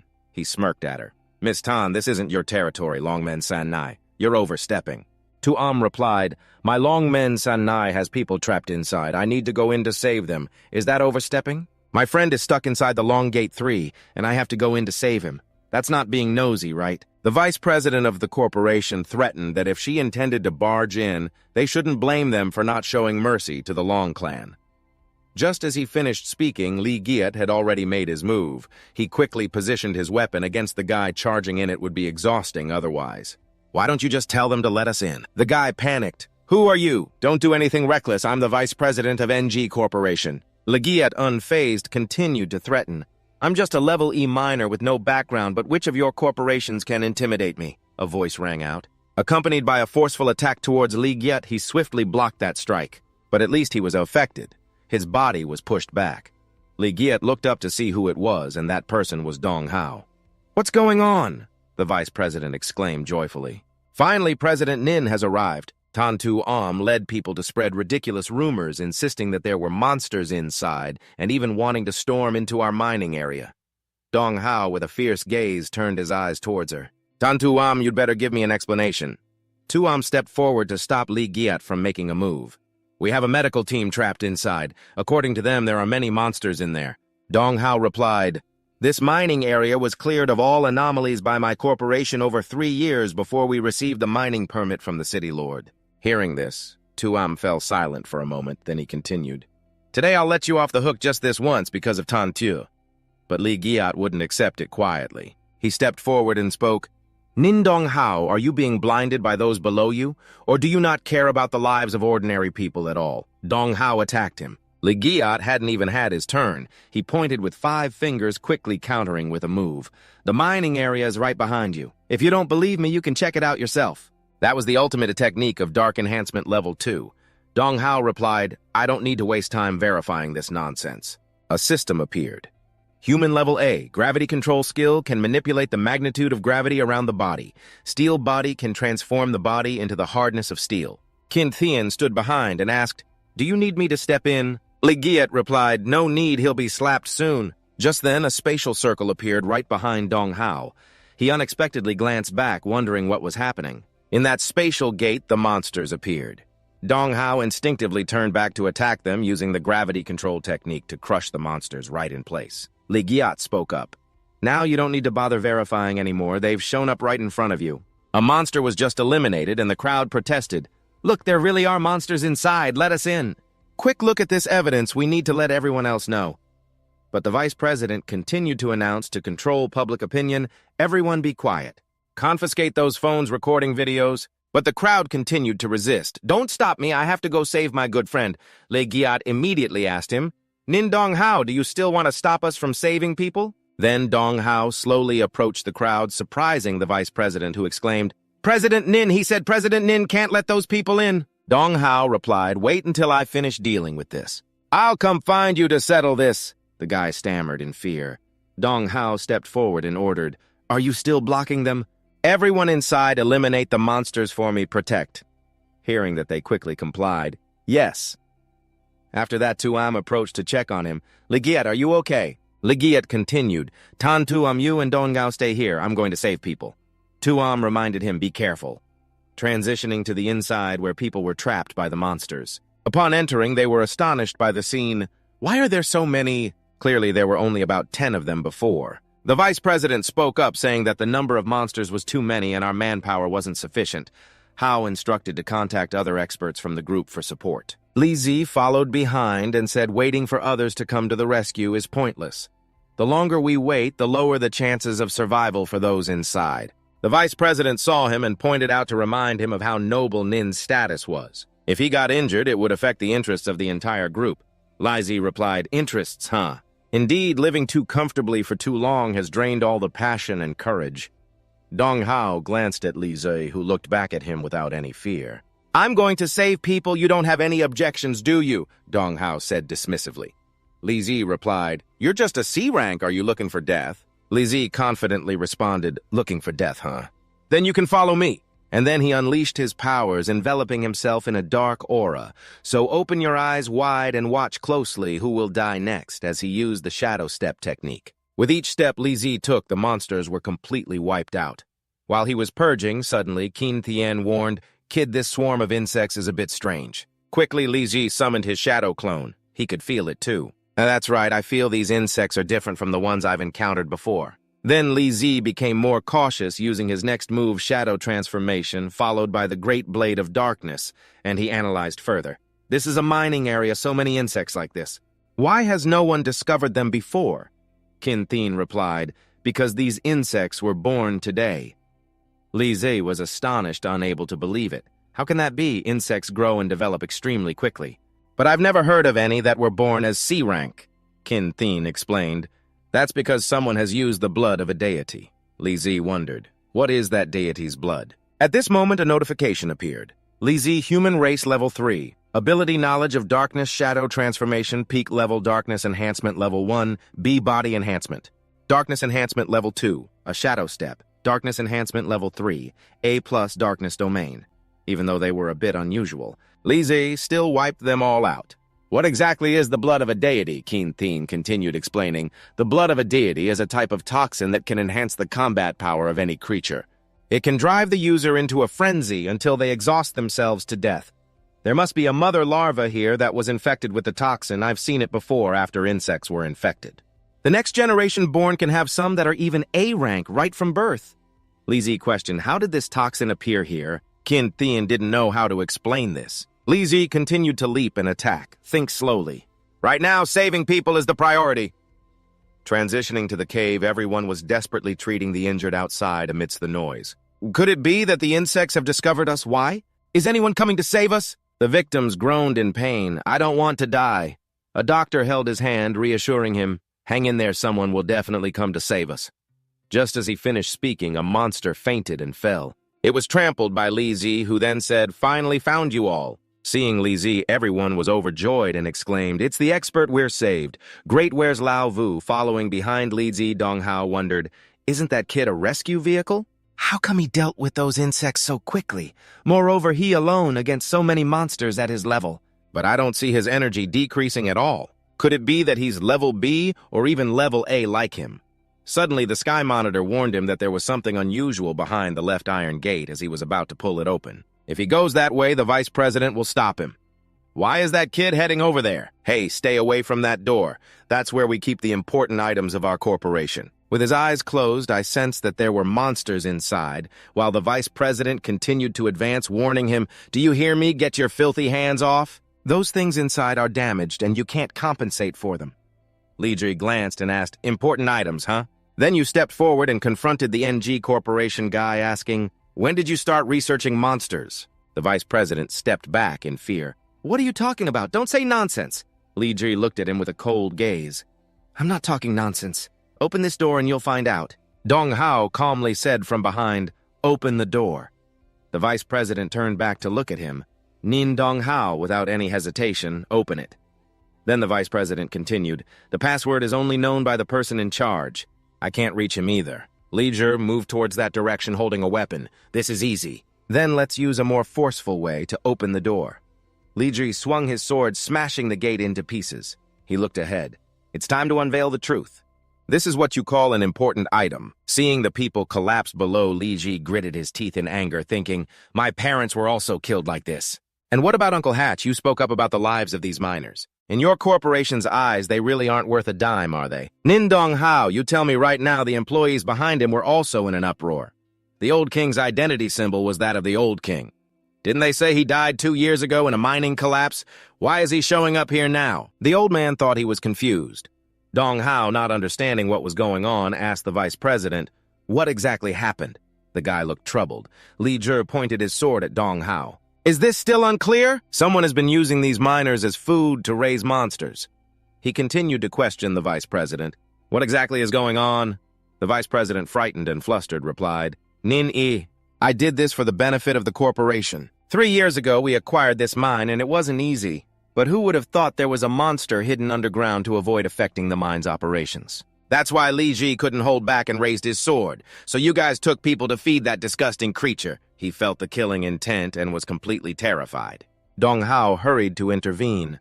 "What do you want to do?" The vice president could only hold his head and plead, "Nin, please save me." Then he offered an excuse. "This is an internal matter of my corporation.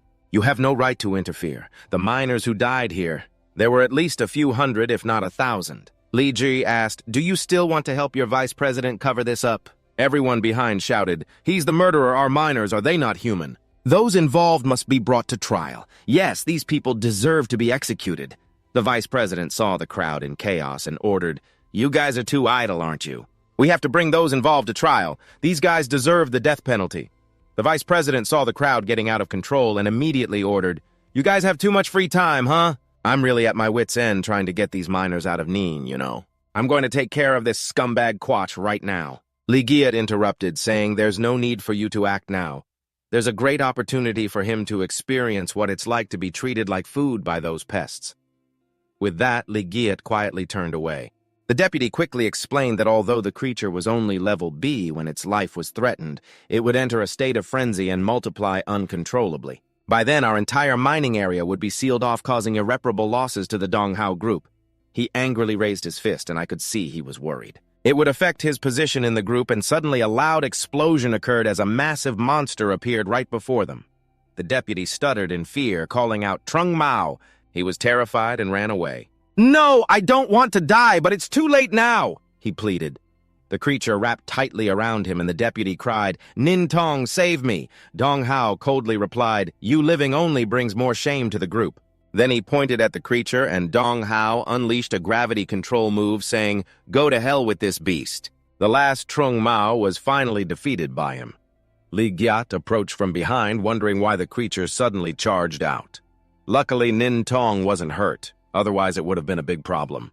Dong Hao stepped forward and asked if he had led the Trung Mao out. He replied, "I was just helping you deal with the Trung Mao. I didn't expect your NG group not only to have disobedient subordinates, but even the pests you raised are the same." Dong Hao shouted, and Li Giat saw he couldn't say anything more, so he continued to provoke, "What's wrong? Do you want to take action against me? I advise you to save your energy. The media already knows what's happening here. You should think of a way to explain." Dong Hao turned away, and Li Giat thought sooner or later he would make him pay.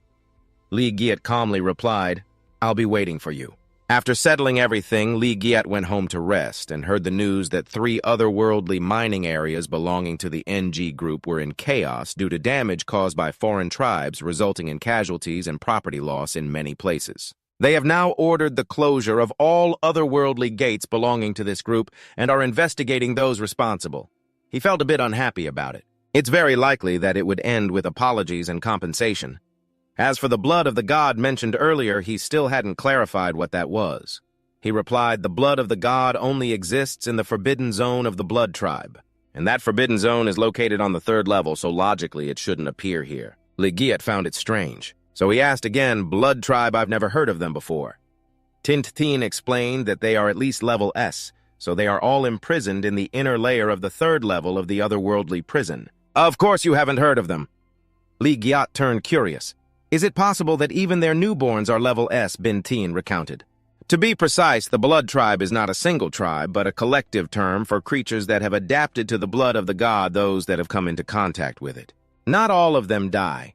There are perfect cases that become members of the blood tribe because the blood of the god can activate their potential, so those who survive are at least level S. After listening attentively for a while, Li Giat rested his chin in thought. Could there be a blood tribe that escaped from the 3rd level? Kin Thien replied, "No way. If a creature from the 3rd level escapes, your world would have been destroyed long ago." Suddenly, Kin Thien created a space portal and stepped inside. He wondered where he was going while they were talking. Kin Thien answered, "Your breeding target is coming. Why should I stay here?" Li Giat was very confused, asking, "Breeding target?" Just then, Tuam appeared below. She happily ran over and called out to him. Li Giat, surprised, heard Tuam suggest, "I want to move in with you," which left Li Giat utterly astonished. "Huh!" He quickly refused. "That's not okay. With your father's personality, he would definitely kill me." But Tuam wouldn't listen. "Don't mention him to me." Him? Huh? He rejected so quickly, that's not like him. With her father's personality, he would definitely kill me, but Tuam won't listen. Don't bring him up with me. Clearly, he knows how to awaken new skills, yet he keeps it from me. He doesn't want me to get stronger. Li Ji sat down beside her and comforted her, saying she was still quite strong, being a Class B advancement. "Moreover, that day, you even took down a Class D bug, right?" Tuam said. "You don't need to comfort me. I know you used some kind of enhancement skill that day. The attributes were on me, but still I don't have combat skills. I just have a bit more strength than an average person." Tuam's eyes were filled with determination. "I want to become stronger. I don't want to be a burden to you." Then Li Ji called her name. "Tan Tuam, you've never been a burden." Tuam couldn't believe it and exclaimed, "Really?" But when Li Ji thought of her father, he said, "You don't need those claws anymore, right? Believe it or not, I could break your claws right now and chop you into pieces to feed the fish in the river.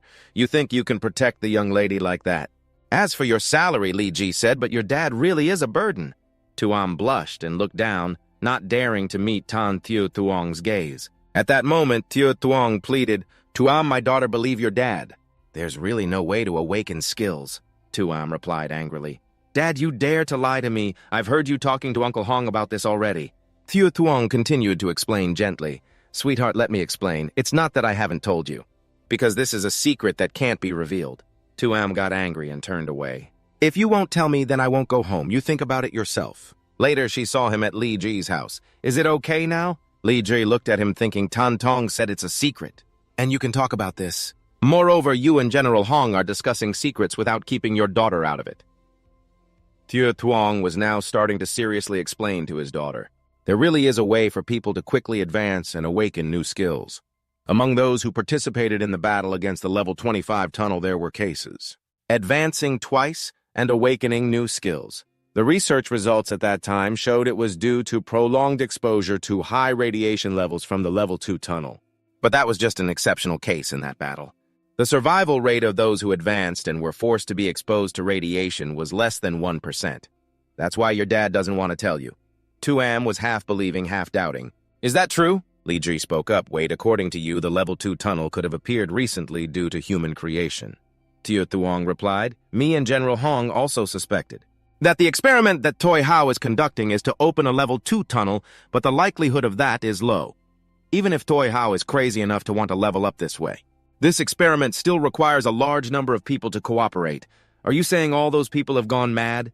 Aren't they afraid of dying? Matt, tell me, do those people down there fear death? Matt replied they dare to work normally under radiation. Then they probably aren't afraid. Hearing this, Toy Hao added, no, they are afraid of dying. The reason they can still work normally is that they know the radiation from the level tunnel only promotes their advancement, not their death. Just as he finished speaking, a voice echoed, Boss? All right, boss, I won't dare anymore. Please give me medicine. There's no medicine for exposure to radiation. Then I will surely die, boss. I'm level A, I'm still useful, but the old man doesn't care much, he just keeps talking. But if we don't have the medicine that we provide, then even if they become level S powerhouses, they will still die. It's just a pity that our ability to regenerate raw materials is too weak. If we add a few more people, we might not have enough to use. Otherwise, we could have built a team of 5 made up entirely of those who have advanced to level S, an army strong enough to sweep the world. At this moment, an announcement came from the laboratory. Radiation levels have increased 90%, 96%, 97%. The numbers keep rising, soon reaching success 98%, 99%, and finally 100%. The second pathway has been fully opened. Right now, everything is operating normally. The old man is surrounded by a powerful source of energy. This feeling, after so many years, I can finally sense it again. The energy in my body is skyrocketing. All the doctors and scientists behind him were overjoyed to see him unleash his power and shouted, "We did it! We succeeded!" Warning, warning. But at this moment, another urgent announcement appeared. A large number of alien creatures detected attacking. A sharp claw emerged from the spatial gate. The powerful tiger wolves are coming out. They are the level S beast clan. The old man reminded his assistant, "What are you afraid of? I'm very confident. Don't forget we have the blood of gods flowing in our veins. Why are these beast clans attacking us?" The tiger wolves slowly stepped out, moving forward and saying to the old man, "If we let these beast clans be, there's a high chance they will storm into the sea city just as you wish. Isn't that just perfect? Let those beasts fight to the death with the people in Sea City. I can feel that under this radiation. Soon I will be able to become level S. At that time, the order of Sea City will be redefined by me." The scene shifts to everyone patrolling around the mountain. Pull yourselves together. Let me check the surroundings thoroughly for anything unusual. They were yawning as they walked. The captain reassured them, "Don't worry, we've investigated this place several times a day. There's no danger at all." Just as he finished speaking, danger approached. A level A tiger wolf beast just brushed past. Everyone panicked. Its level A quickly sent a signal to notify the command headquarters Patrol Team 6 is under attack. On this side, the assistant is still pleading, "Come back to Daddy, my dear." She crossed her arms, refusing to answer. Behind her, the strong man and Li Ji looked outside, sensing something was off. Li Ji agreed, "I can feel it too." Then he quickly stepped outside without saying anything more. The assistant followed, puzzled. "What's wrong?" Li Ji said. "The arrogant one is protecting Tanzi Yin, a level B beast clan. They are tiger wolves, level B beasts." Li Ji charged in to attack it, swinging a knife, but the tiger wolf jumped up to dodge the blow, not expecting another expert to be there. That was the assistant. He attacked it from above. The assistant wondered, "Why is this level B beast here?" Li Ji added, "Not just here." The assistant looked up at the red sky, the signal flares from the military. Li Ji replied, "I can sense it. In the city, there is also the aura of beast clans." In the military headquarters of Sea City, many announcements rang out continuously. Patrol Team 6 is under attack. Patrol Teams 2, 3, and 4, even Team 8 have all been attacked. General Hong ordered everyone to wait here. The third defensive zone is under attack by beast clans. Currently, most of the beast clans are being held outside the defensive fortifications, but 2 defense points have been breached. Mobilize soldiers to reclaim the defensive structures. Signs of level A beast clans have been discovered in the city center, and many traces of beast clans have been found. The assistant, seeing this, became tense and said, "So many. This is a beast invasion." Li Ji wondered, where did these beasts come from? Hong Hai's arrival was perfectly timed as everyone gathered. Later, he agreed to follow me to the front lines. Hong Hai requested that Tuam take her child back to Longmon 3 Nai. Although there are no beast tribes there, he worries that without a strong protector, trouble might arise. At this moment, Tuam turned to ask, "Are you coming with me, Lizit?" Lizit replied, "I'm fine with whatever." But Hong Hai suggested this kid instead. "You stay here. I have other arrangements for you." Hearing that Li Jit sent Fi Long with Tuam saying she should take him along in case of special circumstances, he could be of some use. Fi Long looked confused as she glanced at Tuam, who hugged him and whispered, "Be careful, okay?" Li Jit patted his head. "Don't worry." Then they said their goodbyes. "I'll wait for you to return." Hong Hai assessed the youth, thinking he was good, but Tiu Tuong kept complaining about my precious one getting his head patted. "I've never even done that with my precious one. I have to deal with you by dunking you in a pond or burying you at sea, then return to the important matters." Hong Hai looked up at the map and realized that this beast invasion was no simple matter. Even with heavy weaponry to suppress them, people like us at S&A levels still need to go to the front lines to hold the fort. Li Jit asked, "What's the plan?" "General Hong deliberately brought me here. Seeing these images. What exactly do you want me to do? I don't think these things are for a side character like me to see." Hearing this, the old man revealed his intention. The beast tribes that infiltrated earlier had hidden in the military academy. He hoped that you could assist the soldiers there. "Rescue the students," Li Jit accepted. "I agree." Hong Hai was surprised and asked, "Aren't you going to ask what level those beast tribes are?" Li Jit calmly replied, "They're probably A level. There might only be one or two.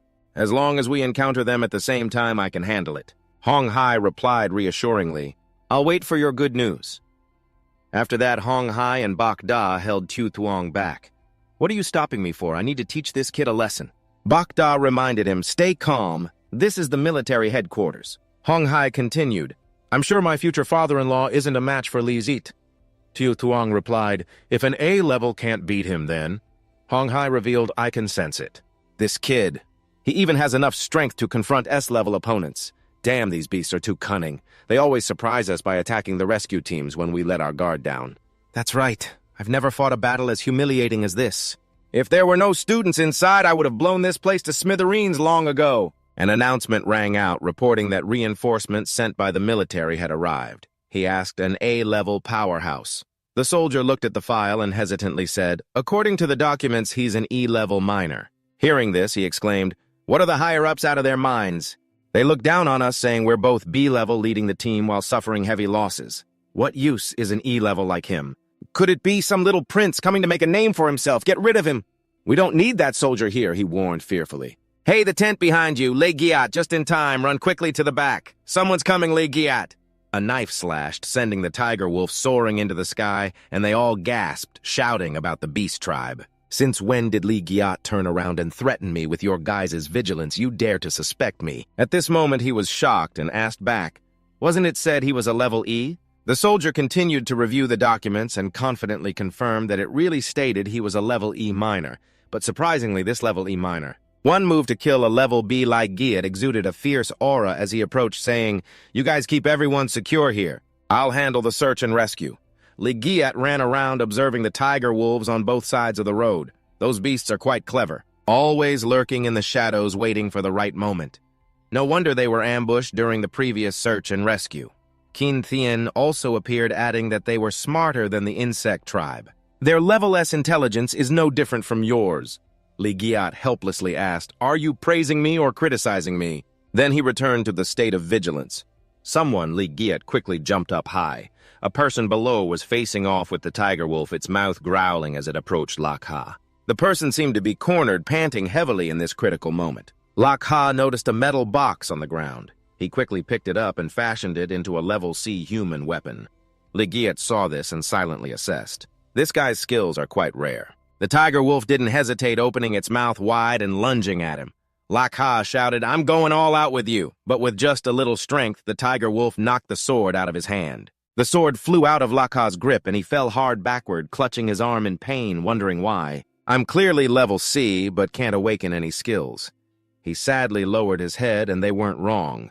"I am a useless piece of trash." At that moment, Li Giat's voice rang out. "Whether you're trash or not depends on how you handle it. Didn't you hear not far from here is the position of the search and rescue team? Which place will you choose to ask for rescue, or do you want to come with me to save more people?" Lak Ha grabbed his hand and replied, "I'll follow you. I know how to find the students hiding." Li Giat introduced himself. "Welcome aboard, my name is Li Giat." He replied, "I'm Lak Ha." The infantry class students were inside a room. Tong Kui was restless, pacing back and forth, unsure if Lak Ha could find help. Ngo Hao scoffed, saying, "Do you really think that trash can survive and find the rescue team? Who knows, they might not get far before being eaten." Tong Kui angrily corrected him. Ngo Hao, what are you saying? Ngo Hao retorted, am I wrong? A level C with useless skills volunteering to find help. Isn't that just asking for death? Tong Kui regretted not going with Lak Ha to find help from the start. I shouldn't have listened to you and stayed behind. While they were talking, Lai Giat pushed the door open, the difference in strength, wanting to die. The plan is for you and me to stay and protect everyone. That's the most reasonable. Li Giat stepped forward and spoke. It's hard to find someone who can say such brave words about wanting to live. It's also hard to find that. Hearing these provocative words, Ngo Hao was furious and was about to strike when suddenly, before he could even hit, Li Giat landed a blow that sent him reeling. He fell to the ground, clutching his face in pain. Don't come over here, Li Giat shot back. Who the hell is your dad? I'm not interested. If you keep talking, I won't hold back on taking you down. Meanwhile, Tong Kui happily threw his arm around Lak Ha. It's great that you're okay. Lak Ha said it's fortunate that Mr. Li treated me so I could return safely. The teammates behind were overjoyed, saying, Great, someone saved us, we're rescued. Lai interrupted. Everyone don't misunderstand. I'm not here to save you. I'm here to teach you how to become true soldiers and how to find your teammates. Form a team to fight and break out. A girl from behind spoke up. I heard the beast tribe outside is level B. Moreover, there are quite a few of them, Tong Kui agreed. Even real soldiers can't handle them. Lai, furious, unleashed his aura to instruct them. You are military academy students, soldiers, not civilians. Sooner or later, you will have to go to the battlefield. At that time, can you still abandon your teammates? Can you just hide in the trenches waiting for rescue? But what you need to do now is to join me in finding the other students to deal with the beast tribe together. Of course, I will do my best to keep you safe. Use your skills to turn this sword into an arrow and a larger explosive shield. Tong Kui picked it up and replied. Over here, Lak Ha was using his skills to forge metal, and soon other weapons were produced, an explosive shield and an iron arrow. Ellie said, you two aren't advanced, so use a composite bow to create long-range interference. Replace all your regular arrows. This type can deal damage to the beast tribe. Then turning to Tong Kui, you're a level D strength type, so you'll be responsible for shielding them. Li tossed a weapon to Lak Ha. Take this saber and attack alongside me, Lak Ha asked. Attack alongside you. Hearing this, Ngo Hao scoffed. How ridiculous, let him attack with that useless skill he can only forge. Lak Ha was furious but couldn't say anything more. Li quickly intervened. No need to argue with him. What you need to do now is to pick up your weapons and fight with me. As they went outside, Lai saw a level B tiger wolf above, leaping down to block their path. Seeing it, both Lak Ha and Tong Kui were terrified and stepped back. Lai encouraged them. Remember, you are soldiers. As long as you believe in yourselves, you can definitely eliminate the beasts in front of you. Li unleashed a skill enhancing the dark protection of their souls. Hearing this, Lak Ha, Tong Kui and the two archers behind felt their spirits lifted, their combat power and defense capabilities enhanced. Li urged them to charge forward, saying, I'll handle controlling it. Lak Ha, go attack. He jumped up to approach the tiger wolf and struck. He slashed at its neck with all his might, but only managed to graze it slightly. Following that, arrows were shot at the tiger wolf, struggling to break free from Lai's chains. The chains flew off just as Tong Kui showcased his ability to take hits, and Li seized the opportunity to attack from above. Good coordination. Lak Ha, unleash your skills. What you hold isn't just a saber. At this moment, the darkness transformed into a pillar. While attacking, he explained the tiger wolf's attack methods to everyone. It can also turn into iron chains or pillars. It can take any weapon form that benefits you. Lak Ha exclaimed in surprise. All forms, he quickly moved to attack. I get it now. He slashed at the tiger wolf's mouth as it tried to bite down on Lak Ha's weapon. Then Lak Ha used his forging skill to transform that metal into another weapon, tightly binding the tiger wolf, and with all his strength he threw it down. Lai attacked from above. Lak Ha couldn't believe it and exclaimed, Did we really do this? He delivered a strike to the tiger's mouth as it was trying to bite down on Lak Ha's weapon. After that, Lak Ha used a metal forging technique to transform the metal into another weapon, tightly binding the tiger, and then with all his strength, he slammed it down, attacking Li Giat from above. Lak Ha couldn't believe it and exclaimed, Are we really doing this? That's great. Suddenly, Tong Kui felt that the beast tribe wasn't so scary after all. Li encouraged the team, saying it was time for us to counterattack. Everyone responded in unison. Seeing everyone united, Ngo Hao spoke up, Aren't you going to act with us? Ngo Hao replied, If you want to die, go ahead. I have to stay here. My dad will definitely send someone to rescue me. Lee, seeing this, didn't care and said, "Let's go. The longer we waste time here, the more dangerous it is for the surviving students." Lak Ha asked, "But do we really have to leave him behind?" Lee explained, "It's not that we're abandoning him. He's the one who left everyone behind out of fear of death." Meanwhile, outside, Instructor Duong was commanding the army to attack the tiger wolf from the beast tribe. "Defense team, move up." The defense troops advanced to block its attacks, and then the offensive team began their assault, unleashing their powers one after another. The tiger wolf then turned to Instructor Duong and shouted, "Get ready to die! That beast is wrapped up in my vines. Is it done for?" But the tiger wolf, slightly shaken, roared and broke free from the vines, which frightened the entire army. Seeing the tiger wolf advance, Instructor Duong ordered everyone, "Everyone get back one kick and it can knock you out." The tiger wolf slowly approached Instructor Duong, and the army on the ground could only helplessly shoot at it. Damn it! But it was like pouring salt into the ocean. The bullets had no effect. Seeing this, Instructor Duong quickly reminded everyone, "Hurry up, forget about me." The tiger wolf roared fiercely, opening its mouth wide, revealing sharp teeth aimed at him. Instructor Duong had accepted his fate, but fortunately Lee appeared just in time to save him. Being an instructor is quite something. It would be a shame to die like this. Seeing the tiger wolf defeated in one blow, Instructor Duong was astonished. "A B-level kill? Is he an A-level? He then stood up and asked, "Lak Ha, is this him?" Instructor Duong exclaimed, "This is the reason the military sent to support us." The military Lee then asked about the situation here. Instructor Duong replied, "How many students are still in the military academy? Do you know?" He answered, "Besides the 9 here, there are 63 more students, but right now I'm not sure." Lee was very angry, grabbing his collar. "Not sure in this situation. Shouldn't you be with the other students?" Instructor Duong helplessly replied, "I was planning to do that." Meanwhile, at the headmaster's office, Ngo was still the smart headmaster, Ngo instructing those people to go out and distract the beasts so we could buy more time. "Isn't this a bit too much?" Hearing this, someone angrily asked, "Too much? Are you so righteous? Why didn't you go out with them earlier?" Headmaster Ngo said, "Enough arguing, I'm arranging for them to form a team. Sending 10 people out is also a last resort. The goal is to protect the students from the command system like you. You are the future generals, the hope of the academy, and I have to rely on you. It's only natural for you to help us like this. We will definitely repay you later." Hearing this, they cheered up again. "We will remember." Headmaster Ngo continued to encourage, "Having a good heart is great." Lee burst in, "So you're sending 60 students to form 6 teams to sacrifice themselves just to protect these cowardly beasts? Are you waiting for them to rise in rank and repay your kindness later?" He stepped forward, pointing at Li Ji's face, asking who he was, saying it wasn't his turn to speak. The warden Duong spoke up. "Ngo, you really know how to calculate, huh? Look at him," they exclaimed. "Duong, the instructor. Aren't you guys supposed to be on guard outside? Why did you bring people back? You're defying orders. Do you even realize that?" At the same time, Ngo also recognized a familiar face, Lak Ha and Tong Kui. He approached and asked why the two were here.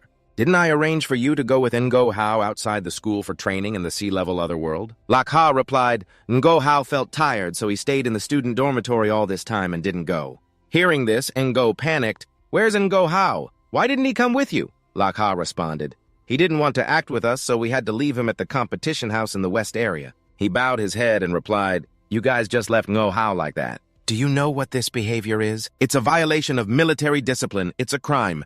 I can punish you right now." Li Ji appeared, blocking Lak Ha. His fists clenched, causing Ngo to take several steps back. Unlike Li Ji, who stood firm, his arm trembled slightly. This kid. Li Ji spoke up, "As a B-level progressor, you not only failed to protect the students, but also let them walk to their deaths." Ngo tried to defend himself. "It's a strategic necessity, a tactic. Who do you think you are to question me?" Li Ji replied angrily. "My order to discard your useless son is also a strategic necessity." Ngo sensed the tension and thought, a level A at such a young age. He could be from a powerful family. It's better not to conflict with him. Then he turned around. "Duong, lead them. Follow me to rescue Ngo Hao." But they ignored him, making him feel embarrassed. "Didn't you hear what I said?" Li Ji said. Duong immediately used the radio to gather all the students here. "Lak Ha, gather all the weapons and ammunition that can be used here." Everyone shouted in unison, which left someone like Ngo dumbfounded. "On what basis are you giving orders like that?" "There are so many people now. If we disturb those beasts outside..." Li Ji turned back, threatening. "My patience with you is limited. If you don't want to die, keep your mouth shut." After that, everyone began to split up and take action.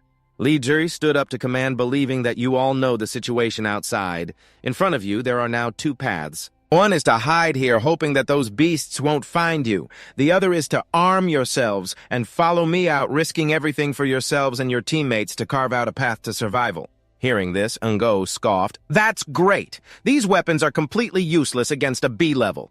Are you telling the students to walk to their deaths? Li Ji fired his gun at Ngo. Oh, really? Let's see if a B level like you is useless or not. He hurriedly defended himself, but the bullet pierced deep into Ngo's body. How could this happen? Li Giat aimed his gun at Director Ngo and said, So what? Let's see if a B level like you is really useless. He quickly made a move to protect himself, but the bullet dug deep into Director Ngo's body.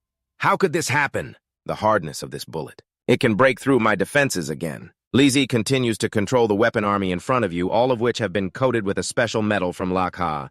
As long as we coordinate well, taking down those beasts outside won't be a problem. Hearing this, everyone felt reassured. That's great. Finally, we can go deal with those beasts. That's right, we were almost suffocating before. Let's kill them. Counterattack. Director Ngo looked at Li Zi with hatred. Li Zi, I'm one of the Lord's people. Do you dare treat me like this? Li Zi replied. You should feel lucky that my B-level strength still has some effect on these students. Otherwise, I would have thrown you out to those beasts as food already. The guy was angry but couldn't do anything. What should we do now? Asked the guy behind Lang Kwang quietly. He replied, This kid is A-level. Right now, we can only follow his lead. After this is over, we'll settle the score with him later. Over here, Li Zi laid out his plan. I'll take a small team as the vanguard, doing my best to clear the way and avoid danger for you all. Activate the soul protection for the remaining students. Follow the combat training we did earlier. While moving, maintain a small team formation. When receiving soul protection, combat strength and defense will be enhanced, Li Zi reminded. Remember, this is real combat. It's not a drill. There's no chance to redo if we make mistakes.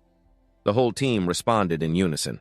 Li Zi turned to him and said, Then I'll leave it to Officer Duong to lead the students behind us. Officer Duong replied, Got it. Then Li Zi glanced at Director Ngo. Indeed, the soul protection had no effect on those with ill intentions toward me, and he spoke up. You are B-level and will lead this group of students in the offensive. You will be responsible for direct combat with the Beast Tribe. Director Ngo was stunned. After that, he turned away. I'm not discussing this with you. This is your chance to redeem yourself. If you dare to flee in battle or pull any shady tricks, I won't hesitate to kill you. On another side of the army, they heard the sound of weapons clashing. Why is it so noisy? It sounds like a continuous battle. Quickly send the nearby drones over to take a look. When viewing the camera, everyone was surprised. How could this be? Those students are organizing to fight against the Beast Tribe. Moreover, how is their combat strength and defense so strong? The Beast Tribe was clearly at a disadvantage. The camera captured the image of Li Zi, the one from earlier, leading the students in a fierce fight. Who is this guy? Li Zi guided them and fought alongside everyone at the 4 o'clock and 10 o'clock positions, each direction having a Beast Tribe. Officer Duong, you take care of them. Officer Duong understood the order and launched the team to spread out and attack. The enhanced guns fired at the tigers, causing them pain and gradually making them falter. Li Zi spoke up. Everyone get ready to defend and attack. All troops respond. He concentrated his strength into his 2 feet, then jumped high, disappearing. Give me a powerful strike. He appeared and knocked the tiger away. Lakha observed from afar, surprised. Wow, that's impressive. In just a moment, he took down so many of them. Tong Kue was astonished, unable to believe that this kid Li had reached level A. I wish I had that kind of ability, too. Lai turned and asked in disbelief if I had really advanced to level A. He replied that moving from level B to level A was a significant boundary. Someone as weak as you couldn't possibly do it so quickly. Only with the enhancement of dark powers could you easily take down a level B tiger like that. If you encounter a level A, you'll still have to obediently ask me to step in. Lai turned away. After I safely get these students to their destination, I'll come back and try to face a level A tiger. For now, let's rest here before we leave the open area. Someone spoke up, warning that things didn't look good. Instructor Ngo and the students from the command department are missing, he continued. Isn't the competition venue not far from here? Are they really looking for Ngo Hao? Instructor Duong asked Li if we should go to their aid. You're still very determined, saying to let them be.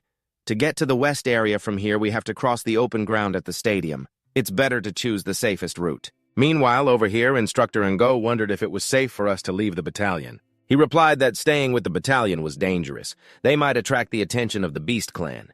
You see, we haven't encountered any beasts on this path, and besides, Lai and the others have already passed through here. If there were any beasts, they would have been taken out by them.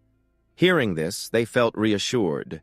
Indeed, Instructor Ngo is wise, but after walking a bit, trouble arose. "Why are you standing there frozen?" he said fearfully. "There are a lot of beasts, many higher-level beasts. Didn't Lai and the others pass through here before? I heard that after the Beast Clan hunts, they look for an open area to divide the food. Could that place be—" Someone was about to be attacked by the beasts, and they shouted to stop. Seeing this, Instructor Ngo told them to hide behind the wall. Damn it, we can't avoid this area if we want to get to the competition venue. Sensing that things were off, they asked Instructor Ngo if we should turn back. He replied that there is no need. We just need to draw the attention of these beasts towards Lee.